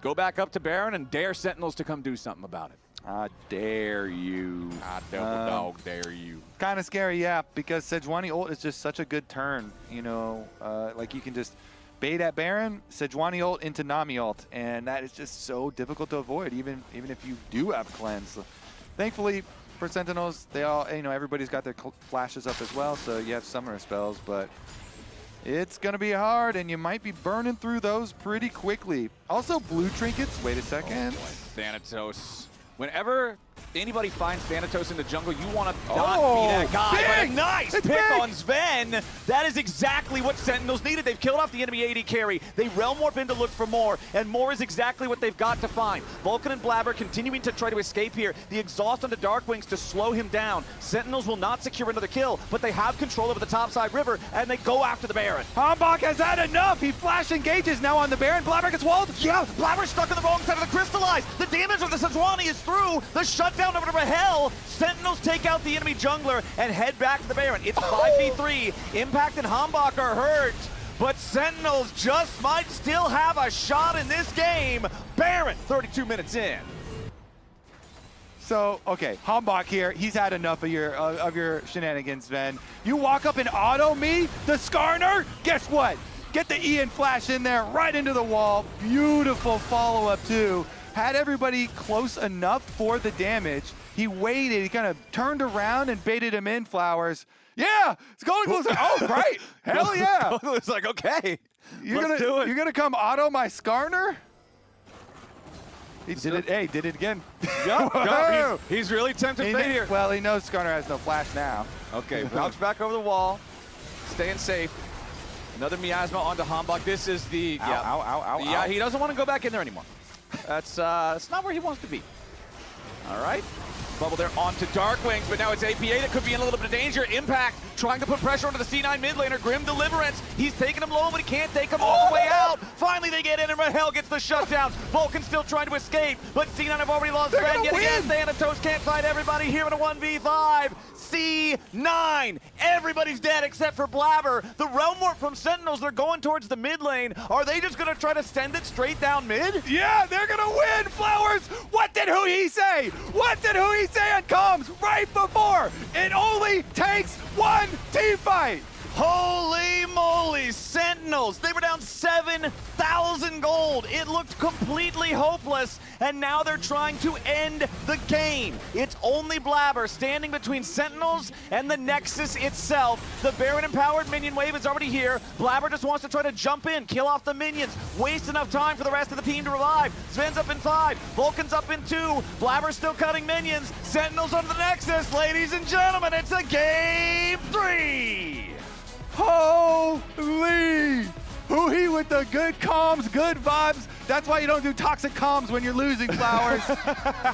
All right. Don't worry about it. It's only going to be one team fight. It actually was it was a pick and then a team fight That's afterwards. what I said. It takes more than one. Okay. So we can both be right. I'll give you, there you go. Technicality, they had to get the pick first. It was a huge flash play from Hambach. They kill off Sven, then they wall off Blabber, kill Blabber, get the Baron. And then the team fight, Impact flashes onto APA, and then Rahel did some stuff we're gonna have to replay where he went over the back of Dragon Pit and was flashing on people. Yeah, Lounge, tell us what you think. What is happening? Surprise! What? Okay, we're in the game. We're gonna watch it again. We're gonna watch the whole sequence again. Let's go. Because from the Sven catch. This series was over, man. Yeah. 65K to 56K, 3 Drakes to 2. Hui's just saying that they need to wait for the pick. This is ridiculous. So, okay. We're gonna live in the moment. Okay. Right now. Hambach does find the pick onto Sven. Yep. Sven and Skarner bad history. No QSS. No QSS this time. But then, I mean, after Sven is down, it's going to be a little bit hard. But it's still 5v4. They still have to play this out well. They very quickly get down the Kaiten traps. Ooh. They get nice burst onto Blabber. And Thanatos doesn't find a way in because, I mean, he had ultimate. I think if they fully committed there, maybe. That wall is so good. That Anivia That was wall, a really good wall. We're going to watch that again. Yeah, please. That was such a good Anivia wall. Because Thanatos wants to come. I think Thanatos can fly in. The key thing is that Thanatos doesn't go in either because he feels like he doesn't have to. He can't. Vulcan has no sums. Sven is dead. APA's already used ultimate. Blabber's already used ultimate. Blabber Q's in. The wall goes down. He has no escape other than flash, I guess. But like that's actually crazy that they're able to get 2 picks Baron off But that. then you feel like, okay, now the game is interesting. Not the game is going to end in 45 seconds. So the second pick. I mean, after that chunk on Hanbok. Blabber's in base right now, by the way. Run! Blabber is in base. But C9 is fighting well without him, but APA has to flash, and that's the other thing is Rahel keeps Sven out of this fight. Dude. Like, All right, let's watch Rahel again in this fight. But then also he then just goes ham. But like watch Rahel here. Yeah, because pushes it's Sven outside the bottom. super important that Sven cannot get into the rest of this fight. And he comes back and boom! Oh my God! Those crits. Oh my God! That's why spoilers. Rahel is mine. And then it's just a rise comp. You pop in, and you end the game. Let's listen to those Huhi comms in this moment. In the end, it's just gonna come down to a 1-team fight. Yeah. That's it. Just one. I know they're joking. I Like two. that's I counted 2. Yeah. That's hey, why you one's don't not get technically toxic a fight. when your team is losing. But I do think it speaks to like the composure and kind of unity that Huhi has been trying to foster on this team, where he's just like, you know what? Yeah. It can come down to just a team fight. Wait, I heard it's a pog tie between Rahel and Huhi, and it's up to the fans to decide. Fans! It's on you guys. Who do you guys vote Rahel, for? Huhi tied.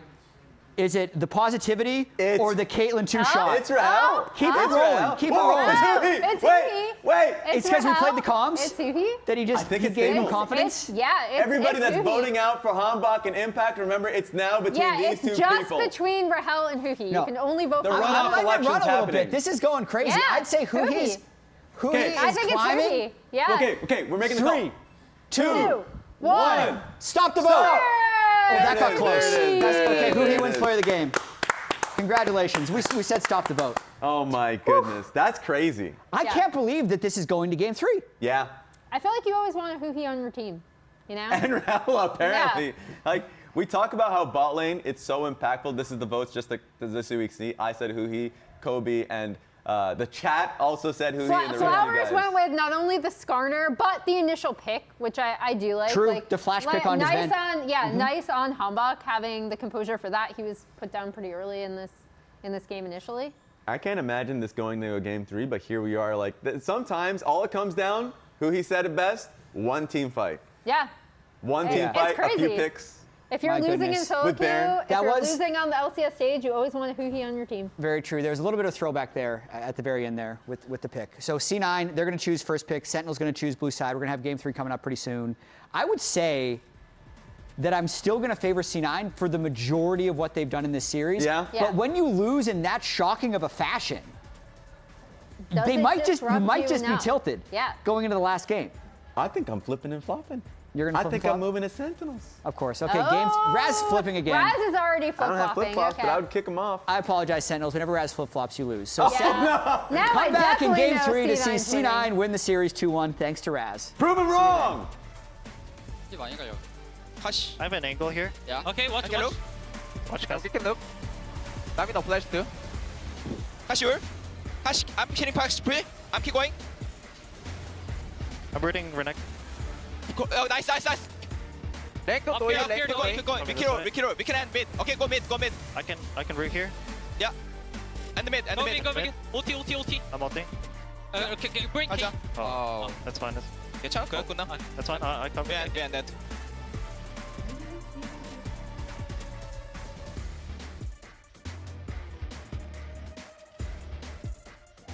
blackjack today. Your goal is to get as close to 1,000 games played in North America using players, but you can't use repeats, and if you go over, you insta-lose. Yeah, and I get infinite picks. Infinite picks. We are going, yeah. You're hitting infinite times, so. We're starting big. We're going impact. Okay, impact number 1, 723 games played in North America. 723. We're gonna go in small bits. Give me Vile Rose. Vile Rose, throwback for the old heads. Vile Rose has 17 games played. Isn't that crazy? That's not enough. I thought, yeah. So we're Did at. they kick him mid-split? We're Holy at crap. 740. Give me Prawley. Okay, now this guy's digging deep in the archives.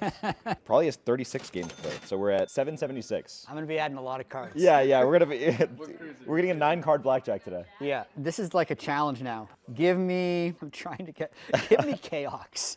Wow, okay. Chaox. You're not gonna, this has to be wrong, surely. 18 games played? That's true. He got benched in the first split. I see, okay. Yeah, 18 that's games how played, Wild yes. Turtle came Okay, in. I see. Yeah, it's amazing. I see. Dude, I thought that was gonna be like at least triple digits. Okay, I'm going a little bigger. Give me the odd one. The odd one, 105 games played. So Okay. you're at 917 right now. 917. Baby steps. Give me Claky D. Shout out Claky D. Shout out Riot Claky D. 28 games played for Claky D. One Claky D. You're at 945. It's getting close. I have a risky one.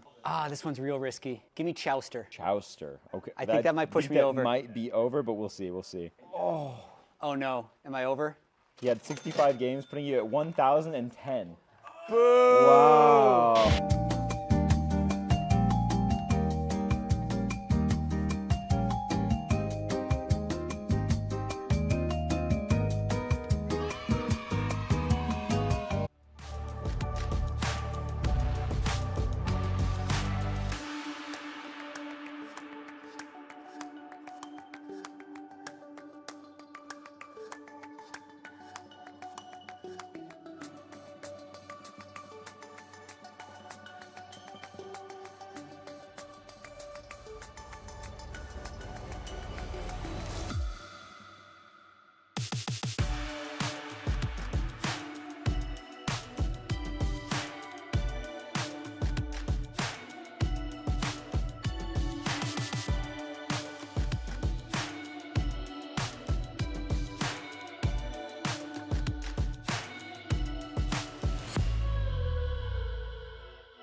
Ladies and gentlemen, welcome back to the LCS. It is the final game of the final series of Week 2 here in Spring Split, and I guarantee you, for most of this last game, everybody thought it was just going to be a 2-0. Cloud9 were winning for, no kidding, greater than 90% of that game, and then it's the big catch on Sven from Hambach with the flash slam into the wall on Skarner.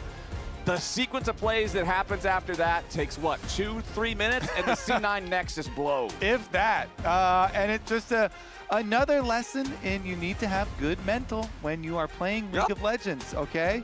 And also a lesson, remember the big story for Sentinels that whole game, even though, yeah, they were losing and Cloud9, built up this big lead, Rahel and Huhi bottom lane, that Caitlyn Anivia was nasty. They were the hope for the Sentinel squad. And in the end, the hope actually got to have a comeback and got to have a huge play there with, Hambach flash play on Skarner to get the first pick and start the ball rolling. But then to be able to finish off that game has to feel great for Sentinels. Oh, yeah. Getting their second win here this year versus Cloud9.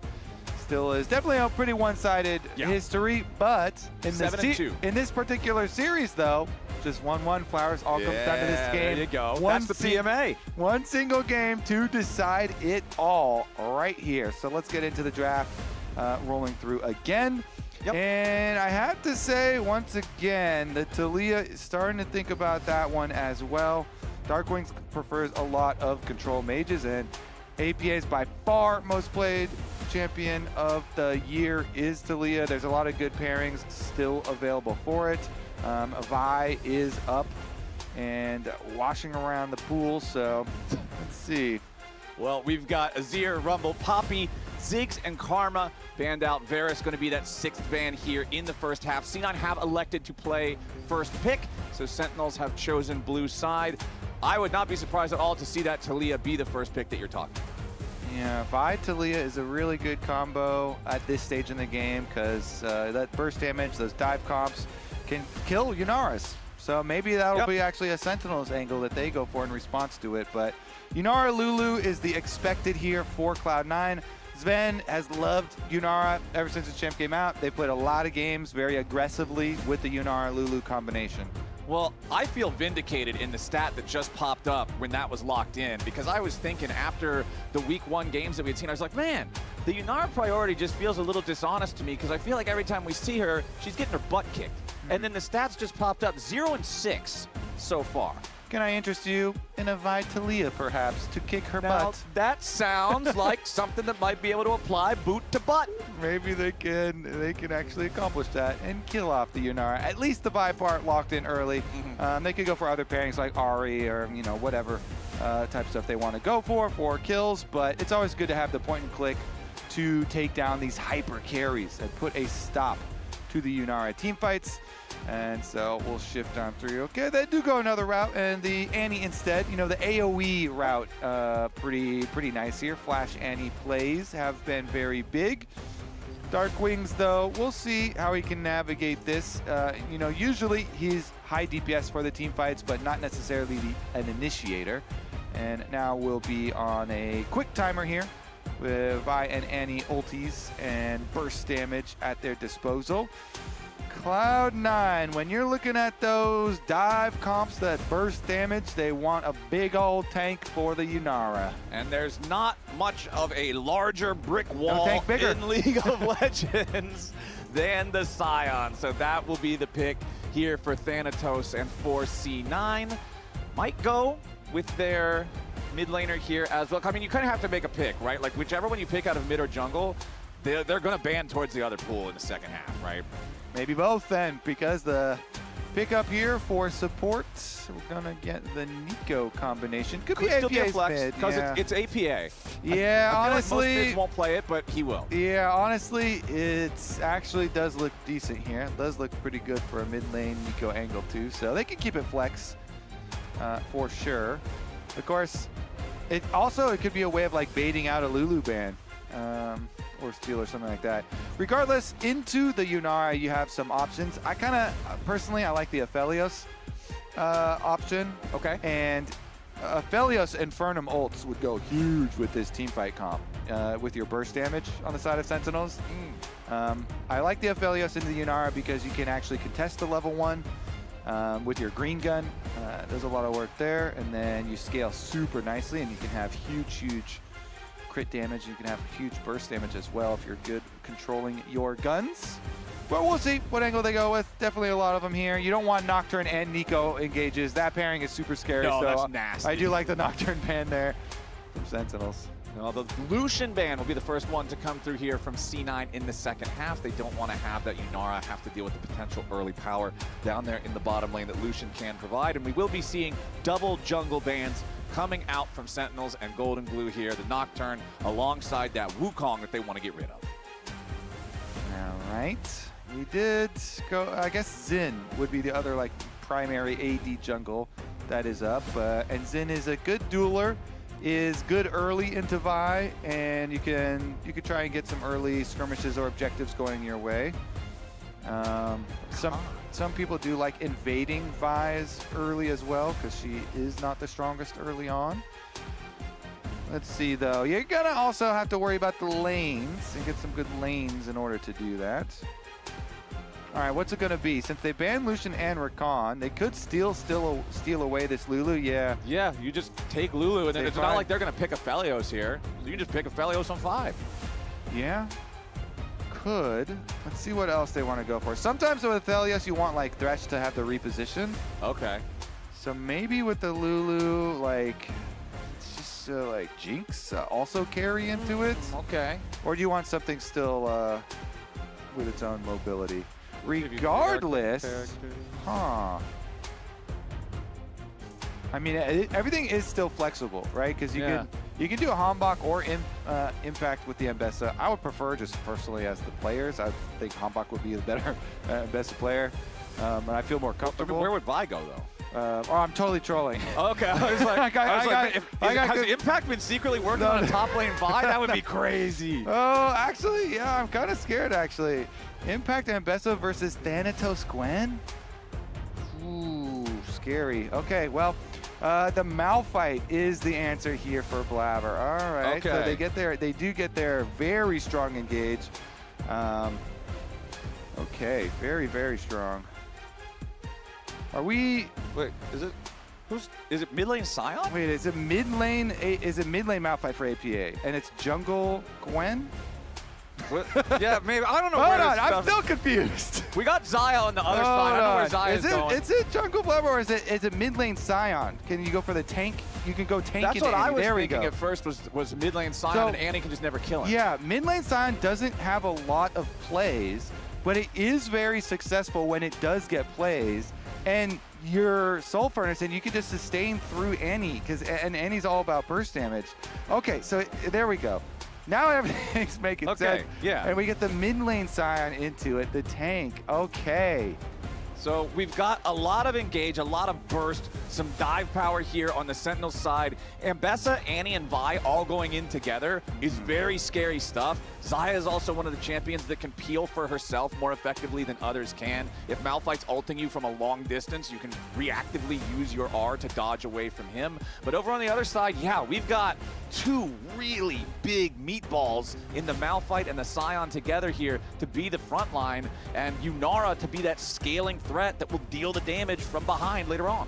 Okay, APA with the Sion mid, and it's also a Malphite jungle, so it's tank mid and tank jungle. Yeah, that's it's not a lot of damage between those two. But if your opponents are Vi and Annie a lot of burst damage, then, you know, maybe there is the angle. I can respect it. I like to see this type of creativity. You're up against something that you know is just turbo dive, turbo burst, so make something that even if you kill him, he just stands back up, farms the wave, and then comes back in a second anyway. Let's see. How effectively can APA continue to farm, stack up his Soul Furnace in mid lane, and remain safe from ganks? Okay, just checking in here because anytime you see one of these assignments, it's abnormal. I always want to look at the keystones and whatnot. APA taking the Summoner Spellbook on the Sion in this one, just for the extra creativity, the extra versatility of options as the game goes on. Everything else does seem like pretty standard stuff here. Again, I do want to see how this top lane matchup is going to go. I honestly do like it a lot better seeing Thanatos on something like Gwen that can be more of a carry, because I feel like he should be able to build an advantage and punish Impact. Yeah, Thanatos.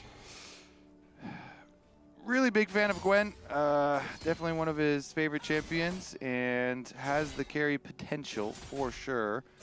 I'm still interested about the mid lane matchup here for APA with his Scion cook, because I'm assuming you rush Hollow Radiance.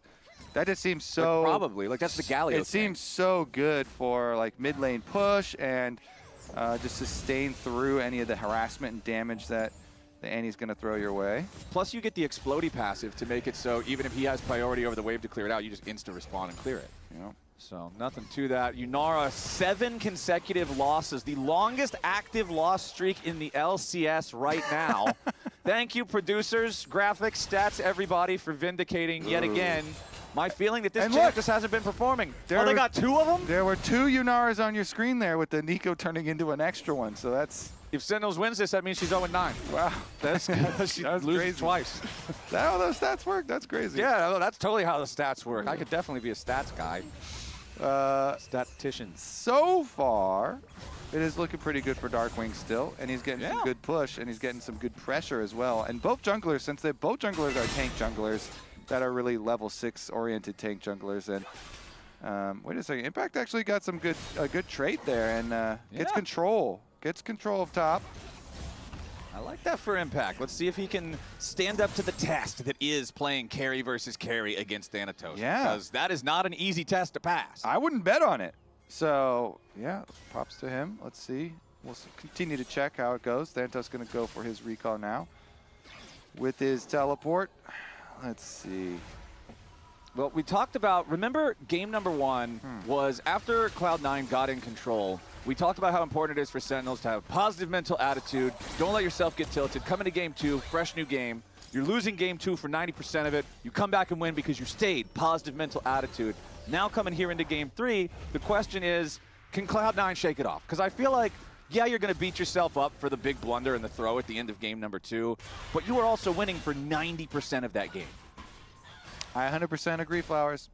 I also am still looking at the Scion answer into Annie mid, and Darkwings was up 10 CS already at 3 minutes. So that's a price you pay, I guess, for it. But that's kind of expected. I mean, before you really get your Soul Furnace stacks, before you get any magic resistance, it can be a little bit of a pain there. He goes back to base. Unfortunately, his first buy, he doesn't have enough money to complete the full Spectre's Cowl, which feels so nice. So yeah, he has a cloak and a bead and a cookie. Nice. A cookie to go with his drink, his potion. He's eating well. Part of a balanced breakfast for Scion. The reason I'm so focused on it, Flowers, is because you know what happens when Annie of all champions has control of a lane? She roams all the time, and then she makes it everybody else's problem. And this is a burst champion with a speed up with her shield. And so if your Annie has control of the lane mid, then you have a hard time controlling the rest of the game because the Annie gets the push mid and then go roam. So Scion, you know, theoretically has the ultimate to be able to follow. So if you can get to your Hollow Radiance and have very, very easy wave clear, and even before that, you can kind of receive waves. Maybe you can like follow plays a little bit later with your ult. Well, right now, the only thing APA is following is his little minions right towards the enemy wave as he sits there and watches Annie farm it first, since that's just the nature of this matchup early on. Thanatos versus Impact back up in the top side. I think this one's going to get spicy here shortly because they're both almost level 6.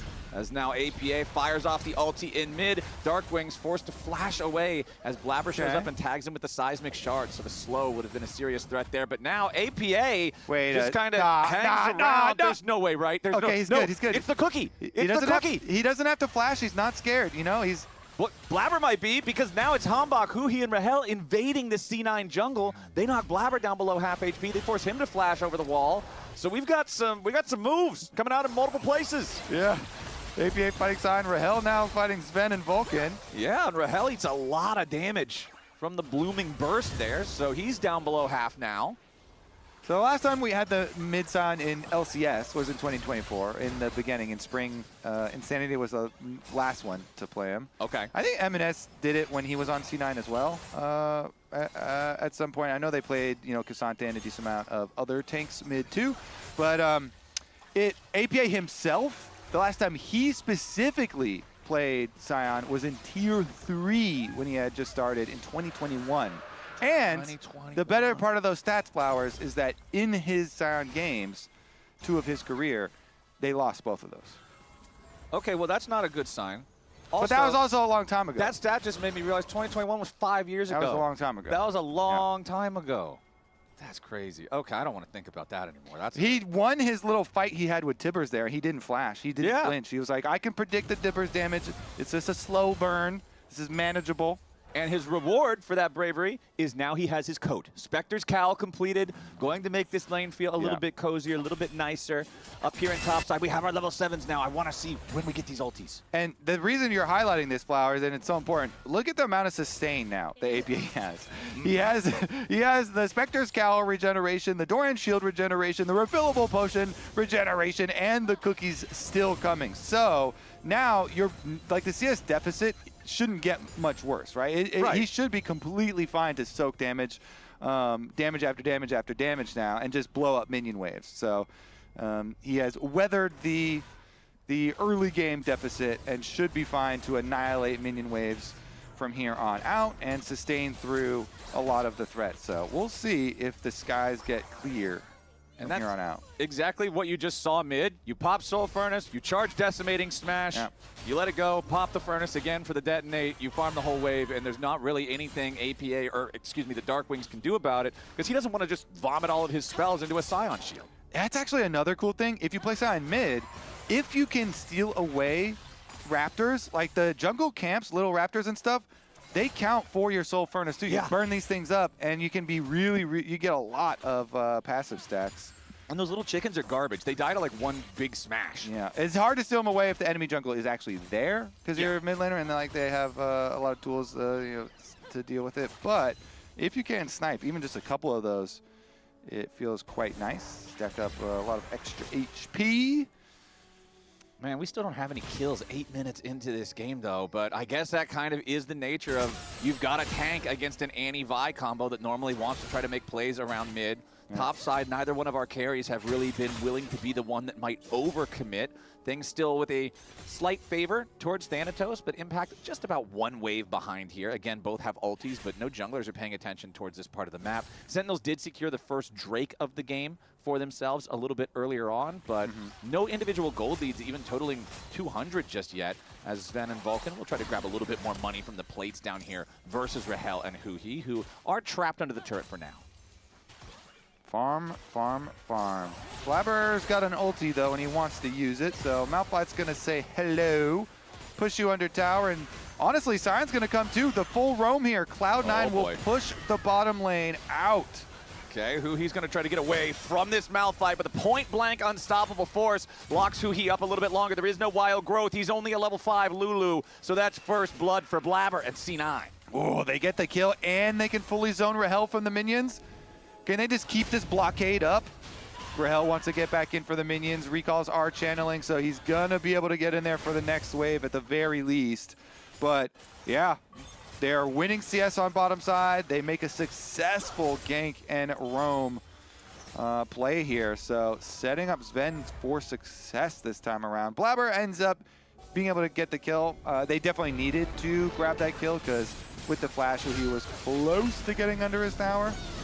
Uh-oh. Impact, though, might just be caught proxying now as he tries to flash over the wall. What in the? Yeah, we don't need to know about Hambach right now. We got to keep our eyes on Impact as he continues trying to escape. Blabber with a flash forward. Just tries to keep Impact locked up a little bit more. Most of Inves's cooldowns are still spent. APA rotates over. There is so little damage between the mid and jungle of C9.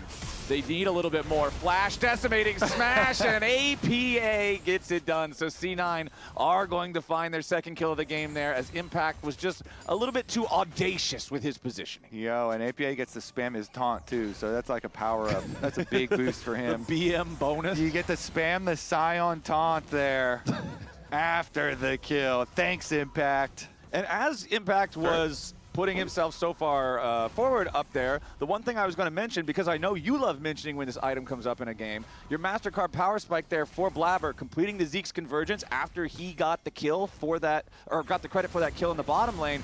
This is a great thrift store item for tank junglers. Gives you a ball of a little bit of everything you want, plus synergizes so well with Malphite's ulti. Yeah, it's so good. You ult onto them, you get the big slow around, and then your Q slow as well.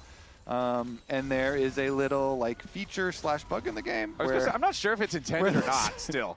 Where the slow actually stacks, and most pretty much all slows don't. But anyways, they are going to burn through this dragon. Blabber is here. He's got a smite. 900 for him. 900 for Hambach. Who gets it? Blabber wants it, and Blabber gets it. Just walks on up, yoinks it away. Hambach charges in with a Vault Breaker, but that's only the enemy Malphite. They're not worried about the Vi trying to hit him at all. Hambach continues full sending it forward. Flashes out of the wall to stay away, stay alive. Sven's the first to die. Darkwing's grabbing the kill credit on that one as Vulcan gets a pop. Blossom to buy a little bit of time, but Sentinels now look for the kill into APA. Blabber's the next to try to escape, but a nice polymorph keeps him in place. Meanwhile, Vulcan has to run away from Tibbers the entire time. Rahel with a flash out to stay alive as APA's dead body tries to chase after him. It's a bloodbath of a fight around the dragon. We might not be done just yet. Public execution over the wall chases Blabber. Impact wants this next kill. He finds it as Vulcan tries to snipe out Rahel in the very back end of the fight, but he can't quite get there. So both AD carries gonna walk out there. Nice position there from Impact after he ults on the Nico in the AD carry, my bad. Yeah, after he ults onto Blabber and then he sticks on the wall to try and like body block a little bit, make sure he can't run away. This fight got crazy though, Flowers. After Blabber steals the dragon, then Sentinels are like, all right, fine, we teleport in, we're gonna bring everybody. Vi ultimate goes down, and they do get a flash out for Hambach, so he does get to live. Meanwhile, inside the pit, you got the big ulti there, locking everybody else up, and Sentinels collect a lot of extra gold here. So Cloud9, they did get the dragon, and you can see on the mini-map this time, Gwen is split pushing up there. Yeah. So the teleport was used from Sentinels, but this was a nice little snipe there, and then Impact positions here, so Blabber can't get away either. I guess regardless, was going to be able to get it.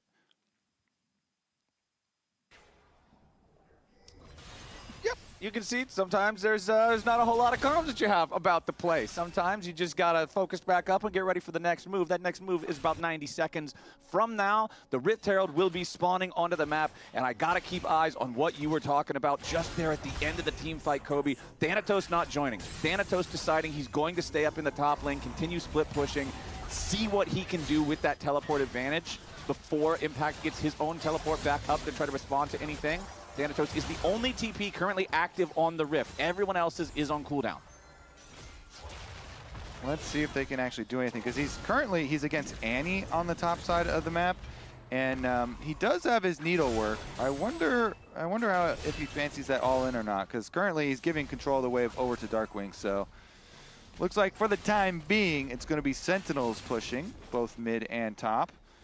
Okay, and speaking of mid and top, those are the two places where Sentinels currently have their own gold leads. The biggest gold lead, however, honestly, as much as those two solo leads put together, is Sven on the Yunara. 0, 1, and 3 on this one so far, so hasn't been able to pick up any of the kills, but he does have his Kraken Slayer done. He does have his Cull cashed in. He's feeling very strong right now, and if C9 want to fight for this Rift Herald, I want to see him fight around Yunara. And Hambach's been sitting up here a while. So there were some blue pings here. Sentinels were probably calling some sort of dive play or something onto Thanatos. But even with sitting around up there, you know, Hambach kind of waits around and try push for a while. They call off the play. It takes a long time, and then Thanatos does successfully escape and just leaves recalls, and they go for a lane swap instead, put him mid. So Cloud9, the lane allocations avoid any death while there's a Vi ultimate and Annie ultimate, both that Sentinels want to use and are trying to find an opportunity. He just wants to start this up. Immediate Vault Breaker towards the Herald. Blabber is hanging around nearby. Vulcan with the Tangle Barbs there, just trying to make sure that he gets every little bit of chip damage on towards who he's health bar that he can. Blabber is going to notice Hambach now. Back over in the mid lane, Thanatos versus Impact. They're now alerted to the fact that this fight's going on.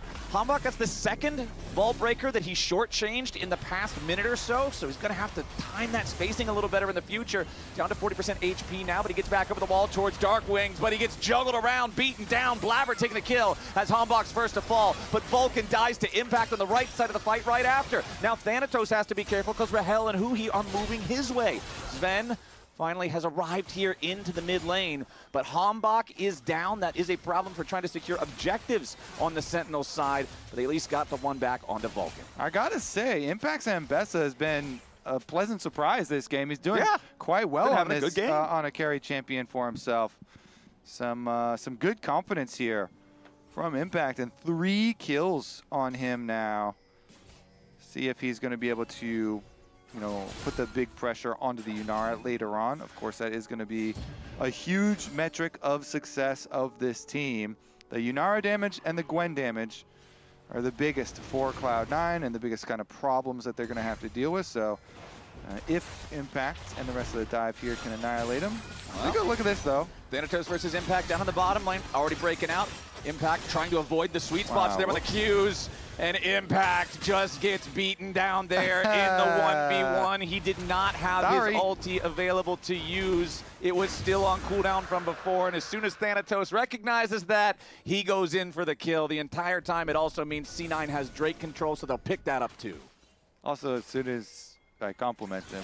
Yeah, that was a caster curse of all time. That was definitely... Yup. Sorry.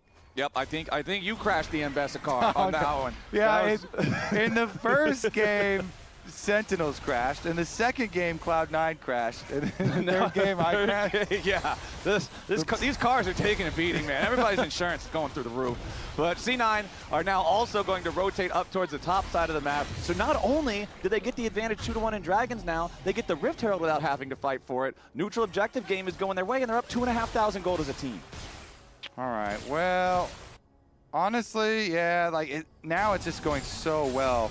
APA is a massive tank. He's got because he's mid laner, he gets the upgraded shoes for the armor shield, and then he has Hollow Radiance for, you know, his lane versus Annie that he rushed that we're looking for, and then yeah, I mean, he also did steal away some with the Soul Furnace, by the way, from the Raptors. If you get a large camp, like a large jungle monster, it counts as a champion takedown. It counts for 15 extra health instead of just 4 for, like, you know, like minions and stuff. Nice. So he's got some good value out of being a mid lane Scion here. Let's see. Where are we driving this? We're driving straight down mid. Straight down mid. Straight down mid lane. Whoa, no, not straight. Wait, hold on. Oh, he hold crashed. On. No! Blabber, Blabber, you just ran it straight off the road. What in the hell was that?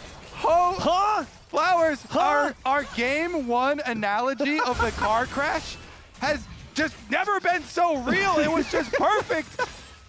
Who wrote the script for this thing? What the? Blabber is driving down. He's crashing, like literally crashing past the tower. How do you miss those? Those towers don't move. I will say Rift Herald is a little bit like the hitbox is skinnier than people would assume because of the bulk of the Shelly. Okay, well now, all right, that time APA didn't hit the target with the Scion ulti, but that's because Impact flashed away from it. It wasn't a crash. Yeah, it was good. that one's not APA's fault, and they still get the kill onto Impact there to bring it back. Man, what the? I love it. Okay, Blabber, you know Blabber's always good for some like mid-game comic relief. Some good he's got one funny play in him. Okay. At least, for sure. Well, all right, the play was definitely funny. I will give it that, like 2 thumbs way up for the funny value of it. But I think for C9, they're probably hoping that, all right, that's enough. Let's get back to this being a drama. Here we go. All right, so we fully aced our driving test. Now it's time for the in-person test. All right. Okay. Blinkers are on, turning around our tower. There you go. Left turn. Great. Straight down mid. Okay. Right turn right into this thing. Look at that. It's so skinny. That's what I'm saying. You would assume with the bulk of Shelly that the hitbox would also be there. However, I'm not going to give you a pass. I'm not going to give you a pass, Blabber, even though it looks... I missed the tower. Sorry. I'm not going to give you a pass because anyone who's played and gotten into Rift Heralds knows that the hitbox is like is small like that. It's weird, yeah. And so you're always like, all right, I got to hit this thing dead on. Right, dead center. I got to hit him with the You're not head clicking of the it with a Shelly. headlight. Yeah. You got to hit it with the whole grill. But that was... that is hilarious. Okay, yeah. Still, it happens to the best of us, okay? Dom's facepalm reaction, as it happens to, was an all-time classic. I feel like anytime you miss the tower with the Herald, that's how anybody in that moment feels. Okay, great. It's still a good game state for C9 overall, right? They're still ahead in pretty much every metric. Just a little comic relief, okay? Yeah, just a little mid-game, a little side plot. Mid-game joyride. A filler episode. Yeah, joyride there. He's still 1,500 gold ahead. Yeah, he's having a great time. He's got his... He paid off his ticket. Yeah, there you go. That's what it was. He had to pay off the ticket for speeding in the Herald. Vulcan's getting caught now, though. This could be a problem for C9 as they cannot find any way to keep him alive long enough for the counterplay to happen. Could be a big problem. Thanatos was thinking about it. He already TP'd in here. Now he has found an angle for some needlework onto Impact. Darkwings has his stun ready to go. Sentinels, they want to turn around and wombo combo the enemy solo laners. Blaver's jumping in to try to help. Thanatos staying alive. Drain tank, but Impact gets the kill on him. Sven firing back over the wall, but now Blaver's in danger. Impact Zambessa is tearing these guys up. They won't quite be able to find the kill, but now they got to be careful as APA and Sven are wrapped around the right side of the fight. 2 dead on the Sentinels side, 2 dead on the C9 side with Vulcan respawning by the time it's all done. I think best move here is Impact's timing on his ult. He uses his ult to immune the knockup from the Scion ult, and then they get in there with the Lulu knockup, and it looks great for Sentinels. They kill off Thanatos, but they're in there so tanky. Sven over the wall, snipes the kill onto Hambach, and Blabber's so tanky with his protoplasm harness. He stays alive, heals up, and he lives, and so in the end, they actually got 2 of the kills. They killed both the Lulu as well as the Vi, because Sven was able to get him over the top of the Baron pit, so it actually didn't end up bad for Cloud9, even though it started out looking like it was going to. Impact hanging around up here in this top side doesn't seem particularly afraid of APA's Scion, but does still need to be mindful of the amount of health that he is down against this guy. However, he also is mindful that he has his whole team coming to help him. So APA ends up baiting himself into a bit of a tricky spot, but he makes enough distance there by using the flash to get far enough away from the enemy champions that he can start the ultimate and not be interrupted. APA will live. It does cost him his flash, and it does cost C9 losing their tier 1 turret. And I presume the reason why he was confident up there and didn't think there was going to be a lot of people is because his team was getting Dragon. So now you have Dragon Soul point for Cloud9. Yeah. And not only that, but APA still got away. And he's like, yo, these guys are up here. We've got 4 people. 4 dudes. That's free Dragon, right? And indeed, Cloud9 now looking at Dragon Soul in 4.5 minutes. Maybe even before that, looking at a blue buff steal and a Baron start. There's a pings onto this Baron right now. Okay. Hold on, Thanatos has got to run away, but the rest of the team is on top side for Cloud9. They do put the controller down, but they think better of it. I'm out. No. Yeah, he was having a fun time with that one. He's chilling. Meanwhile, movement, he says. Always one to take the advantage Baron to Yap. I mean, that's Baron Flowers. Yeah, Sentinels, I mean, they're going to get the tier 1 turret, but surely they know something's going on here. There's nobody on the map anywhere. Impact is pushing bottom with no resistance. Everybody else pushing mid with no resistance. Where could they possibly be? Well, the answer's Baron, and C9 now just get it uncontested 24 minutes into the game. Sentinels got a turret plate off bottom and the rest of the mid turret that was still standing there. APA is pretty tanky. Yeah, they're going to full send the Vi ultimate, the whole kitchen sink after him. And they do get the shutdown there. So that always feels really nice if your opponents manage to grab the Baron and you can immediately find a pick right after. You force them to be 4v5 on the map for the next 45 seconds or whatever, and they lose a lot of power. Impact missed the cannon minion, though. RIP -1. Yeah, that makes it feel less cool. He was thinking about like maybe going to interrupt Thanatos' recall, and then he just dashed too far away from the cannon. Vulcan, so a river puppy? A river puppy? A river puppy. I feel like, though, that doesn't actually do the camouflage So job. I gotta rewind and look at this river puppy? What? Yeah, dude, he was a river puppy. He turned into a puppy and walked around in the river. He was transformed in one of the baby wolves.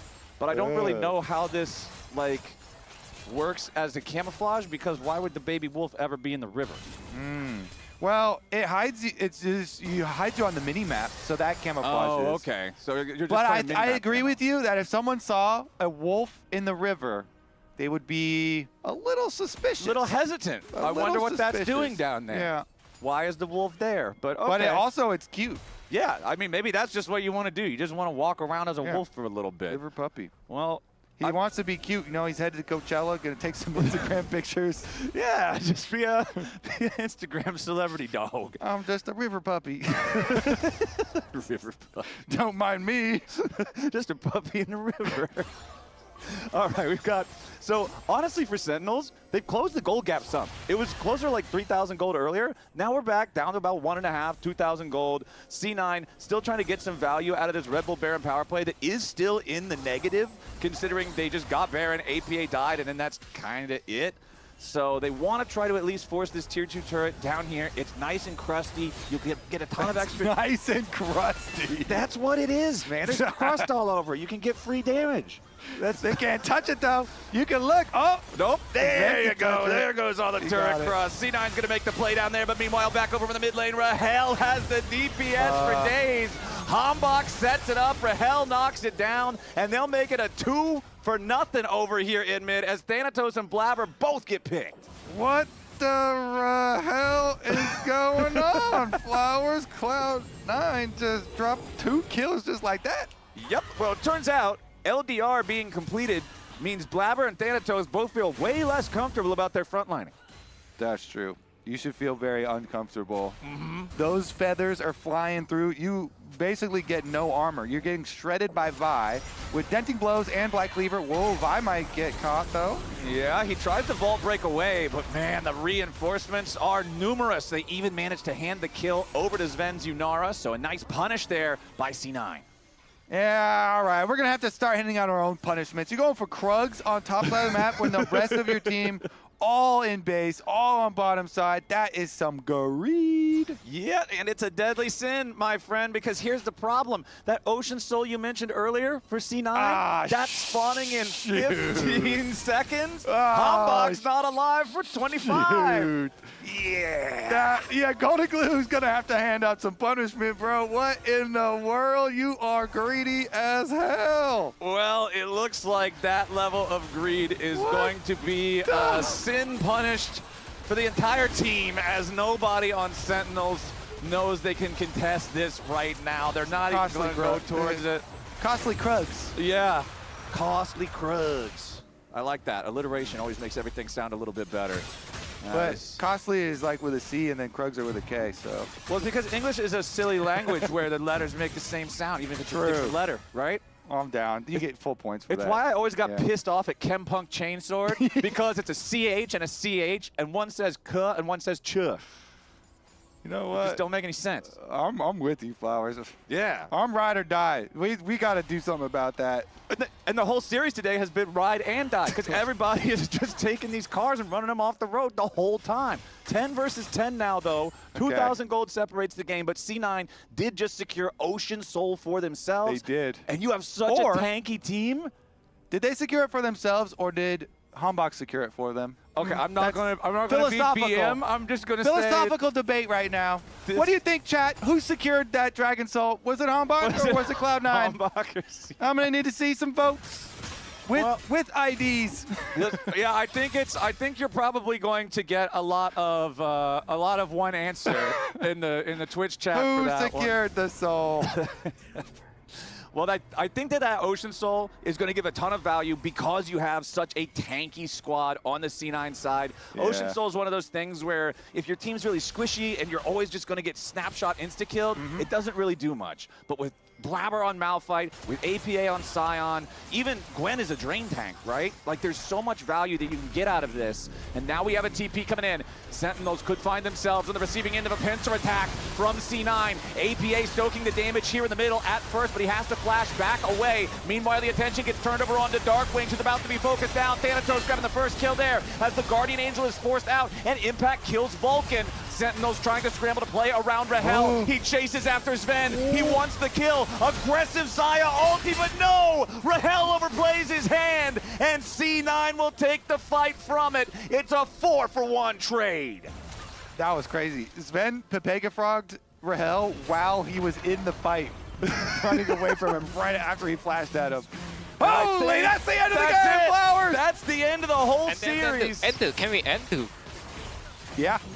Yes, you can. The end is nigh. C9, it was a battle of a series here against Sentinels. Game number 3, the closest of them, I would have to say, but it was C9 who ultimately triumphed. It is C9 who will go up to a total of 8-2 in 2026 against Sentinels now. They've got this team figured out. Well, Mostly. There's now the Rift there's a Herald. couple of things left to figure out. Rift Herald Yeah. maybe still needs some more figuring. Driving test. Garner flash slam into wall maybe needs some more figuring. But other than that stuff, nailed it. They got this well figured out. Look, Got 'em. everybody has a question on the test that you don't know. You just answer all the rest of them first and make something up that last. Right? That's fine. That's how you do it. You don't need 100% on the test to pass the test. Exactly. A's for days, D's for degrees. We're having a good time here staying in school. Anyway, spam right now in chat who is your player of the game as C9 take the series. You can see APA making his way down the hallway right now, heading towards the lounge. The lounge, how are we feeling about that one? To not have strict parents, because if I'd gotten D's, my parents would kick my ass. I mean, I just got to say, just Flowers throwing and that out Kobe there. They were relaxed on that one. game. They were Yeah. on They one. relaxed. They were on one. I will say the questions I always struggled with. Written responses, and it felt like Game 3 was a What? written response type of game. Written responses, you can meander, you know, you can But give then context. your professor / teacher will know you're meandering, and they will dock you for the meandering. My teachers loved me. Oh, I mean, Mike, they hated me. And I like writing. We're going to have to Nice. ask APA. He's just getting mic'd up right now. Technically, C9 is 2-0. Yes. That is true. Why are That we is hitting their- the technically? That is their series record. Yes. That is literally. I'm curious how it feels, because Okay. these games felt strange. Icky? Yeah. I mean, What, did you say icky? Icky. Nah, Yeah. it could have been. Emily said Like, icky. ooh. Yeah, it could have been. Ooh. Almost win game 2, right? Brother. They have the 7,000 goal lead in game 2. Yeah. They lose that one. Yeah. Then big lead in game 3. Blabber Herald incident. And Into No. craziness. His clear is cooked on that. His clear is so cooked. It's over. Don't go back to your jungle. You got a single big wolf just waiting for you. That was Jeez. yeah, that was funny. That was a crazy game. Oh my gosh. Especially if you're going up against Sentinels, they will drag you into team fights. You gotta Yeah. out team fight them, and sometimes the mess can follow. But what Let's is go. up? There we go. Ooh. You broke out the mid lane Scion. It Yeah. finally happened. I watched you playing Scion in solo queue a few times. I thought it was gonna come out last split. Well, we have like unlimited free wins with Sion mid and scrims Okay. because it's broken and overpowered.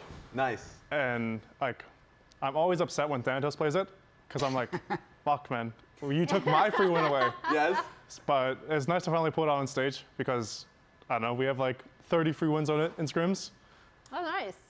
It did seem like a really good angle Yeah. to it, right? With Annie and Bessa Yeah, I Vi's mean, just they're like all burst. So if Zai's low not there- damage diving in, and Yeah. I don't know, that champ's broken. How was the mood with the team though in this series? Because game 2, it felt like the series was going to be over.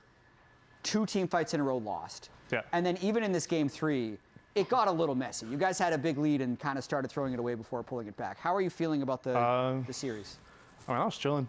I was just having playing fun the Sion? entire time. I'm not sure how much you're watching me, but I was hitting the little Sion dance where he like throws down his sword. Yeah. Or whatever, Oh, yeah, the axe, axe, yeah. and does like little. Also, when they tried to like 3 or 4 man you topside, and you're Yeah, like, you're just like, nope, I'm gone. I'm sorry. And then I gotta do like the boss special at the end, like drive straight into the Nexus turrets. Double hit. Yeah. Nice. Levi's must be good there. We had a take from a fan complimenting you Okay. in waiting room. So yeah, I wanted to play it. I think that APA is gonna be the best American player. That was her reaction to seeing it. But we did find out from the parents who sent it in. They're at least one of them is a FlyQuest fan. They're like, we did not Yeah, tell the her to dad's a say FlyQuest this. That is a genuine. Yeah, that is a genuine daughter's fan take. of you. Yes. With the old TL shirt too, yeah. I mean, all time I don't know if I can agree because there's like double lift. There's what? I mean, Blabber's name should be up there. Yeah. Who else is like a Luckily, she wasn't around to see those players. So good Yeah, all time? That is exactly. true. In her But lifetime. I think recent times there's an argument for it. Like, Yeah. I'm the best American mid for the past I don't know how many years, Yeah. and there's not that many American players in the American League. And I mean, I think the fact that your story is still ongoing, you still hit international stage, you know, like, and I think that is something that people are following. It's always tough for people to have that conversations with players who are active, because you know your legacy is still continuing on. But hey, Dan is there. I questioned at the top of show whether it was her genuine take. It is her genuine take, and a lot of people are more like recent fans, like from 2020 onwards. So I feel like that is something that a lot of people will be sharing. But yeah, that makes sense. Zooming out a little bit, how are you and the team feeling with Spring Split so far? Because I know regular season of Lock-In went really well before playoffs, and then America's Cup was poor. And I had heard that's obviously very frustrating. And I still hear that you're struggling a little bit in scrims. But how is just the general vibe of the team doing? Still winning on stage, but maybe things aren't going perfectly behind the scenes? Well, we had like, I don't know, countless conversations about how our scrims go. And I think this week, since we played Saturday and we took Sunday off, we had Monday to Saturday to scrim. So we scrimmed literally every single 6 team days in the in a row. league except Sentinels, of course, because we faced them today. Yeah. And I mean, we did good for every team but one, but it was just like, we lost scrims to TL, but I think everyone in the league right now loses scrims to TL. They're just like goated in scrims, but they're noobs on stage. But I think our scrims this week were much better. I think it's not that we're taking it more serious, we're putting in much more, I don't know, methodical practice, like trying not, we'll always get the early game lead, but then we try not to have like for example, the throw we had in game 2, because there's like probably one of those a day in scrims right now. But I don't know, I think this week we did really well in scrims. Nice. And I think hopefully we continue that going forward. I love the scrim conversation because it's more about like some people take doing well in scrims as winning, but obviously other people do in terms of like drawing conclusions. Like, how much was the old problems of scrims just basically people hand checking and getting early game advantages based off of everyone just being super aggressive in scrims versus like being able to draw conclusions that are consistent on stage? I think last split our scrims were just very like, we would just stomp everyone. Yeah. And then throw. And stomp everyone and throw, stomp everyone and throw. So like when we went into finals versus Lion and the game was super slow, neither side was in, we didn't have the biggest like conclusions about what to do in the game. Yeah. So I think that's just been a focus of ours, like fixing that, because losing sucks, and I don't think any of us think that we're like unable to win or like the C9 choke narrative or whatever it is. I think we're all just like really upset we lost and just trying to not let it happen again, because I think we can very easily win. You were able to regroup in game 3 today, so is there anything you can identify either from scrims or from this series that if you feel like you can take forward as kind of a lesson for the team, or like something you can congratulate yourselves on for like having worked on? Well, I think our setup going into game 2 was good and was slow. It was just I don't know, I didn't see how Sven got caught, but Sven got caught, and then it was like a whole Baron thing, and then Bobber Q's in, like low-key kills himself. Yeah. So I think, but everything going into that before the int happened was really good. Like top was about to be pushed out, mid was going to be pushed out, bot was going to be pushed out. We'd like threaten Baron, like after we push every wave and we can just go to Baron. The game would have been very hard for them if that like one moment didn't happen. So there's still a lot of good to take away. Of course, like obvious answer is just don't die in mid. I didn't see how it happened. I don't know if Hambach like smurfed it or whatever. Yeah. But yeah. Who do you think got player of the game for this one? I feel like this was close. It was really close. A lot of names are flying. Well, see? I think it should either be myself or Phil or Vulcan. Yeah. Oh, you're not gonna like this answer. You're setting it up for failure. Yeah, honestly. You really are. It's a tough one. Sven ends up picking it. Thanatos. Wow. So literally all 5 players mentioned after what APA said. To me, this last game ended up being so close. I did want to ask you a bit of a different question, as we'll have the fan vote for player of the game as well. You were smurfing? Yeah. I thought the game was like a monster over. It's hard to win Pog on Scion, for sure. But fans think fans it's are you. with you. This is Congratulations. biased. They see your face. Who's driving in Also game for you Scion guys normally? Second? Who's driving in game for you guys? Because you're talking about the game being set up in a good state. Do you specifically have a leader, or is it one of those organic things of whoever has the engage buttons or whoever's in a good state in the game? Well, I think me and Phil talk a lot in the game.